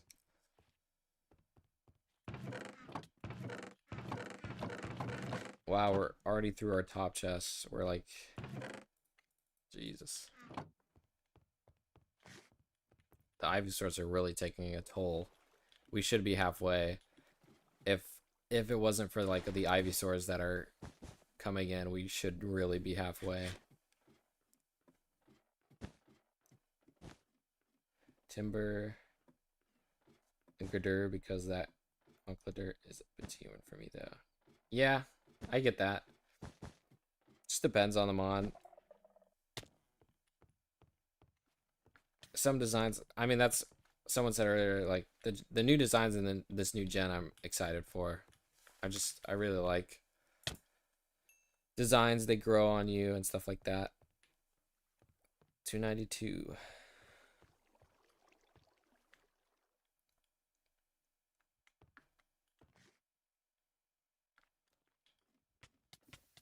Ruby Emerald era. I used to love when I see Pokemon work as moving trucks or building. I was like, wow. Yeah, that's true. I know what you're talking about. Yeah, like in Pokemon Platinum or Diamond or Pearl, there was all the like Machamps working at the mines in the first town or the first gym town. That was really cool. Stuff like that. Like there's so much character that can be added to Pokemon. Like in Pokemon Coliseum, like the animations just made it so much more entertaining. Like Hitmontop spinning on his head was like, wow, that's so cool. He's always spinning on his head, but I think they changed the animations in later games where he just kind of moves back and forth on his feet, and that was really sad for me. Or even Abra in Pokemon Coliseum, he would kind of like jitter around, and that was so cool. But in newer gens, he just sits there, and I think Cobblemon has some really amazing animations. And that adds so much fun. Seeing the newer mods, but I may be biased. I feel like Sun Moon was the strongest gen they've had since. Maybe. I don't know. Can't say for sure.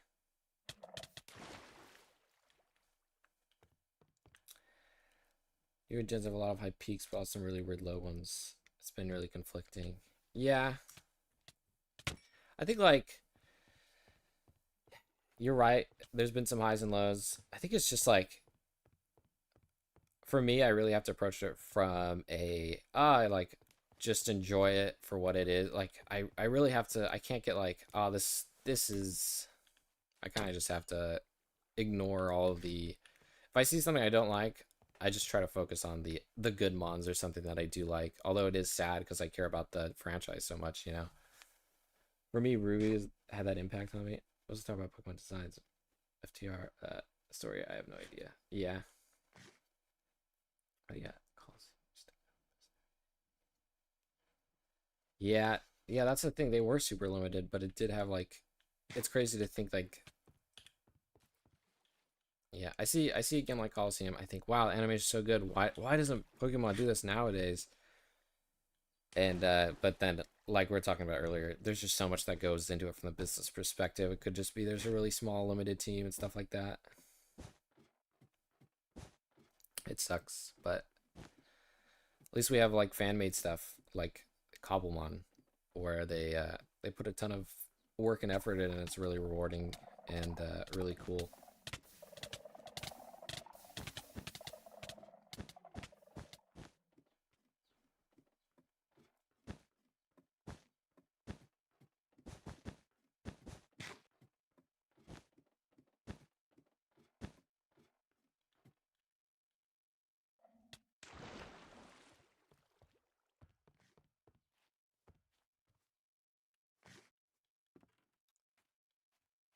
Tower probably needs it. Okay. 295.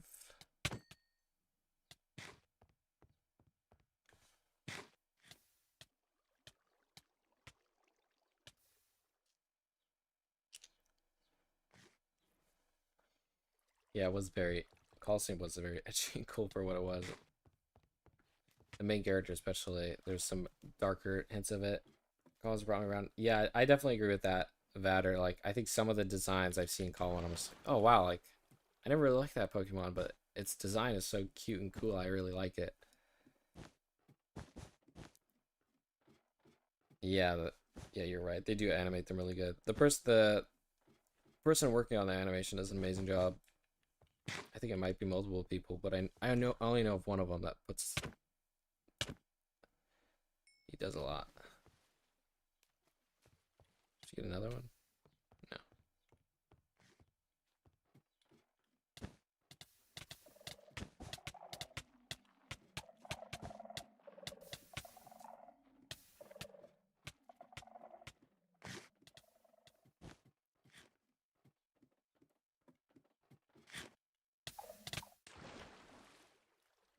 Did I add that on the encounter plus one? I don't remember. Might have missed it. Scovillain is really charming to me. When I first saw the design, I thought it was kind of unfinished, but then walk around the bed. Yeah, I really like Scovillain. He's one of my favorite designs. Size of Cloud Call made me love it. Yeah, I get that. Body Slam is really funny for me, especially if you get a Snorlax sleeping. So, and then you sleep talk and he body slams. It's really funny. You just have this sleeping Snorlax jumping into the air and body slamming something. There's a lot of fun stuff like that. I call them on ads. And they just keep adding more, so it's going to be great.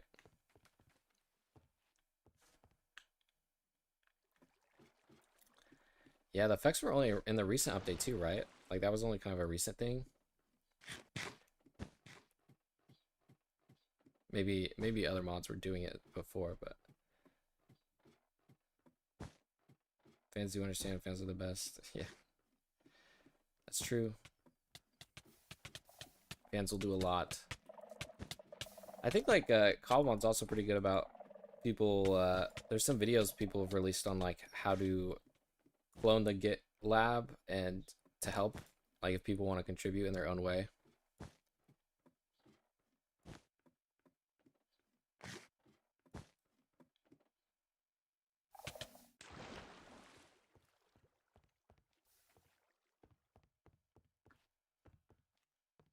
Okay, 297. Yeah, his belly bounces. Yeah, really. It just makes me like my favorite Pokemon even more. Yeah, the belly jiggle, exactly. I like it so much. Where's this?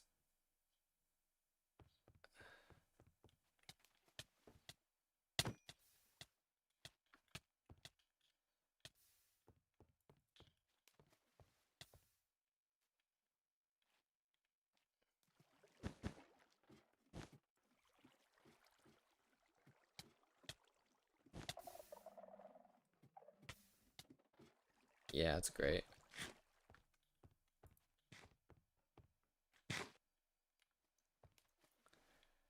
Got another Bulbasaur. Almost 300. So close.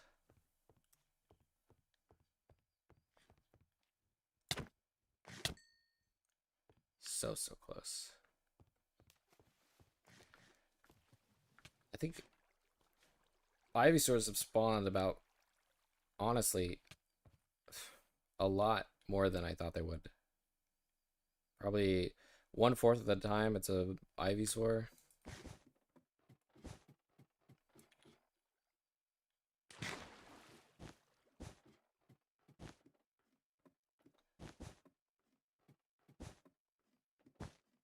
Yeah.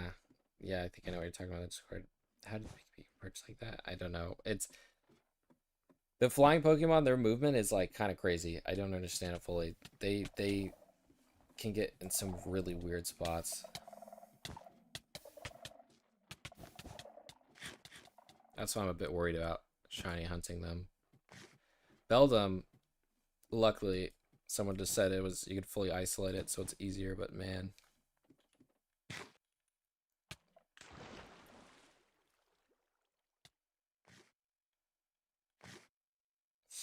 it's yeah. Oh, I think there was another shiny Oddish there. Yeah, I mean, I'm kind of glad. I wasn't sure like when I first started playing Golemon that I didn't know how to feel about them dropping stuff, but over time I realized it's kind of a requirement, especially if you're playing in peaceful mode. For berry that stops evolution line to spawn. Yeah, I wish. I've thought about that. I've thought about make a berry where it limits it to where like only the first evolution will spawn. That would be a great thing. 299. Almost. I don't think that's too bad of an idea, but who knows? I think it's harder to implement knowing the code.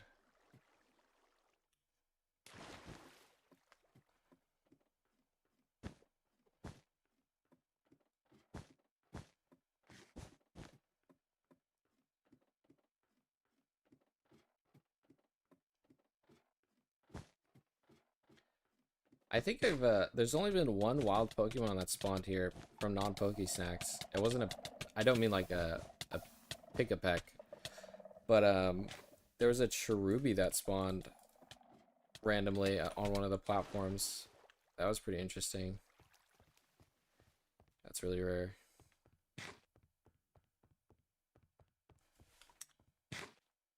All right, that's 300. Dang.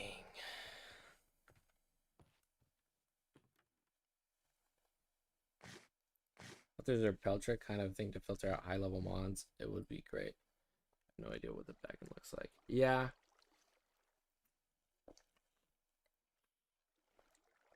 I think like high level you could, unfortunately, there is a function where like the Pokemon that spawns, their level can get changed based on the Pokemon in your party. That is a code that they've like openly shared. But I don't know.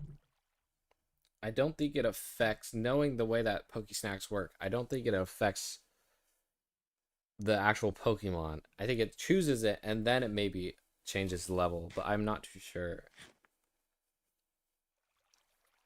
We'll draw mutton and afro hair. Yeah, that I was surprised when he dropped a brown wool the first time I killed him. We had ability activate outside like intimidate or having idle Pokemon first in a party. All right, see you, Kami. Thanks for coming by. Take care. Ability activate outside like intimidate or having idle Pokemon first in a party. Yeah, I wish. I wish there was some way. But this isn't too bad. All right, 301. Goodbye.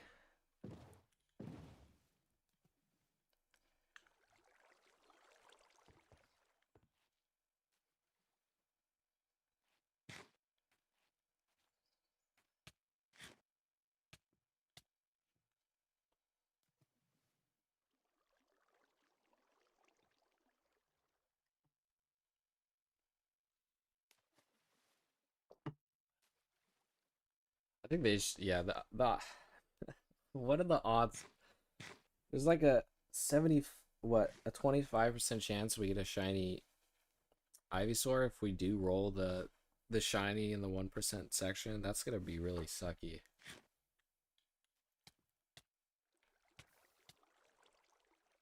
That is my worst fear.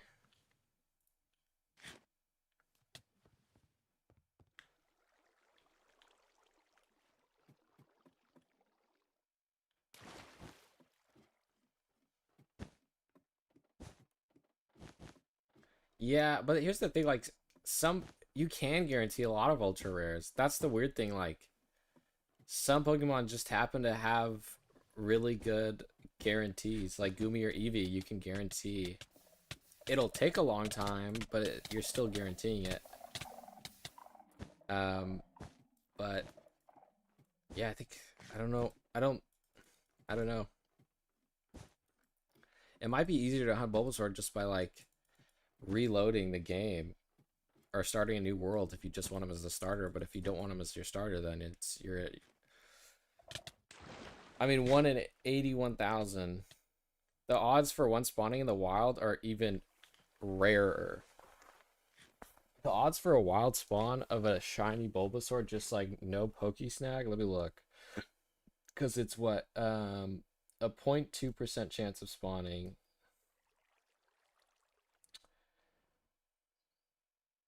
What is a 0.2? Hold on, I gotta kill this. The peck that spawned. Oh, Bulbasaur spawned. Let me focus that.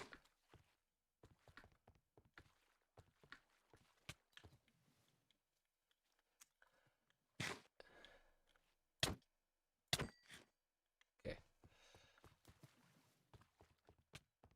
No, I did not. Don't put that in my head. I did not. We have not passed any shiny Ivysaurs or Bulbasaurs. No way. No. I don't believe. That ability guarantee Bulbasaur is like a wild one is a 0.2% times the 1 in 8,192.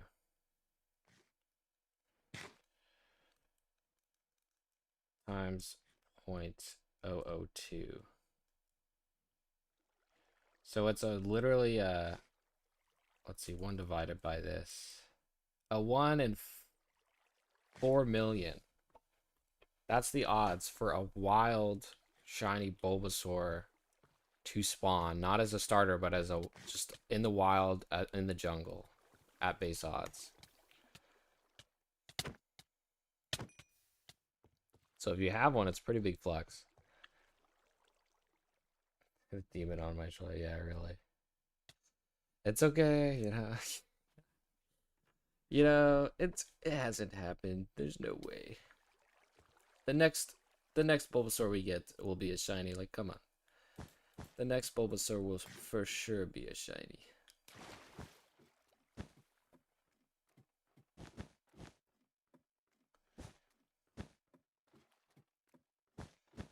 Most gamblers stop before they win it big.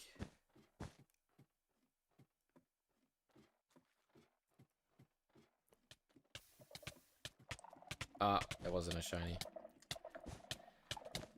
RIP.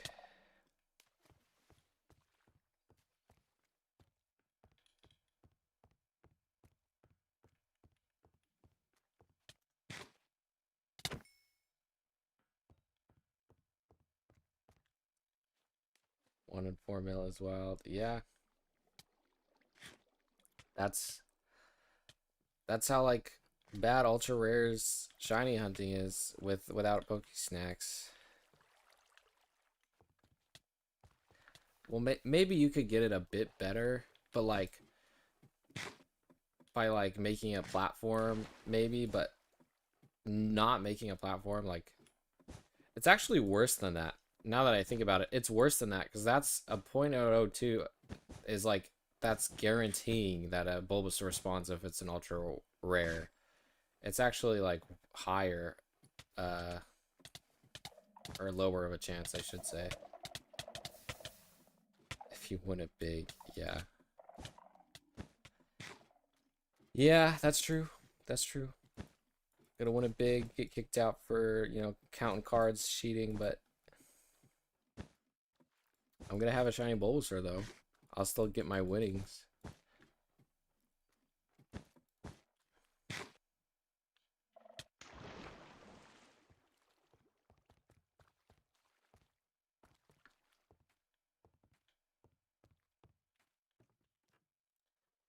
Get my money up.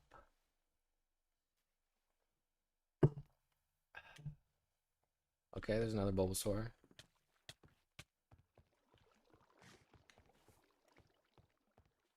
$305.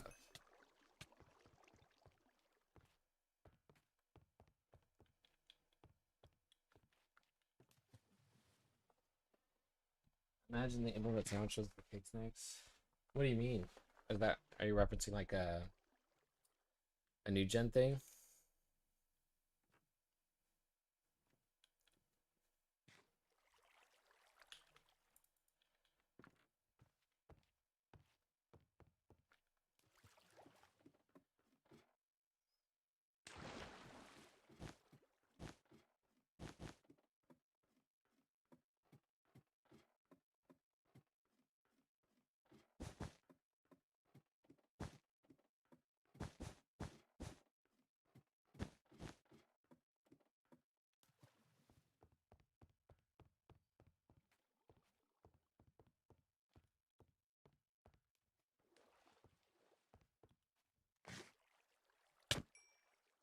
Okay. There we go. 306. Scarlet and Violet Picnic. I don't know. I don't know the kick snacks from Scarlet and Violet. There's a Scoliosis over here, which is really weird. Solosis.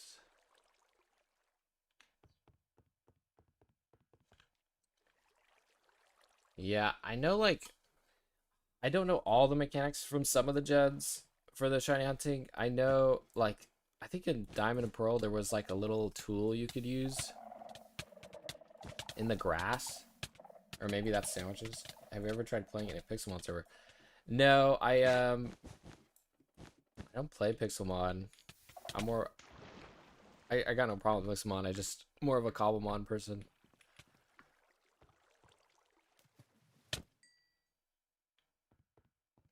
.307. But I know some of the old gens, like I think Diamond and Pearl, there was some way where you could shiny hunt using, and I mean they just made the odds easier in newer gens. Just depends, I guess. But there was a way where you would have to go into the grass. You would have your watch or a little thing on the bottom screen, and you would like move depending in a certain sequence. And I don't think it was RNG manipulation. It was like eventually you would get a shiny.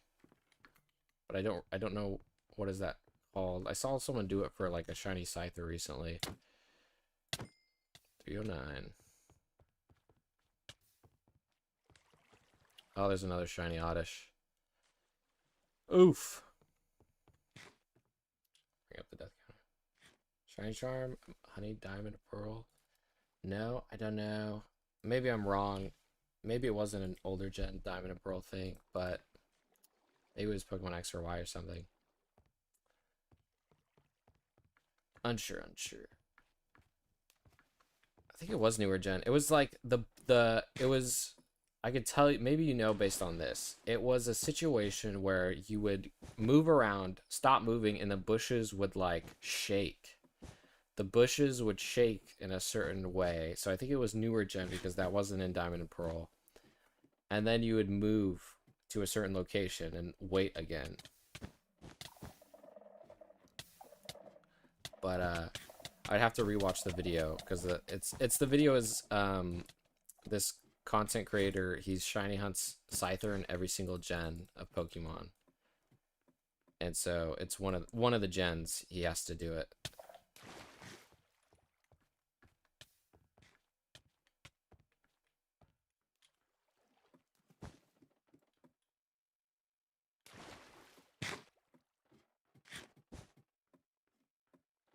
You move only in one bush.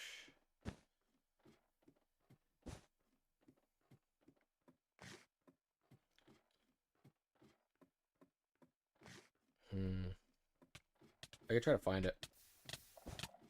Oh, it was a remake thing.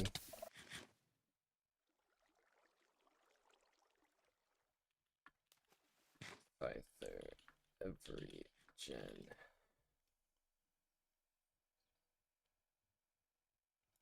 I think it was by Sir Toasty Toe. It was.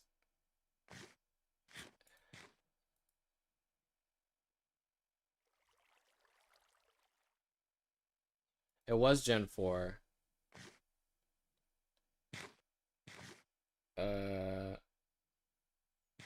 Yeah, Pokemon Platinum Gen 4 is the one. I could maybe link the video in chat here with the timestamp. Let me see.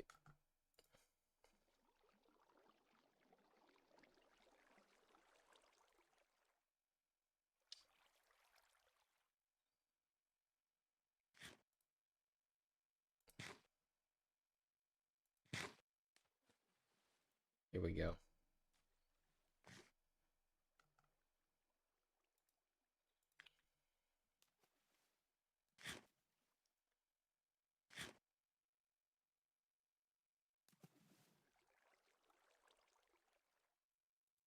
I think it was a remake.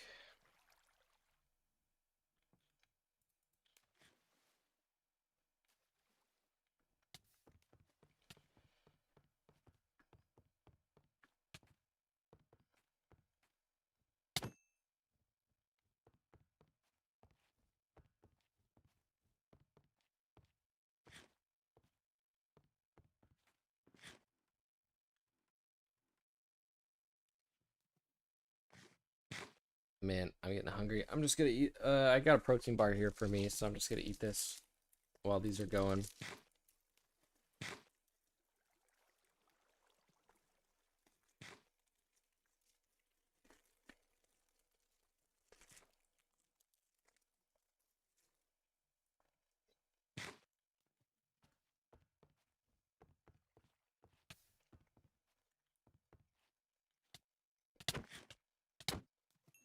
311.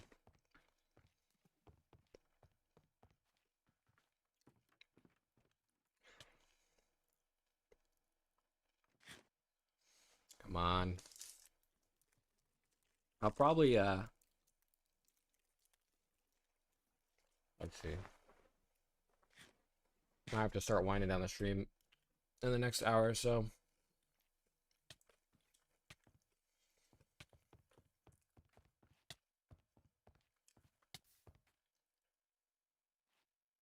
I'm gonna try to open on PC. Okay. It was on the Gen 4 chapter.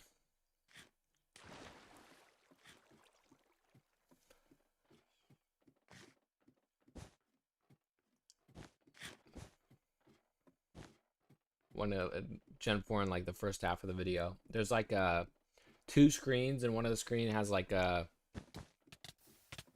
first, second, and third place. Like a award tier thing with Pokemon on it.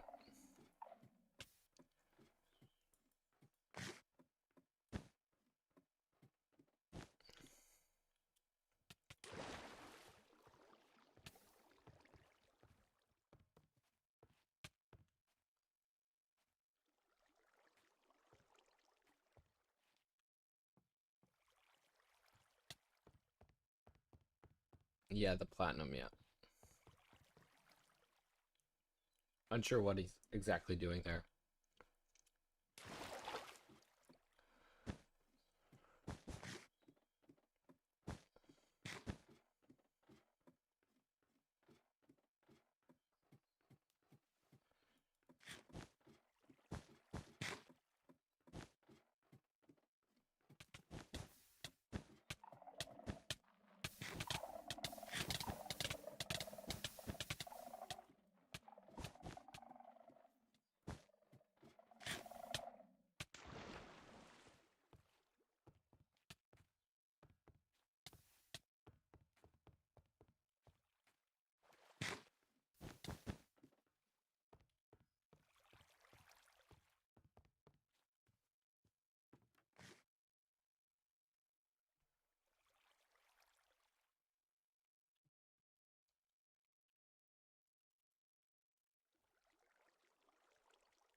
Yeah, the shaking grass.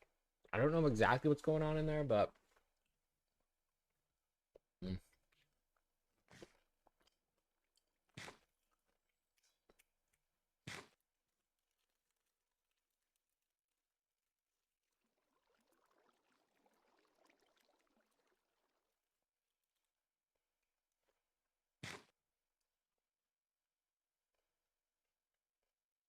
yeah, it's a really weird mechanic I don't see a lot of people use. Kind of fell out of style. Newer gens, I don't think have it.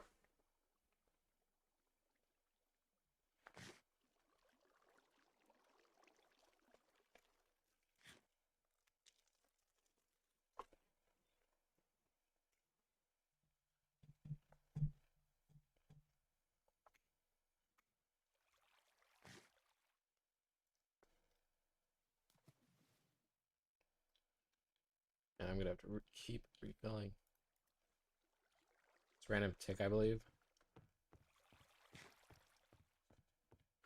Ah, really?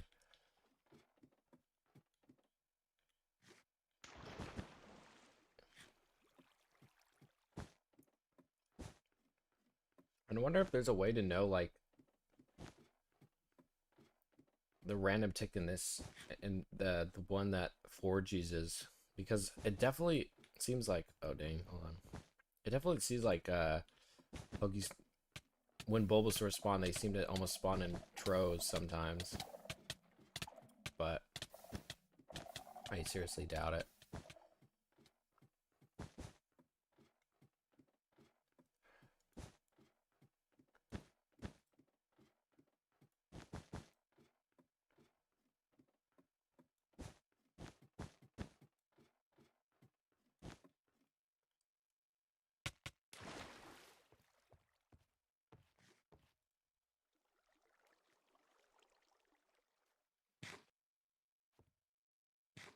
And Another Ivysaur. It's death of me.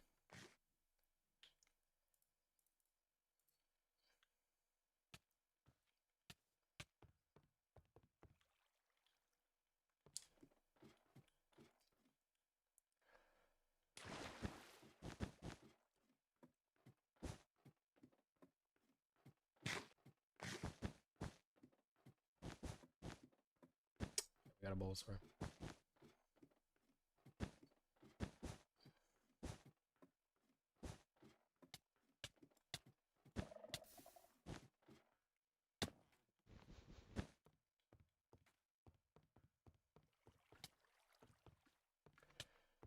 $312. Oh.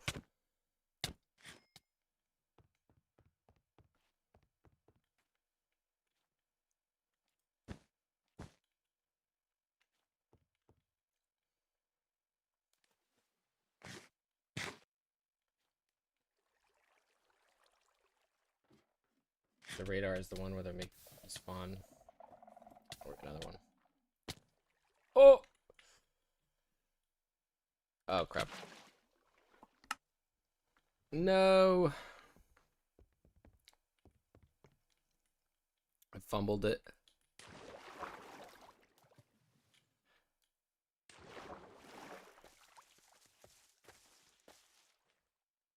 I die.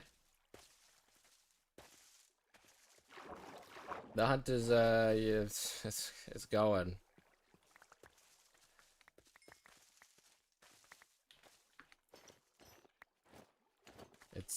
We haven't hit the marker we need to hit, but we haven't gotten any Bulbasaurs yet. Is that everything? No, I'm missing something. I'm missing my hoe. Where's my diamond hoe? That's my bow, not my hoe. Those are my torches.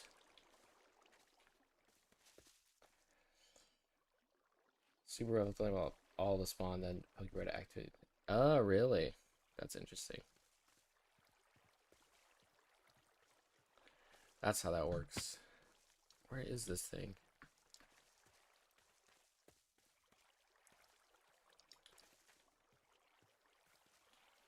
I might have to just give up on the diamond hoe.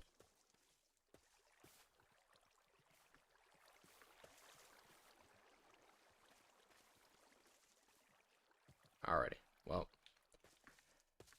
hopefully I didn't lose any Poke Snacks too badly.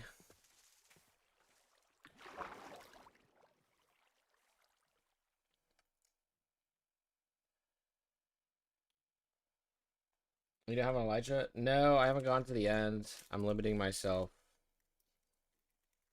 I don't want to... If I did Elytra, like, I wouldn't have a good source of gunpowder anyway, but I kind of just want to limit myself a little bit. So where I'm not, like, just endgame already, like, with netherite armor and stuff like that.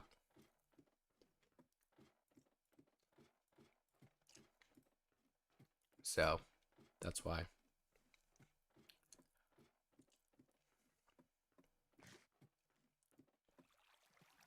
But hey, at least the Bulbasaur didn't despawn. Confirmed that Bulbasaurs and boats won't despawn.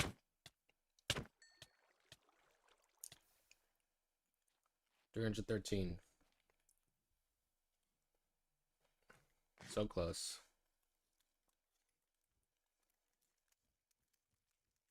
Yeah, you're right. It should. But I don't know. I would have to get ender pearls and do all that, and it was such a grind to get to this point. And in the future, I will definitely get it, but until then, I've just been like hyper fixated on getting to this hunt. And you know, following the threat of following spices it up, you know. How tall are the glass towers? They're just tall enough to where the skulk sensor doesn't hear the water. You could actually make them a bit shorter and just use wool to make sure that doesn't happen, but let's see, 1, 2, 3, about 13, 14, 15.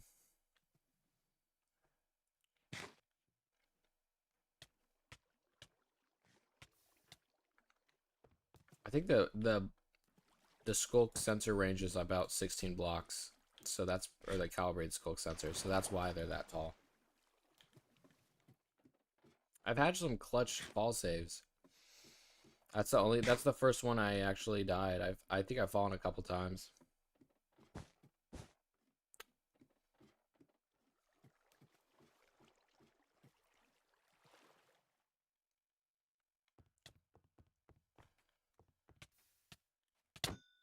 All right, 314.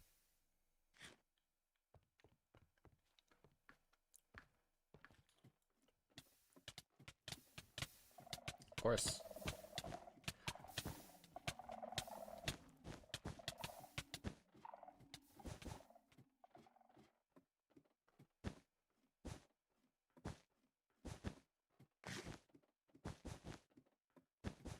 Another Pipek spawn, rare. Rare Pipek spawn.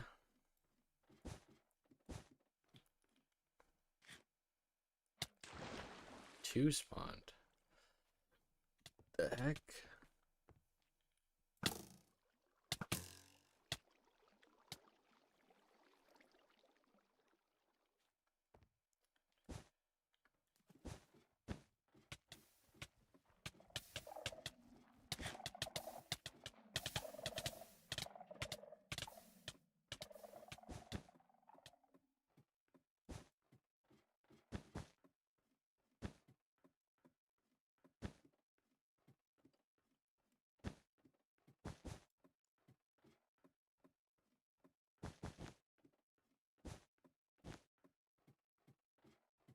Okay.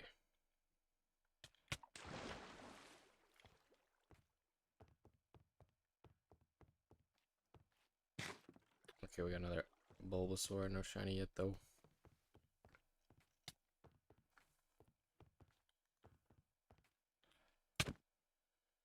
$315. Gosh dang. I don't think we're getting it today. Alright, thanks for stopping by. Hanging out. Appreciate it. We have a good one.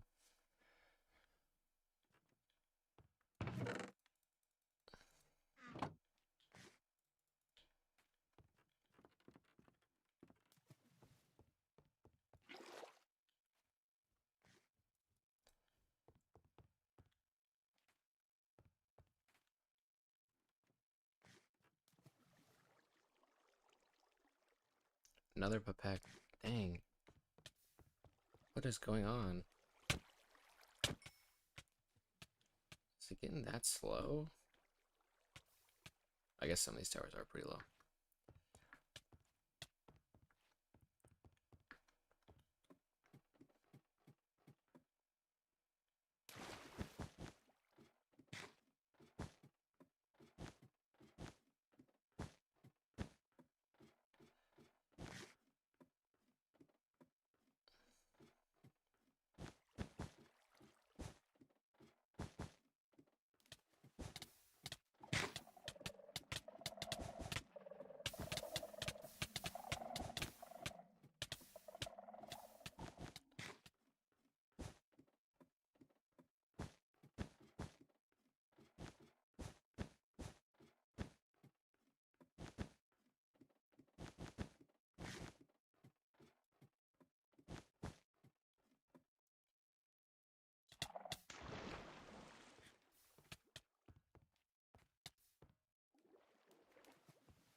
Alrighty. Maybe if I just do these towers a bit more, I can... I'm gonna call it soon. I can't believe we're only at 315. It's taken so long to get here.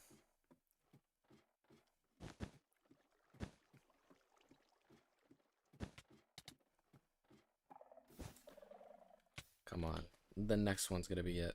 It's gonna be... It's gambler's fallacy. It's gotta be it. Come on. Come on, come on, come on. 316.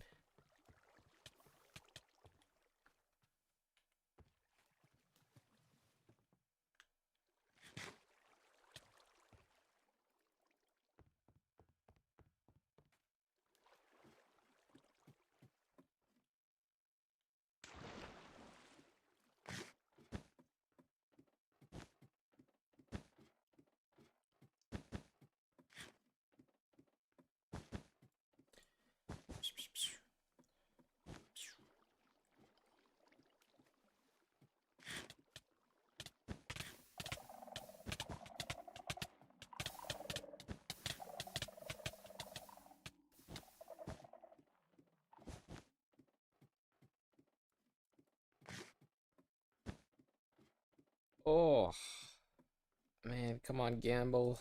Come on. Let's get a low roll. Let's get a really low roll. Give me the Bulbasaur at 317. Please. Please. Sacrificed 44 shinies. I need it so badly.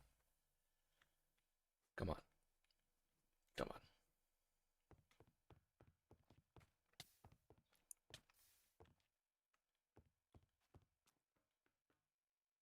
If I could just get it today. Oh.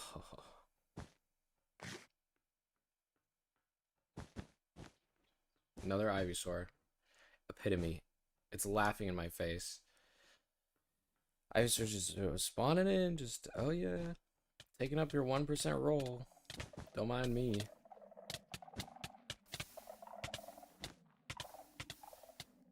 Gosh darn.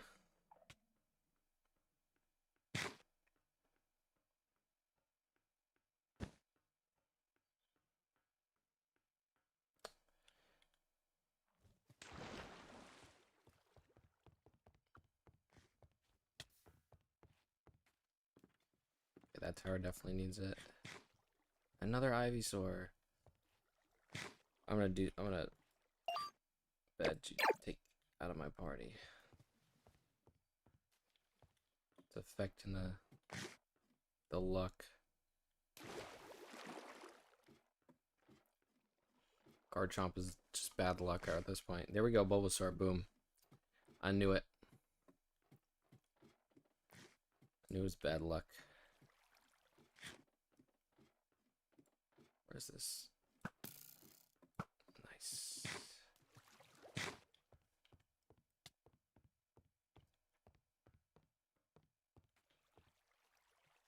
Number 317.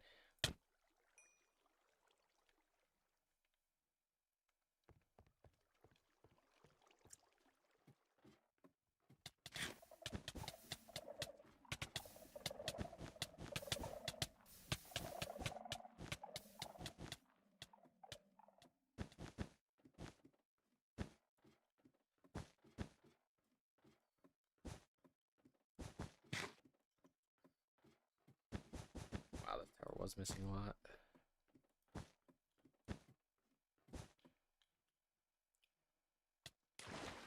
Another Ivysaur. Man, what is going on?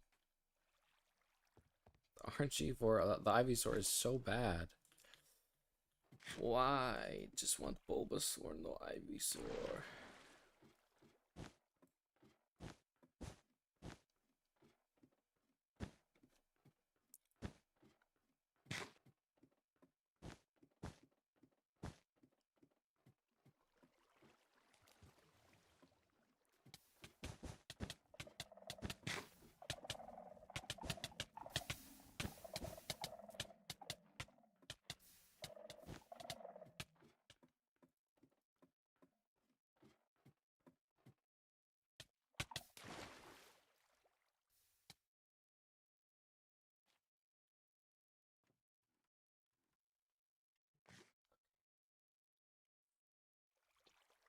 I haven't seen a shiny in a long time, as far as I've been looking.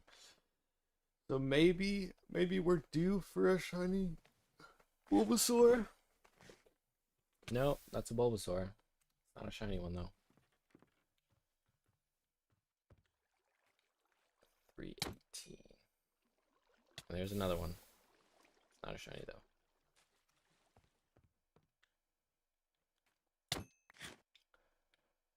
It's too bad, too bad. And another one. But not a shiny. They come in troves.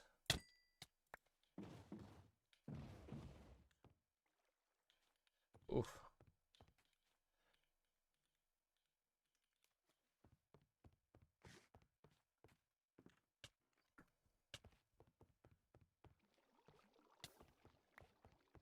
$21.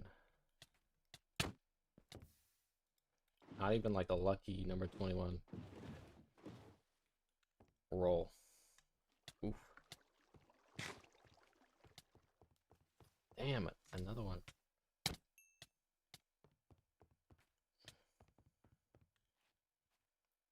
Like a huge spurt of like 8 there, and not one was a shiny. Oh. Don't worry, the next one's gonna be one. Nope. Was not. But they're spawning in a lot. It's a good sign.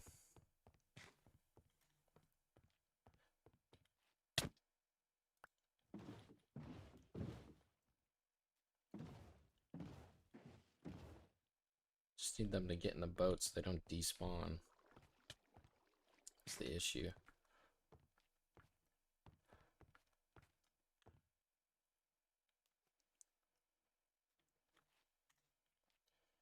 $324.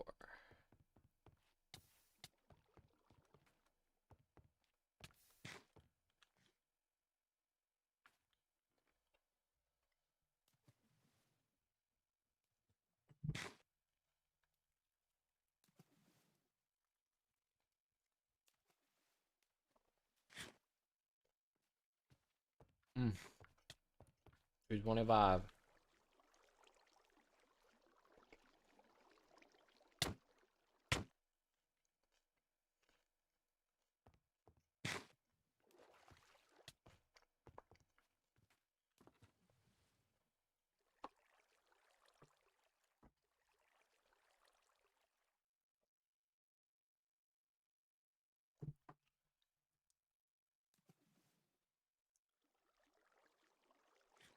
Let me just check something.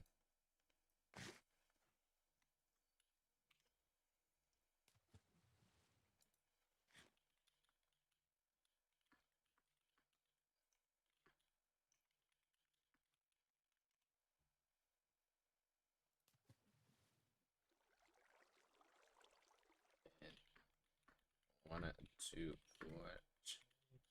I'm just checking for dinner if there's any good Chinese food nearby.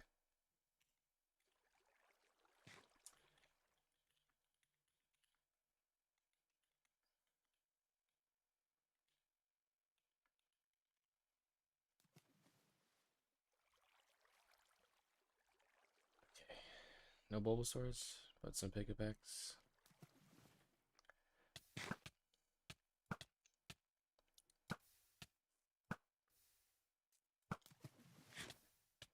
No Pikapex, no Pikapex.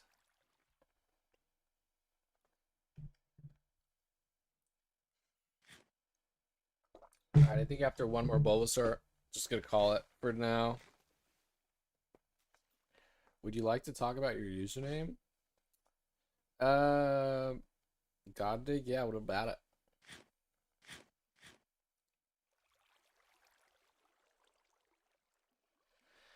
Like, where does it come from? It's just like two of my usernames. I've had like a couple gamer usernames over my life, and so God dig is just it's just one of them.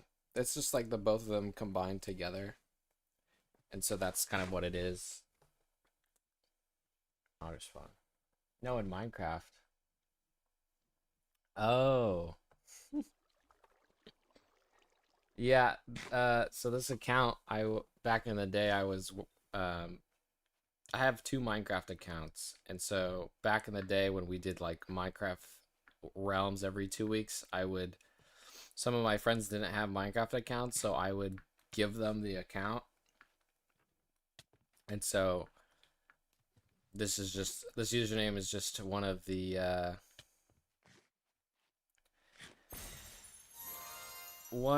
many usernames that this account got passed through. So that's pretty much it.